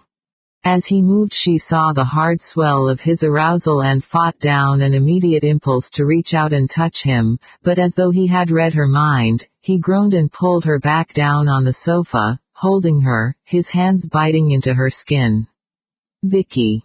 Single quote. He broke off and swore, pushing her upright, and moving away from her, just in time she realized, as the sitting room door opened and Jamie walked in. "Jamie, you're supposed to be asleep," she accused, amazed that Jay could have heard him coming when she had not, her mind deaf to everything but the inner cry of her need for him. "I know, but I couldn't," was his faintly belligerent reply. "When you and Ma get married, will you really be our father?" he asked Jay frowningly. Vicky held her breath as Jay paused consideringly before replying. "If that's what you want me to be, Jamie. No one's going to force you into making me something you don't want me to be. I should like you to consider me your father, but it must be your decision." Vicky allowed her breath to sigh slowly away as Jamie's frown cleared. "Well, we do," he told Jay firmly, "but we thought you might want us to call you Uncle. That's what some of the others at school call their mother's boyfriends," he added scornfully, "but we don't like it." "Well, that's probably because their parents are divorced," Jay explained calmly, "and those children already have a father, even if he doesn't live with them. Now, I think it's time you went back to bed, unless you've any more questions." Vicky watched as her son scowled ferociously. "If you and Ma are getting married, does that mean that you'll be sleeping in her bed?" Vicky sighed. Children were so sophisticated nowadays, there wasn't much they didn't pick up at school. "Yes, but not until after we're married," Jay responded evenly. "Most married people do sleep together." As he spoke, he held Jamie's gaze unflinchingly. "Will you mind?" "No," Jamie responded at last. "I suppose it gets lonely for Ma sleeping all alone." "Well, that's what Mrs. Brady in the post office says. She says it's a lonely life for a woman on her own bed," Jay told him firmly. "Come on, I'll go with you." He was back within 10 minutes. "I wonder exactly how much they do know about adult relationships," he murmured as he walked in. For one moment there your son was playing the extremely heavy parent. "I'm not sure if he realizes the exact significance of sleeping together," Vicky told him. "But he does seem to believe it's something to be disapproved of until sanctified by marriage," he grimaced faintly. "Thank God it's not long until the new year." It was a comment that Vicky echoed many times over the next couple of weeks. Much as she enjoyed watching Jay establish a rapport with the children once school term had finished, she was tormented by the nagging ache of desire that never left her, and that had to be satisfied with brief, snatched, unfulfilling kisses, when her body ached for Jay's total possession. She was in the kitchen making lunch, mentally ticking off all she had to do before Christmas, when her glance fell on her calendar, and she bit her lip, suddenly remembering the Stearns party. Should she cancel it? She thought about it and then rejected doing so. No, she would ring Philip and ask him if she might bring a friend. Sensing his curiosity about her request, she was amused by his scrupulous avoidance of voicing it as he responded in the affirmative. She told Jay about the invitation when he came in for lunch. Great, but what about the kids? All organized, she told him, and as their eyes met she knew he was thinking not so much about the dinner party, but about the opportunity to be alone which it would give them. The phone started to ring and as she went to answer it he murmured in her ear. Why don't we forget the party, and find somewhere where we can be alone instead? Shaking her head she picked up the receiver. It's for you, she told him. He had received a good many calls while he was staying with them, but this one seemed to take slightly longer to deal with. I've got to go to London for a meeting on Christmas Eve, he told her when he had finished. Damn. But you'll be back for Christmas. Once she wouldn't have dreamed of allowing the anxiety in her voice to betray her, but now it didn't seem to matter if he heard how she felt. You can bet on that. Don't forget we're going for the tree this afternoon, Charles reminded him, interrupting them. Well, you can drop me off in town first, Vicky decided.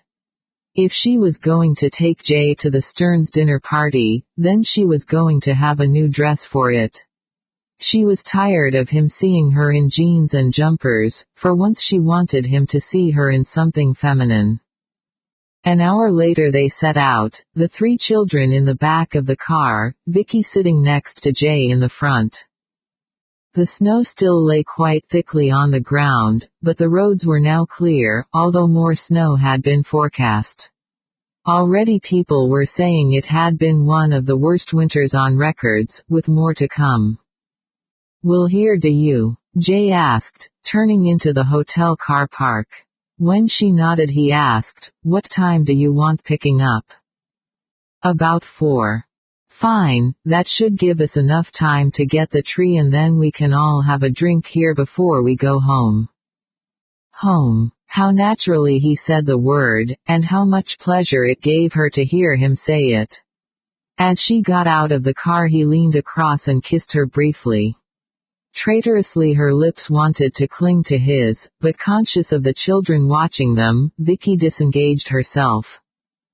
She found the dress she wanted in a small boutique she knew about but never normally looked in. It sold good quality designer clothes and was horrendously expensive, but surely for once she could afford to be extravagant. It was a soft, slinky Monica Chong in matte black wool crepe that did things to her skin and hair that even she found unbelievable. The owner of the boutique was frankly envious of her ability to get into the size 8, and looking at her reflection in the mirror Vicky knew it was a dress she had to have. The decision made she found she needed shoes to go with it and on the boutique owner's advice tried a small shop tucked away down a narrow cobbled street. It was owned and run by a girl who designed and had made up her own shoes, and it didn't take long for Vicky to choose a pair of black satin shoes with high fragile heels, designed in such a way that they showed off her high instep and drew attention to the delicate bones of her ankles. Because she so seldom wore dresses or skirts, Vicky was unused to seeing her own unclad legs. You'll need silk stockings, the girl in the shoe shop told her emphatically, or even better, if they've got any left, a pair of self-supporting ones that won't show under your dress. You can get some from Understudy, she added, mentioning the lingerie shop where Jay had bought her nightdress. It was 3:30 by the time she completed her purchases, having been tempted into some new makeup and a pair of frankly fake diamante earrings with large fake pearl drops that she was assured were all the latest fashion. By the time she reached the hotel car park, the others had already arrived. The largest, bushiest Christmas tree she could ever remember seeing was tied securely to the roof of Jay's car, and as the children clambered out they started to tell her all about the trials and tribulations of acquiring it. "What's in the bags?" Jamie demanded inquisitively, staring at her shopping. "Nothing for you." It wasn't quite true. On an impulse that she feared was fueled as much by the guilt of what she had spent on herself as anything else, she had bought all 3 of them watches. The twins had been nagging for new ones for months, and although she had spent more on them than she had intended, she already felt excited at the thought of seeing their faces when they unwrapped them. For Charles she had chosen a heavy-duty facsimile of a Rolex, knowing how grown-up it would make him feel. For Jamie there was a digital watch with enough extra functions to keep him occupied at least for Christmas Day, and for Julie a dainty gold-plated feminine wristwatch with a matching bracelet. The only person she hadn't bought anything for was Jay, she realized, watching him climb out of the car, but what could she buy for the man of his wealth? For some reason the thought depressed her. What's wrong? It amazed her how easily he read her emotions, and she admitted as they followed Charles and the twins into the hotel lounge. It just struck me that there's a huge difference in our financial status. She wrinkled her nose and added, I suppose it sounds crazy, but in many ways I wish you were less well off. Less. I'm not expecting you to play the beggar maid, forever grateful and in awe, if that's what worries you, he told her brusquely, cutting across her words. Money might oil the wheels of life, but it doesn't turn them, emotion does that. Vicky found herself dwelling on his words as they sat down and were served a substantial afternoon tea.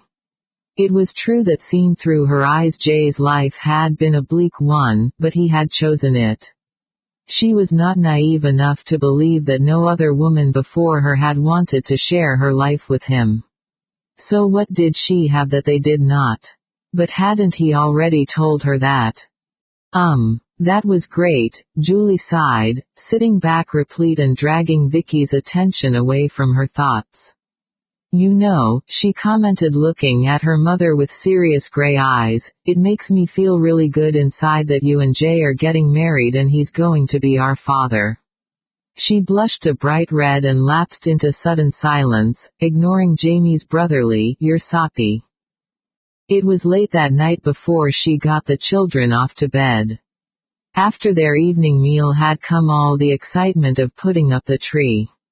Jay had masterminded the whole thing, and looking at it now she had to admit they had done a first-class job. Sensing him standing behind her she said dreamily, Jay, if you don't mind I'd like to be married in church. That's no problem, apart from the delay. She laughed and teased. What, you mean you aren't going to rush out and get a special license? It was immensely reassuring to her that they had developed this teasing rapport between them. At times the intensity of her physical desire for him frightened her, and she needed this lighter side of their relationship to make her feel that she was still in touch with the person she had been before he came into her life. As she turned round he took her in his arms, his mouth feathering lightly across her own. As always she felt a swift surge of excitement inside her, her body melting, yielding to the hardness of his. His kiss hardened, becoming possessive and demanding. In a thick voice he muttered, "Do you think there's one chance in hell that those impossibly energetic brats won't come downstairs tonight?" His reference to the fact that every night since they had returned from their overnight stay in Camwater and had announced their intention to marry, they had at some point or another during the evening been interrupted by the arrival of one or other of the children made her sigh and smile. I sense they suspect that my ability to be the guardian of my own morals has been seriously undermined. How seriously? His hand was already sliding down her body, triggering off frantic pulses. There was nothing on this earth she wanted more than for Jay to make love to her. Right now. Right this very second. Dear heaven, I want you so much. His rough voice echoed her own feelings and she shuddered against him, feeling the hard pulse of his arousal against her body. It was impossible to resist the demand of their need for one another, and Vicky moaned her assent when Jay picked her up and carried her over to the sofa.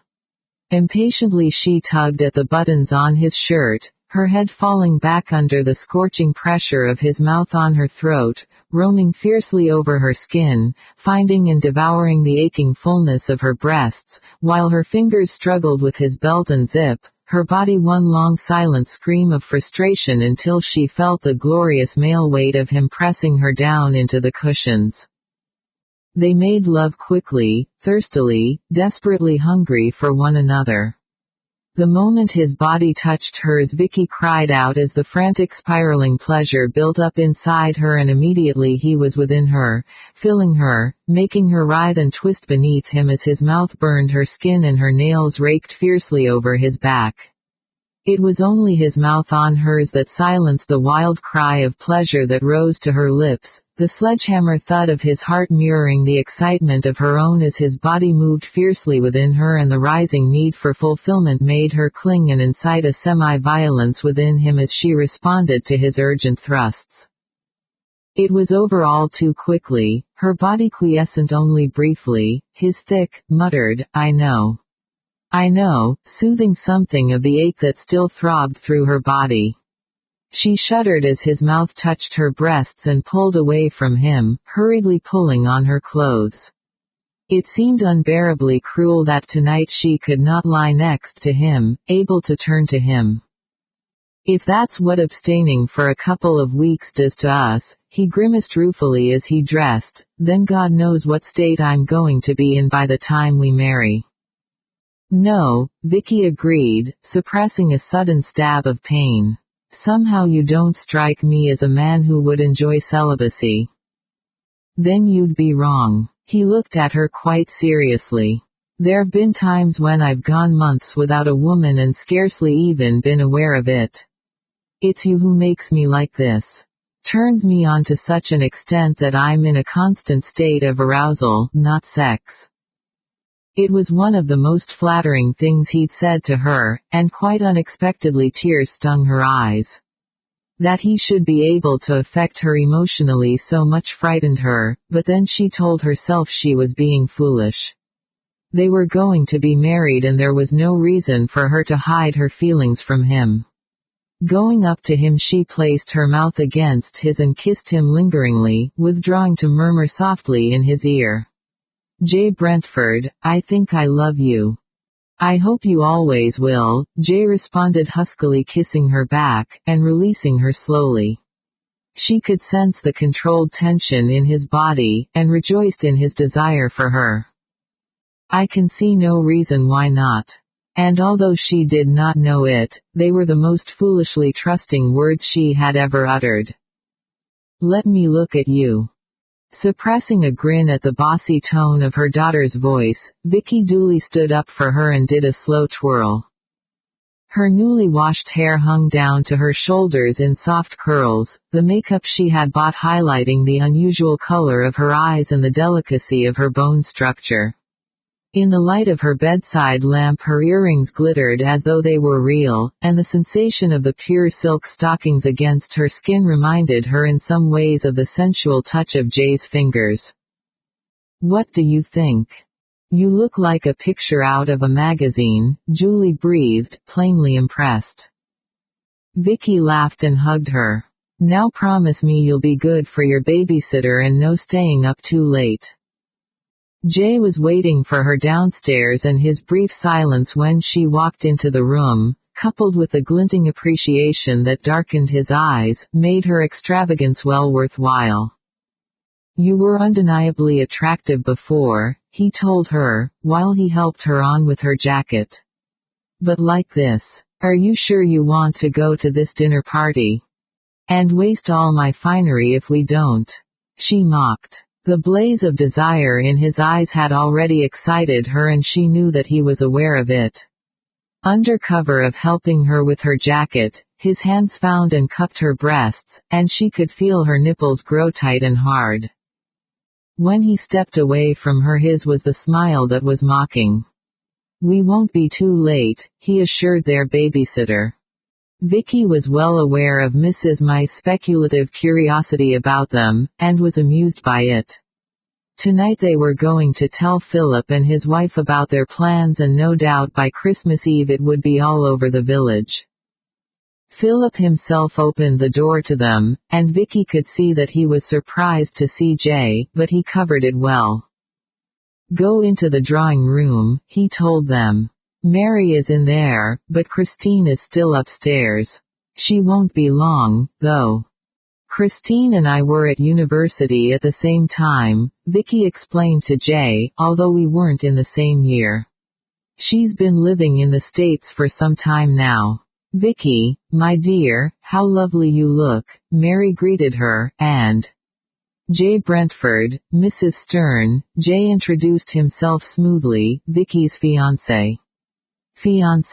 Philip came in just in time to catch Jay's announcement and was plainly stunned. Vicky, you never said. It's all happened so quickly that neither of us has taken it in properly ourselves yet, Jay interrupted, smiling at him. And it was Jay who answered Mary's excited questions about their marriage and when it was to take place. So soon, Vicky heard her breathe. My, that certainly is quick work. Well, there's no reason for either of us to wait. He broke off as the door opened. Vicky recognized Christine at once, although she was wearing her hair in a different style and her clothes were far more sophisticated than the jeans and sweater she had worn during her university days. Her companion was unfamiliar to Vicky, a tall, dark-haired man in his late 30s, who was introduced as Christine's husband. We thought we'd better come over now, because Ian plans that by this time next year, there'll be 3 of us and not just 2, Christine grinned. Christine, you haven't met Vicky's fiancé, Jay, yet, her mother interrupted, plainly a little flustered by her daughter's open reference to the prospect of a grandchild, as yet not conceived. Yes, Christine smiled, extending her hand to Jay. I recognized you, of course. How wildly romantic. How on earth did the 2 of you get together again, or have you always kept in touch? I'll never forget the expression on your face, Vicky, she added, turning to Vicky and smiling reminiscently, the first time you set eyes on Jay. It was at one of Roger Howell's parties, she explained to her parents. You know how shy poor Vicky was, well, we managed to persuade her to come with us. And when Jay walked in, she just stood there staring at him like someone poleaxed. And I might say the attraction wasn't all one-sided, she added with a laugh. Jay walked straight over to her and before any of us knew what was happening, there they were dancing together. Where on earth did the 2 of you get to? I didn't see you for days after that. Whoops, tactless of me. Vicky wasn't listening. She felt as though she had just been plunged into fathoms of icy water. The shock to her system was so great that she was not aware of anything but the appalling, unbelievable, horror of what Christine had just revealed. Numbly she looked across at Jay and read in his eyes the truth of Christine's revelation. Nausea clawed sickly and violently at her stomach, and she suffered the most acute sensation of degradation and self-loathing. She wanted to tear off the restraining hand Jay had placed on her shoulder as though he knew of her intense desire to get away from him. From everyone in this room. Around her she could hear the others talking, laughing. And like an automaton she was distantly aware of them, but the only reality for her was the immense horror of what Christine had so unwittingly revealed. Jay was the twins' father. Jay was the man who had. Jay, the one she had drunkenly given her body to. Of all the appalling, bitter coincidences. It seemed impossible that the whole thing was not some cruel jest. Perhaps it was, Vicky acknowledged sickly, but the jester in that case must surely be fate. Now, suddenly she remembered Jay talking about friends of his in Bristol, but how on earth could she have known those friends had such a relevance in her own past? And she had wanted him. The sick desolation of it crucified her. How could she have wanted this man? She started to shiver, and opened her mouth to say that she had to leave, but Jay's fingers tightened warningly round her arm. Let go of me. She whispered it frantically, shrinking back when he turned her into his body and said quietly, shielding her from the others. For God's sake, try and pull yourself together. There's nothing we can do now. We'll talk about it later. I know you've had a shock. A shock. A hysterical laugh bubbled up inside her, shut off as she felt the warmth of his breath searing her skin. It burned like a brand, increasing her feeling of sick loathing. And yet he was right, much as she wanted to, she could hardly just walk out. The meal was a nightmare, but she left it to Jay to play her part in the dinner table conversation. The meal came to an end with her having no notion of what she had had to eat or drink, with no notion of anything apart from the truth beating through her brain. Jay was the one. How on earth hadn't she recognized him? Why hadn't she known? With shaming agony she knew why, because she had been too drunk to remember what her ravisher looked like. Too drunk and too desperate for him to make love to her. Unwanted, the memory of the fierce excitement pulsing through her when they danced, surged through her, the same excitement he engendered in her now. She couldn't bear it. She closed her eyes, suddenly conscious of Jay's voice in her ear. "For God's sake, pull yourself together," he muttered. "Do you want them to guess that?" "That what?" she asked bitterly, cutting across him. "That you raped me." She felt as though the evening would never be over. Dear Christ, the irony of it. The care and pleasure with which she had selected this outfit, wanting Jay to look at her and find her desirable. Now she shrank from so much as the lightest touch of his hand against her arm. "Vicky, my dear, you've been so quiet," Mary commented, frowning slightly when they were at last able to leave. "Are you all right?" "A headache," she lied briefly, "nothing to worry about. I hope I haven't spoiled your party." Jay's fingers round her arm once they were outside warned her of the futility of trying to escape. The thick silence of the car pressed heavily down on her, threatening to suffocate her. She didn't want to go back to the house with him. She started to shake, and heard him swear savagely. "Stop it," he ordered thickly, turning towards her and watching her flinch. The color left his face and then surged back, dark and angrily. "For God's sake, don't look at me like that. I'm not going to hurt you, damn you. I can't believe it." Single quote. He seemed dazed, almost as shaken as she was herself, and she had to lash out at him to protect herself from him. "No, I suppose you thought you'd left it all safely behind you, didn't you?" She laughed savagely, hating herself, her skin crawling with self-revulsion. How could she have wanted him? What was wrong with her? Was she mentally sick? "If you knew how much time I spent trying to find you, you'd never say that," Jay told her violently. "Why, so that you could repeat the exercise. Gave you a taste for rape, did it? For God's sake, listen to me." "No. Whatever it is, I don't want to hear it." By what malevolent trick of fate had they not recognized one another? She wasn't aware of actually voicing the words, until Jay said tiredly, "It was 10 years ago, you had longer hair then, your face was still chubby with adolescence, and I admit I didn't make much of a study of you. You were a willing body when I needed something to assuage my own pain." "Your pain." Her voice rose. "You took me and you used me. I could have been anyone." All the bitterness of the past rose up and swamped her. "Do you think I haven't paid for what I did?" He stopped the car abruptly and turned to face her. "And will you stop trying to turn me into the villain of the piece? Both of us, for whatever reason, on that particular night did not behave in character. Because I had just learned that the girl I believed I loved and who I thought loved me had married someone else, and you. Because your inhibitions had been unlocked by too much drink, and whilst I admit that the greater blame is undoubtedly mine, not all of it is. It would have taken a man of stone to resist the lure you were handing out that night," he told her brutally. "Dear God, the way you were dancing with me was the nearest thing to making love without actually doing so that I've ever experienced." Making love. Vicky's voice was bitter. What you did to me wasn't making love. It was brutal, hateful. A sour taste filled her mouth as she was back in the past, remembering her own terrified cries of denial when she finally realized what was happening. You were in the wrong place at the wrong time. Jay's voice was tired and bleak.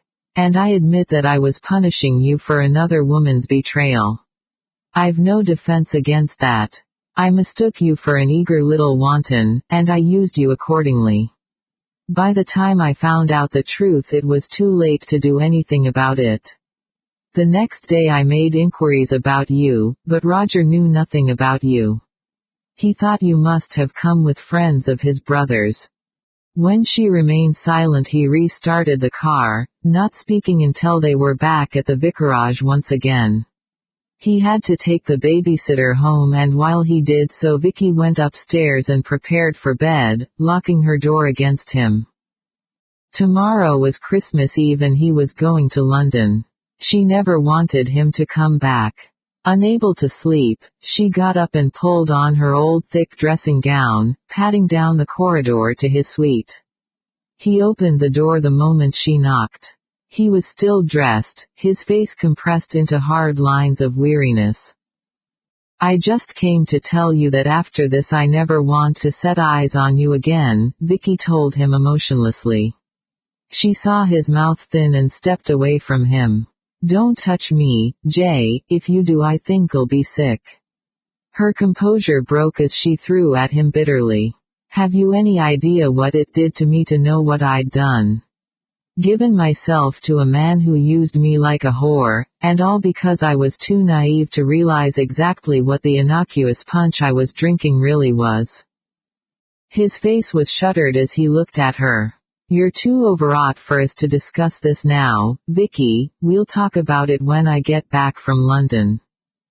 No, the word burst from her. You're not going to come back. I won't let you. I never want to set eyes on you again, Jay, do you hear me? Somehow she managed to stumble back to her own room, where she lay crouched under the bedclothes shivering like a trapped animal, her thoughts circling one another until she was dizzy with the effort of following them. At last sleep dropped on her like a thick mantle, mercifully obliterating everything. Chapter 9. Somehow when she woke in the morning she knew that Jay had gone. She sensed it even without actually having heard him leave. The enormity of the hold he had on her emotions twisted sickeningly through her and she moaned out loud, burying her face in her pillow. How could she have wanted him? How could he have aroused her to such a frenzy of physical desire? How could her body have betrayed her so, and with him of all men? If there was any real justice in the world, he ought to have been the one man who could not arouse her, not the only one who could. The sickening reality of what she was admitting engulfed her.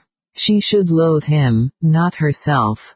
And yet, as he had reminded her last night, the fact that they had been lovers was not his fault alone. She had encouraged him, wanted him, her cruelly sharp mind reminded her now, taking her back again to that ill-fated party. Christine's words echoed painfully through her memory. You looked poleaxed when you saw him. And it was all too humiliatingly true. She had been drunk when Jay arrived, but not too drunk to be unaware of his male appeal, and she had acted in a way so totally out of character that even now she could hardly believe it. She had been the one to invite him to dance, moving suggestively against his body when they did that. It was no wonder he had thought her wanton. She had wanted him to notice her and he had. She had wanted him to take her away and make love to her. She had wanted the fierce, primitive thrust of his body within her own. He had aroused feeling in her she had never known before, or since. Not until. But then the drunken mists had cleared and she had realized he was not some dashing prince joining her in her own private realization of some adolescent daydream, but a flesh and blood man, using her body ruthlessly and uncaringly, not sharing the overwhelming attention she had felt for him at first sight, but taking her because she was willing and he was in need. She had fought him then, but he had overwhelmed her, leaving her so abruptly after he had possessed her that her humiliation had increased tenfold. In all the time since the twins' birth their father had remained a misty character in her mind, his features hidden from her so that all she could conjure up from her memory of him was the feel of his body against her own, and the sickening knowledge of what she had invited by dancing with him. Not that he had had to force her to go to that bedroom with him. Her mouth twisted, her body tensing in rejection of what she was forcing herself to remember. When he suggested they slip away somewhere quieter together, she had been all too eager to agree. The alcohol had completely stripped away her inhibitions, she had been dizzy with her sudden and powerful feelings for him, with the effect of his body moving against her own. Shudders broke out, racking her body, sweat dampening her skin, as the memories tormented her. Weakly she struggled to sit up and throw off the bedclothes. She wanted to cower underneath them and stay there, for the rest of her life. She remembered now she had felt much the same when she realized she was pregnant. Unwillingly, she remembered Jay saying he had tried to find her. Her mouth compressed. Thank God he had not. But he had found her now. Are you okay, Ma? The concern in Charles's voice as he called to her from outside her bedroom door reminded her that she was not 18 anymore, and now had responsibilities that could not be ignored. Just a bit tired, she told him. I'll be down soon. A brisk shower helped to revive her a little, but there was nothing she could do to stop her stomach churning and her muscles locking, she admitted, watching the children eat their breakfast, while she tried to force down a slice of toast. She felt cold, inside and out. When will Jay be back? Julie asked her, pausing in between spoonfuls of porridge. Never. The word screamed through her brain, but she could not utter it. Her body seemed to be completely paralyzed. What on earth was she going to tell the children? She still needed time to come to terms with what had happened herself before she could tell them anything, she decided, answering Julie's question with a brief, I don't know. Was it really only yesterday that she had been so happy, so content and excited about the future? What a fool she had been. It seemed impossible now that she hadn't recognized Jay on sight or he her, but then why should they have done? She had changed from the gauche adolescent she had been at 18, and she doubted if he had paid much, if any, attention then to her appearance. She, too, after what had happened, had blotted the features of her betrayer out of her mind, not wanting to remember. Least of all how much she had physically wanted him in those first moments of seeing and watching him. Nor had she wanted to remember the thrill of excitement she had felt when her wide-eyed scrutiny of him had suddenly registered and he had come towards her, each step nearer to her, making her heart thud with erratic, crazy excitement. Ma, are you okay? With an effort she forced a smile. I'm fine thanks, Charles, just a bit tired. God, it was so true. She wanted to go to sleep and never, ever wake up again. How could she have done that to herself? How could she have fallen for Jay? Why was the only man she could respond to be the one who? She became aware of the silence around the breakfast table and pulled herself out of the dark abyss of her tormented thoughts with an effort. It was Christmas Eve, and if she didn't start behaving normally, the children were bound to suspect something was wrong.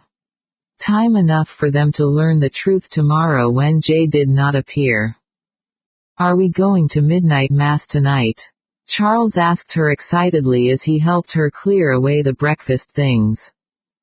She had taken the children with her the previous year for the first time, and numbly she nodded. Perhaps in the peace and quiet of the small country church she would find some measure of salvation. She certainly needed it. Mary rang her during the morning, enquiring about her headache, adding to her burden of guilt. And Jay is so charming, Vicky. I can't tell you how delighted we are for you, my dear. By the time she had hung up she was shaking, tears pouring down her face. There was a weakness in her body similar to the aftermath of flu. Her own self-hatred would destroy her if she wasn't careful, Vicky thought. Her hatred of Jay was not and never could be as great as her loathing of herself, not because of the past so much but because of the present, because now, today, she reacted to him in a way that made her ache with self-disgust. Even last night when he touched her, perspiration broke out on her skin and she was shivering at the same time. It was as though her mind and body were two separate things, her mind rejecting him, her body wantonly welcoming him, wanting him. Despite all that she had to do, the day dragged by on leaden feet. John Stafford from Lee's farm called, delivering the turkey he had promised her in return for her help with his books. It looked large enough to feed an army and she eyed it without enthusiasm.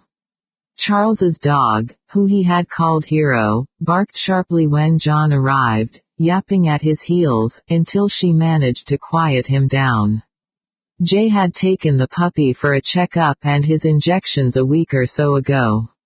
When John had gone she stared blindly at the turkey and then to her own consternation suddenly burst into tears and cried until her body actually physically ached.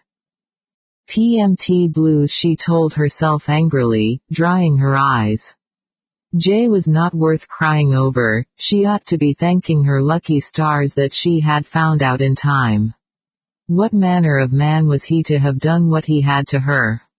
And then unwillingly she found herself remembering him telling her about his fiancée breaking their engagement to marry someone else. At 27 she knew enough about human nature to see quite well how a man burdened with that sort of rejection could turn to someone else and take them in a mingling of fury and physical need. He had not been making love to her, he had been punishing her, or rather her whole sex, for the betrayal of one woman. Deliberately she closed her mind to her thoughts, she did not want to find excuses or explanations for him. He was gone from her life and she never wanted him back in it. She got up and went upstairs to bathe her eyes. On her way back down again she stopped outside the door to Jay's suite. Without conscious volition her fingers were on the door handle, turning it, pushing the door open. The small sitting room was bare of any of his possessions as was the bedroom beyond. He had gone, just as she had told him to do. So why did she have this tight knot of pain inside? She knew quite well why. Because she loved him. Wildly, improbably though it was, the fact was there. But how could she love a man who had done what he had and still retain her self-respect? Once again she reminded herself that the judgment she had made of him at 18 was not the same one she would have made now, but her aching heart refused to be appeased. She had thought him a white knight out of a childhood dream and he had smashed that dream beyond repair, leaving her alone to face the appalling consequences of their union. Except, he had tried to find her. She spent the afternoon wrapping the children's presents. When they came in for tea they were under the tree. She could feel their excitement, but for once it eluded her. Pain surrounded her like an unburstable bubble. As she got ready for midnight mass, every movement seemed a terrible effort. She didn't want to go, but she must. If she stayed here alone with her thoughts. She shivered, shaking violently, the full nature of her loss suddenly crashing down on her. She loved Jay and she had sent him away, but what other alternative had she had? To live with him would mean spending her life hating herself for caring so deeply for him. The sound of carols floated all around her as she stood in church with Charles, Julie and Jamie, but she was not part of the service. She was not part of anything anymore. She felt lightheaded, unreal, as though the world had slipped out of focus and she was no longer quite part of it. "Ma, are you all right?" Charles asked anxiously as they were driven home by Philip Stern. "In church I thought you were going to faint." She gave him a reassuring smile, and then reminded herself that she hadn't eaten all day, and that was probably the reason she felt so strange. The house was ominously dark when they got back. Philip dropped them at the end of the drive and she saw Charles and the twins searching the drive as they walked up it and knew they were looking for Jay's car. "Jay isn't back," Charles said, his obvious disappointment confirming her thoughts. "Never mind. He'll be here for tomorrow." His blind faith hurt her.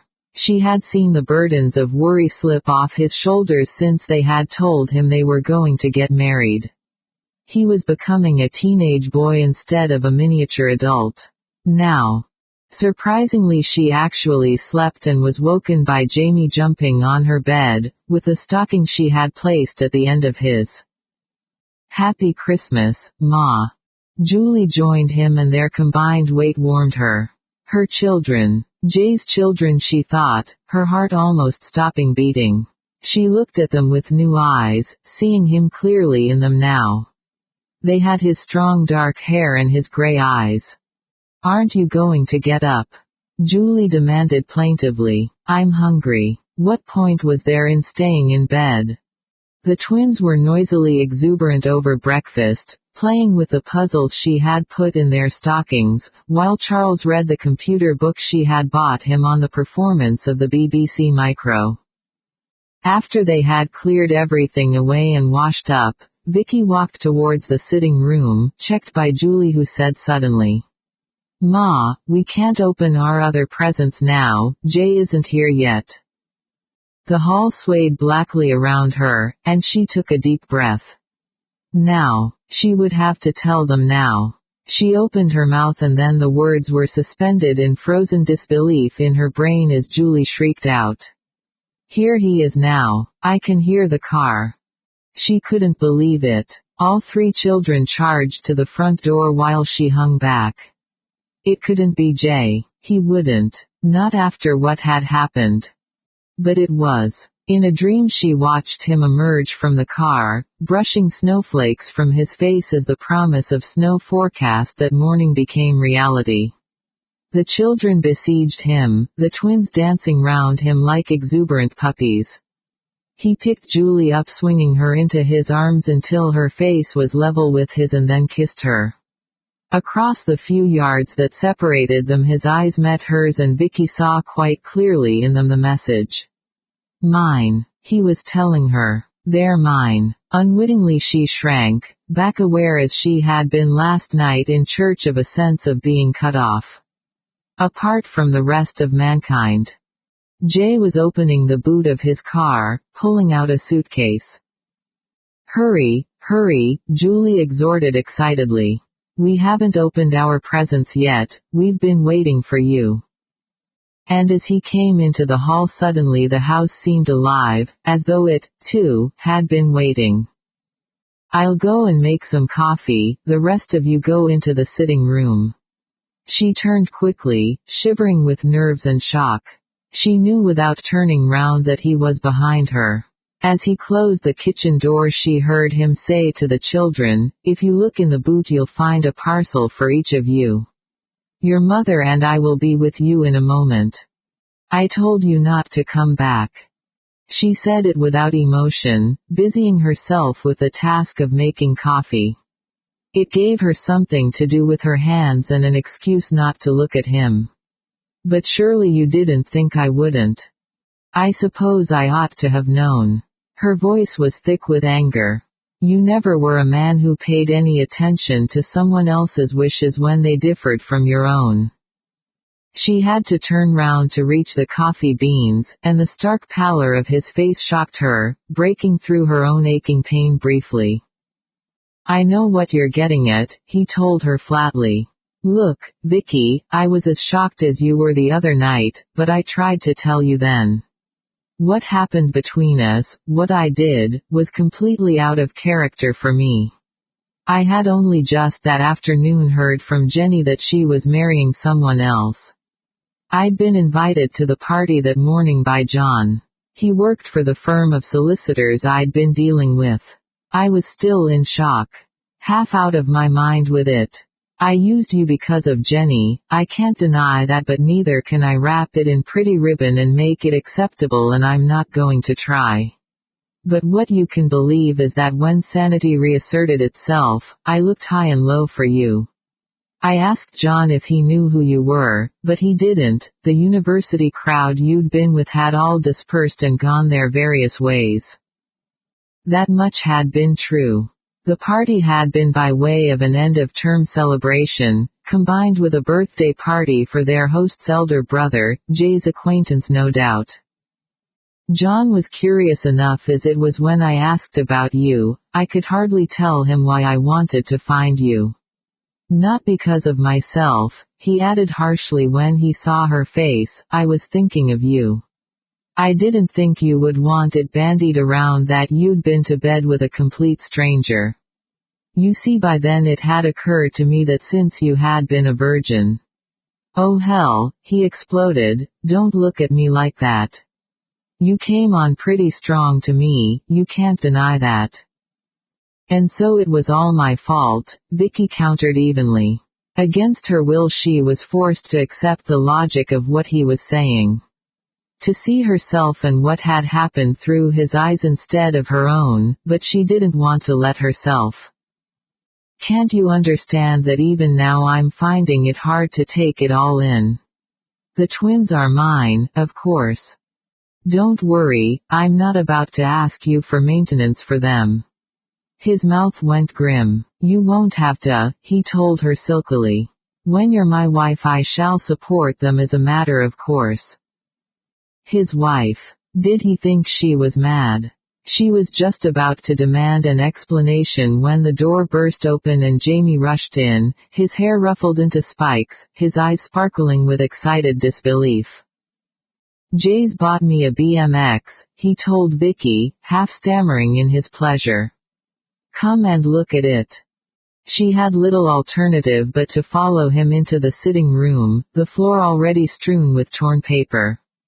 The BMX, shining new, was propped up against the sofa. Furiously Vicky stared from the bike to Jay. I bought it before any of this happened, he told her quietly. Ma, look at this. Charles had removed the paper from his present and was staring bemused at the computer he had wanted. A rage of sickness filled her throat as Vicky watched Jay crouch down on the floor to talk to Charles about it. He was buying them, she told herself bitterly, buying her children's affection, but common sense told her that was not true. Even so, it hurt desperately to see the pleasure in the boys' eyes as they admired the gifts she had known they wanted, but also had known she could never, ever have afforded. She would have liked to have been the one to put that pleasure into their eyes. You're very generous, she said tonelessly to Jay when he came back to join her by the door. My presents will seem very tame after these. She saw the flush of color stain his cheekbones and felt his leashed anger, but all he said was, that wasn't my intention. Almost instantly she felt ashamed of herself. She turned her face away. What had he bought Julie? She soon knew, watching the flush of pleasure color her daughter's face as she brought over to show her a complete set of matching coordinated pre-teenage wear. Julie was only just beginning to take an interest in fashion, and the bright-colored cotton and wool separates Jay had chosen for her would tempt the soul of any young girl. I just hope they're the right size, Jay commented when Julie was back on the floor admiring Charles's computer. The saleswoman seemed to think they would be. With the children opening the rest of their presents, there was no opportunity for them to talk. Vicky sat at the dinner table, almost in a trance, letting the excited hub of conversation flow over her, her skin chilling every time she remembered what Jay had said to her. There was no way she was going to marry him now. He must know that. It was evening before they were alone. The children had gone to bed quite early, without the usual protests, and Vicky came downstairs from saying her good nights, to find Jay waiting on the bottom stair for her. I'm tired, Jay, she told him, avoiding his eyes. I want to go to bed myself. Not before we've talked. There's nothing to talk about. I asked you not to come back here. And I wish you hadn't. The twins are my children, Vicky. How could she deny it? Children you didn't know existed until a couple of days ago, she managed to retort, tensing as he took her arm and led her into the sitting room. She was too tired to resist or move away, and it shocked her that her body should react so vibrantly to his proximity. She should be shrinking from him in loathing. Not what? Not anything, she told herself firmly, closing her mind against the truth. Not anything at all. But now that I do, I want some say in their upbringing. You're cutting your nose off to spite them, Vicky, he warned her. There are many financial advantages that I could give them. I won't marry you. Oh, yes, you will, he told her evenly, because if you don't, I intend to do everything I can to assert my legal rights to my children. Shock engulfed her and she stared disbelievingly up at him. That's blackmail. You wouldn't. Wouldn't I? I assure you that I would. But why? You made a commitment to marry me, Vicky, and I'm not going to let you welch on that. The discovery that I'm the children's natural father might have changed your desire to marry me, but it hasn't altered mine to marry you. I still want you as my wife, and I think that once you're over the shock of discovering the truth, you'll be glad that I forced the issue. His self-confidence astounded and infuriated her. Never, she told him vehemently, never. His mouth thinned warningly, but you will marry me, my dear, be very sure of that. He would carry his threat of trying to take the children away from her through, Vicky knew that. Perhaps after all the loss of his first fiancée to someone else had left a residue of bitterness. Give in, Vicky, you've no other alternative. It was true, she hadn't. How could she tell the children now that she wasn't going to marry him? Today had proved how much they loved him. Why are you doing this? She demanded fiercely, hating herself for knowing she must give way. Many reasons, including the fact that I still want you, very much. Her shock showed in her eyes, and he laughed, and said softly. Oh yes. Very, very much. He actually expected her to live with him as his wife after what had happened. She could scarcely take it in. And then suddenly on a stomach-churning wave of feeling she knew what she must do. Very well then, Jay, she told him quietly, avoiding his eyes, I will marry you. Watching the triumph glitter in his eyes when she eventually forced herself to meet them, she added mentally, but I will never, ever physically be your wife. She wasn't going to tell him that now. She'd save it for a wedding present. Chapter 10. They were married very quietly 3 days after Christmas by special license. The children were overjoyed and looking round the few guests attending their small wedding breakfast. Vicky suspected that she was the only person there, for whatever reason, to take absolutely no pleasure in their marriage. She had kept Jay at a distance ever since she had agreed to it, shutting him out of her heart and her mind with an ice-cold determination that she would allow nothing to pierce. My dear, you look pale, are you all right? She smiled briefly at Mary's concern, wondering what the older woman would say if she told her the truth. The wedding breakfast had been Mary's idea, and Jay had backed her up in it, as much because he knew how much she would hate it as for any other reason, Vicky suspected. I'm fine. It's all just been such a rush. Yes, but now you can relax. Mary's smile was sympathetic, and don't worry about the children, we'll take good care of them. Yes, I know you will. Her response was automatic. This honeymoon respite from the children's presents that Jay had organized for them was the last thing she wanted, but she had been unable to dissuade him. They both needed a chance to relax, he had told her.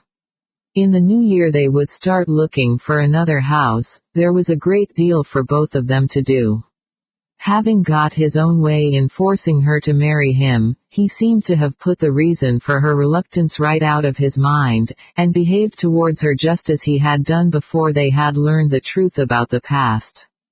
His lover-like attitude grated on her too finely tuned nerves, edged as she suspected it to be with a fine mockery.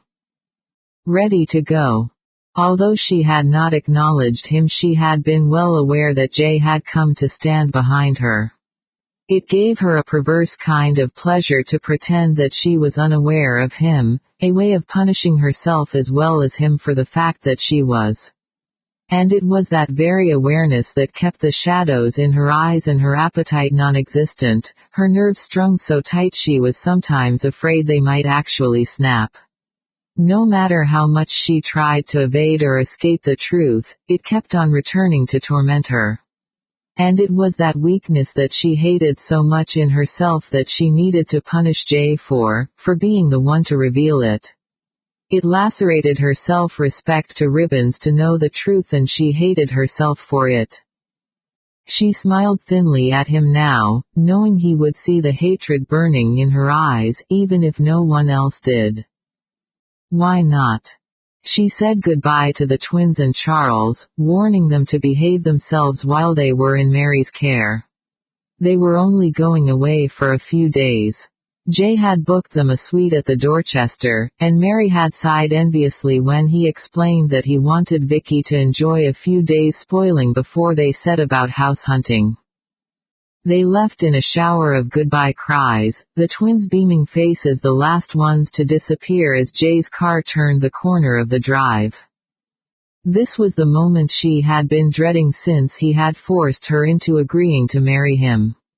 Up until now, she had managed to work things so that they were rarely completely alone, and certainly never for more than the odd 10 minutes or so. Now the long drive to London stretched intimidatingly ahead of her. She leaned back in her seat, closing her eyes. The hat Mary had insisted she purchase for the wedding was lying on the back seat, a small cap of winter white wool with a fetching stiffened black net brim. Her winter white wool dress with its matching jacket set off the brilliance of her hair, but as she closed her eyes Vicky was completely uninterested in her appearance. She had dressed for the wedding like a mechanical doll. It had even been too much of an effort to pack a going-away case. Mary had done that for her, although God alone knew what on earth she could have found in her wardrobe that was suitable for a sophisticated London hotel, Vicky reflected grimly. A little to her surprise, Jay made no attempt to talk to her. On Boxing Day he had made an attempt, but she had rebuffed him by the simple expedient of getting up and walking out of the room. Since then they had behaved towards one another as polite strangers, but she suspected that Jay was merely biding his time and that it wasn't a state of affairs he was prepared to allow to go on indefinitely. Well, the confrontation could not come soon enough for her. Tonight she would tell him that she was not prepared to sleep with him, to share his bed and allow him access to her body. He had overruled her decision not to marry him, and if he didn't like the price he was going to have to pay for getting his own way, well, he was just going to have to, because there was no way she was going to change her mind. Deep down inside her, Vicky knew that she was not only punishing Jay but also punishing herself for ever having wanted him. In her anguish she wanted to crush and destroy every sensation he had ever aroused in her, to obliterate them as though they had never been. His lack of desire to communicate with her, at first surprising, became slightly nerve-wracking by the time they reached the motorway. It wasn't a happy silence, it was a startling, electric, tense one. She could feel the tension gripping her muscles, and as the miles sped by, she became aware of the fact that she was clenching her jaw, tensing her stomach. She wouldn't look at Jay. To do so would in some subtle way be to give in to him. She tried to relax by breathing slowly, closing her eyes and willing her mind to empty. She had hardly slept since Christmas Eve, but she didn't want to now. She had gone beyond mere tiredness to a point where her nervous tension was keeping her keyed up and alert. They reached the city center, Jay's easy familiarity with their route reminding her of the life he had here. Did he still intend to delegate his work? She frowned, checking the thought. Checking any thought that led towards him in any sort of way. On the gloomy winter afternoon, the reception area of the Dorchester was warmly welcoming. Jay was given the key to their suite by a smiling receptionist and Vicky trailed slowly behind him in the direction of one of the lifts.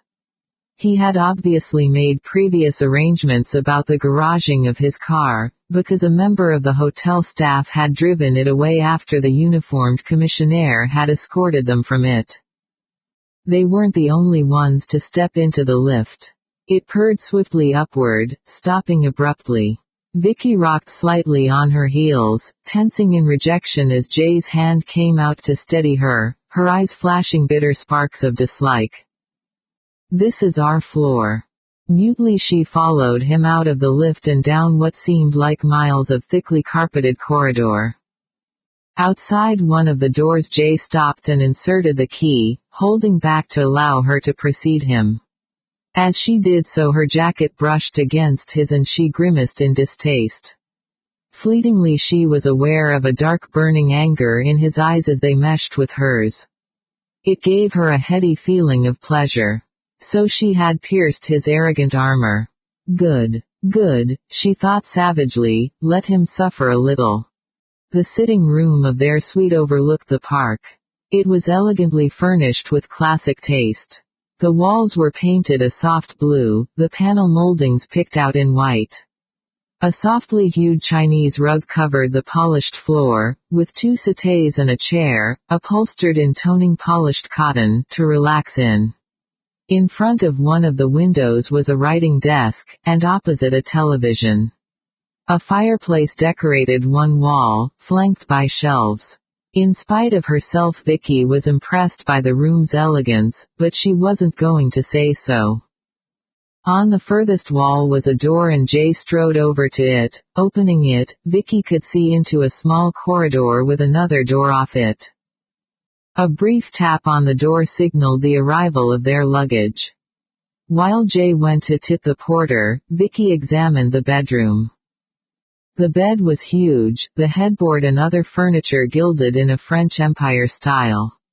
From a coronet fixed in the ceiling, heavy satin drapes fell round the top of the bed. The room was decorated in soft peach and coffee tones, the thick peach carpet inches deep. Jay was still in the sitting room, and Vicky wandered through into their private bathroom. It was huge and old-fashioned, but very elegant. The bath was large enough for a family, she reflected, staring at it, admiring the timeless Edwardian lavishness of the fittings. Small bottles of molten brown products were provided on a glass shelf, everything from body shampoo to moisturizer. There was more storage space in their bedroom than she had at home. Her few clothes would be lost in it. "Would you like something to drink?" Jay moved so quietly for such a tall man that if she hadn't known of his presence from the atavistic prickle at the back of her neck she would never have known he was there. "We've got our own bar, or I can get room service if you prefer tea or coffee. Failing that we could always go downstairs and have afternoon tea. They make quite a thing of it here." For a moment she compared the solitude and privacy of their suite to the bustle of one of the public rooms and then made her choice. "Afternoon tea, I think," she said coolly, and she knew from the grim expression in Jay's eyes that he knew exactly why she had made that choice. "As you wish, but all you're doing is putting off what we both know must happen, eventually," he told her suavely. Vicky took a deep breath. Now was the time. But not here in the bedroom. She moved ahead of him into the sitting room and stood in front of the window, hands clasped in front of her as she stared out of the window before turning to face him. For a moment her heart almost stopped beating. He was standing in the doorway, watching her lazily, the angle of his body stretching the fine silk of his shirt over his chest, revealing the pattern of body hair beneath it. Against tear will she was reminded of how his skin had felt beneath her hands, hot and faintly moist, his body strong and yet at the same time vulnerable, his breathing harsh as he made love to her.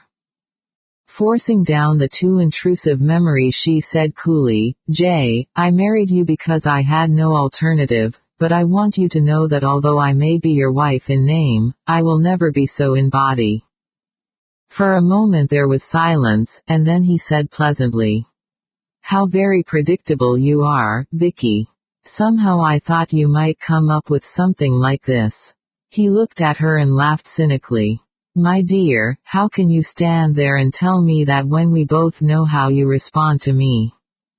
It brought color to her too pale skin, but she had been prepared for this sort of ploy and had armored herself against it. Once, she agreed with a calmness she was having to force. But not now. She held her breath, not sure what to expect, but willing him to understand that she meant every word she was saying. "I see." His mouth was grim, almost frighteningly so, and for a moment she was terrified that he would ignore what she had said. That he would come to her and take her regardless of her wishes. The twist of sensation deep inside her widened her eyes in shock and left her shaking inwardly with physical sickness as she fought against the knowledge that some part of her actually wanted. What? To be forced? No, not that, but perhaps to be overruled. That same wanton sick part of her that had led her into this mess in the first place. "Well, I suppose we might as well go down and have that afternoon tea." His easy acceptance of her ultimatum staggered her. She had expected at least some token argument. As they descended to the public area of the hotel in the lift, she was stricken with a sudden suspicion. Perhaps he had not married her because he wanted her after all. Perhaps it had only been the twins he had wanted. He had threatened her with legal action to get them, but as they were illegitimate it would have been a hard struggle for him to succeed, and she had given way to protect the twins themselves more than anything else. But wasn't he in a much stronger position to take them from her, now, if he so wished? She was so consumed with fear that she barely touched the tempting delicacies provided for their afternoon tea. Jay, on the other hand, seemed to have a good appetite, at one point leaning across to her and murmuring dulcetly, "What's the matter? Is it something of a Pyrrhic victory, my love?" It brought her back to reality. She was letting her fears get too strong a hold on her. Coolly ignoring him, she turned instead to study the people around them, family groups in the main, the mothers elegantly clothed and befurred, diamonds twinkling discreetly in earlobes and at throats and wrists. "Since our honeymoon is not likely to include any of the more usual pleasures, may I suggest that you spend some time re-equipping your wardrobe," Jay suggested, derisively following her gaze. "As my wife you will be expected to dress accordingly." Her eyes flashed, but she could not argue, not in the face of the implacable determination she could read in his eyes. He wanted to humiliate her, she thought sickly. And if he couldn't do it sexually, then he would find another way. "How will you occupy your time?" That should make it clear to him that she neither wanted nor intended to have his company. "There's a well-equipped gym in the basement here, plus a swimming pool, and I've brought some work with me," he told her blandly. "I shan't lack occupations to pass my time." As he spoke he was looking across at a table where two women sat on their own. The younger of them was superbly dressed, model thin with high cheekbones and blonde hair. As though aware of Jay's scrutiny, she looked across at him and smiled. A bitter fury rose in Vicky's throat like gall. Underneath their table her fingers clenched into her palms, but she refused to let Jay see what she was feeling. That evening they dined, at Jay's insistence, in their suite. They were both tired, he told her curtly, and he for one wanted an early night. Vicky wanted to refuse to share the bed with him, but a little to her confusion he went to bed first, and when eventually she plucked up the courage to go through into the bedroom, he was fast asleep. The bed was wide enough for her to maintain her distance from him. She slept with her back to him, crossly aware of the fact that she was far more aware of him than he was of her. When she woke up in the morning he had already left their suite. In the sitting room she found a note from him saying that he had gone down to the gym. There was a credit card in her name beside it, and what appeared to Vicky to be an enormous amount of cash. It galled her to do what he said and go out shopping, but what alternative had she? If she stayed and Jay returned to the suite he might take it as an indication that she was having second thoughts and that she now wanted his company. She stayed out all day, exhausting herself exploring Harrods and Harvey Nichols, but buying very little. She lunched alone in Harvey Nichols, playing with her food, returning to the hotel at 5 o'clock. She was both cold and tired when she reached their suite, and while she told herself that she was glad that there was no sign of Jay, nor any note to indicate where he might be, in reality she felt both miserable and alone. She had a bath and, feeling too tired to even think about preparing for the evening, wrapped herself in the thick toweling robe provided by the hotel and went to lie down on one of the sofas to watch television. It was the click of the lock that eventually woke her, her mind muzzy with sleep as she stretched and lifted her head. What time was it? She glanced at her watch, shocked to discover it was almost 9. That's what she got for not sleeping properly for so long. And Jay, where had he been until this time? His hair was damp she realized as she looked at him, assimilating the tautness of his body in its covering tracksuit. He looked fit and healthy, his skin bronzed, in comparison she felt almost anemic. I came back about 4 but you weren't here. He walked over to their private bar and unlocked it, taking out a can of fruit juice. I went for a swim and then a run in the park. She could smell the clean cold evening air on him now. How very energetic of you. She hadn't realized she had it in her to be so sarcastic. It's extremely therapeutic, perhaps you ought to try it, helps get rid of tension. Vicky stared at him. What was he implying? What do you fancy doing for dinner? How could he behave as though everything were normal between them? Nothing. She turned her head away from him. I'm not hungry. There was a curious silence and then he said coolly, his voice soft with a dangerous menace. Now I, on the other hand, find that I have a considerable appetite, and you, my love, are beginning to make me very angry. You're behaving like a child, and that being the case, perhaps I ought to treat you like one and punish you accordingly. Before she could stop him he was picking her up off the sofa and striding through into the bedroom with her. The lamp she had switched on cast a warm glow over the room, but Vicky wasn't aware of it. Despite his outward calm, she could feel the anger beating through Jay as he dropped her onto the bed, following her there, and pinning her onto the mattress in spread-eagled imprisonment as she fought to be free of his constraining hands. How dare you do this to me? She fumed bitterly, beating his chest with her fists. How dare you treat me like this? And then as she looked into his eyes and saw the darkness gathering there she knew she had pushed him too far, and genuine fear quaked through her. You wouldn't dare, she breathed huskily, amending her protest to, no. Jay, not again. They were the last words she had the energy to speak for a long time. His hands seemed to be everywhere, tugging off her protective wrap, shedding his own clothes, forestalling all her desperate writhing attempts to escape. The harsh hiss of his breath when at last he imprisoned her flaying hands and leaned over her to study the curves of her body made her shudder in violent repudiation. He wanted her. She could both see it and sense it, and she thrust violently against his constraining grasp, until she realized that her actions were further arousing him and that he was enjoying the heaving thrust of her breasts as she fought for breath. Terror made her skin break out in a thin film of perspiration.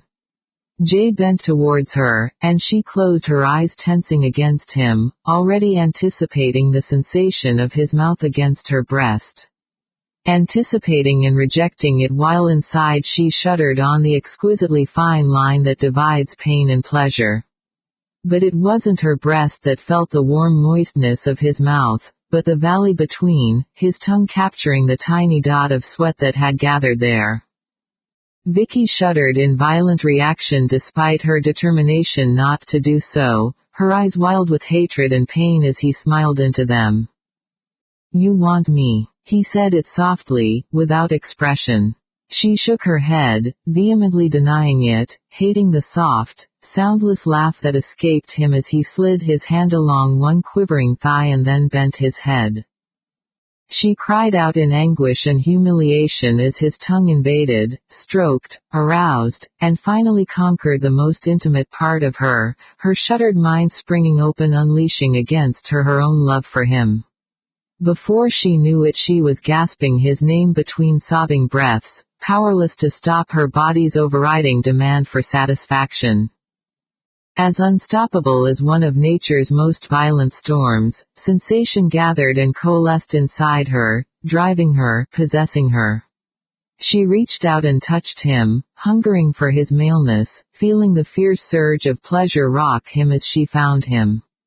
The raw heat of his mouth against the aching peaks of her breasts at first eased and then increased their aroused ache.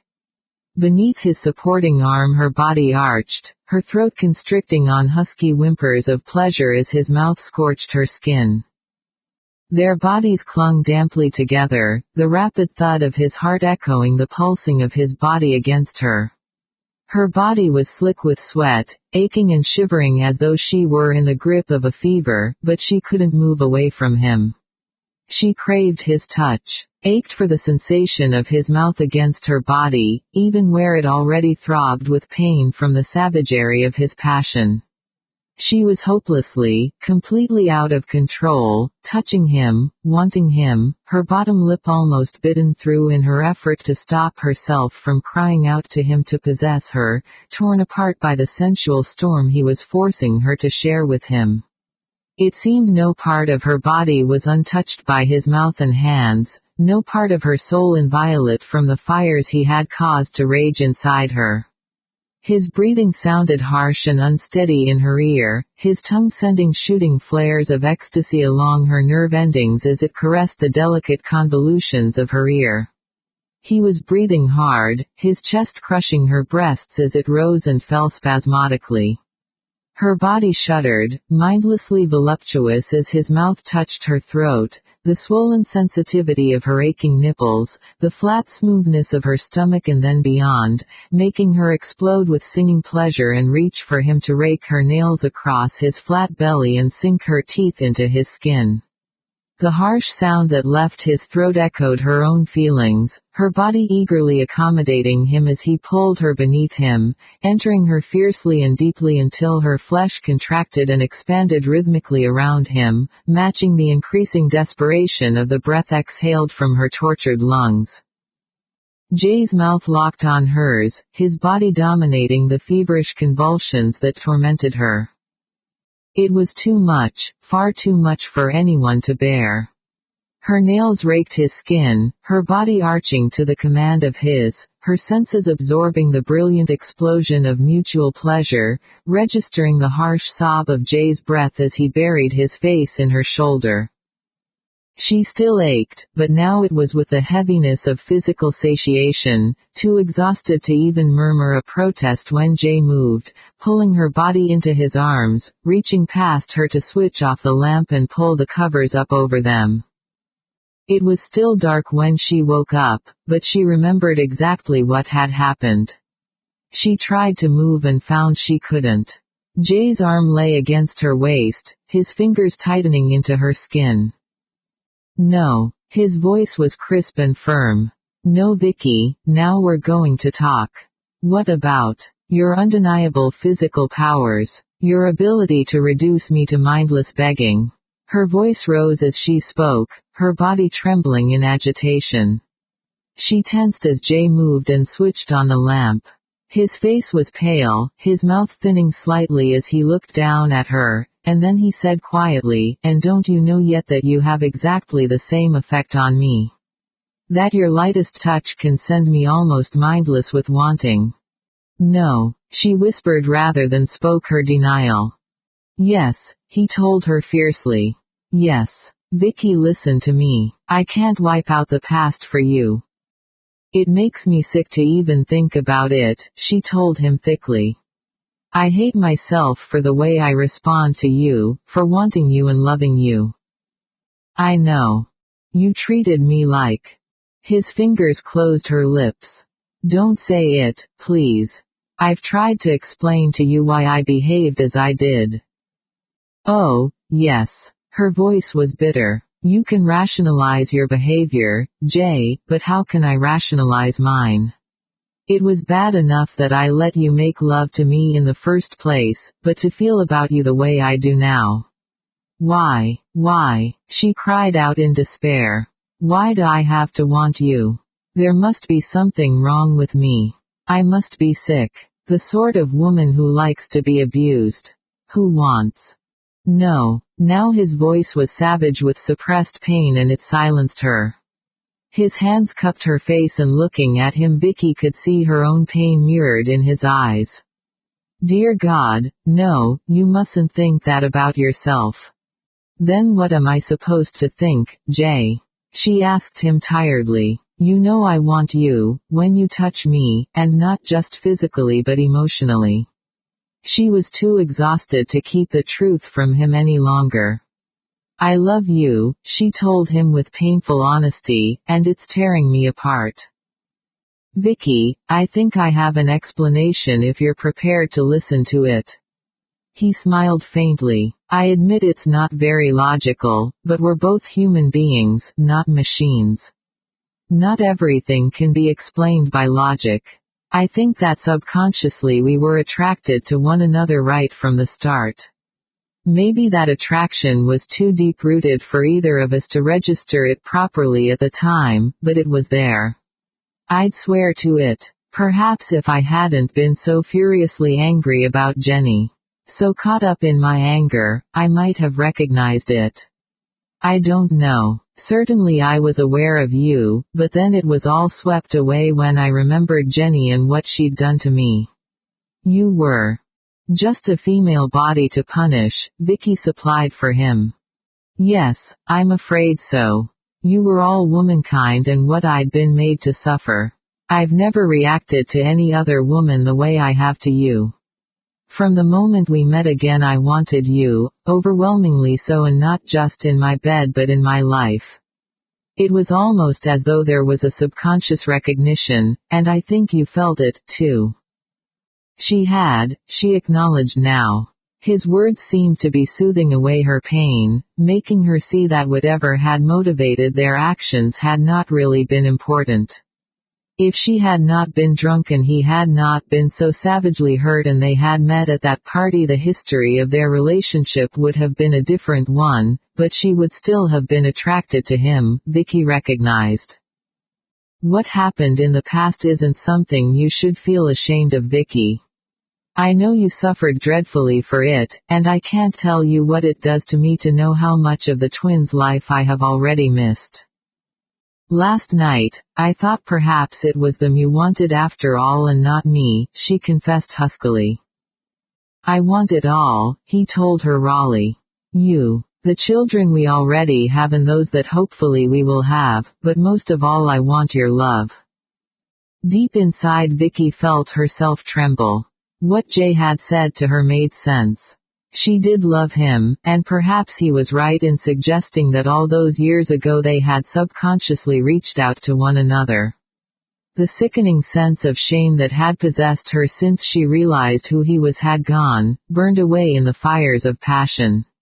She felt cleansed, and empty of her previous guilt and self-loathing. It was as though she had undergone an emotional baptism and was finally free to leave the past. You have it. For a moment he looked at her and then his mouth touched hers, gently, lovingly, happiness flowered warmly inside her. She reached up to embrace him, aware of him in ways she had never been before, knowing that he was not invulnerable or indifferent. Whatever the explanation for what lay in the past, it was over now. They had the present and the future, and suddenly she felt strong enough to reach out and embrace both. She smiled at him and whispered, "Let's go home. I can't wait for us to start our life together. I love you so much, Jay." Tears stung her eyes. "I nearly threw it all away." "I wouldn't have let you," he assured her. "I was prepared to fight much harder for you than I had to, my love, and love is a mighty strong ally, too strong for us mere mortals to resist." Against his mouth she murmured his name and then forgot whatever it was she had been about to say in the slow sweet building of pleasure that filled her, and that she knew was filling him. Words could wait. Showing him her love could not.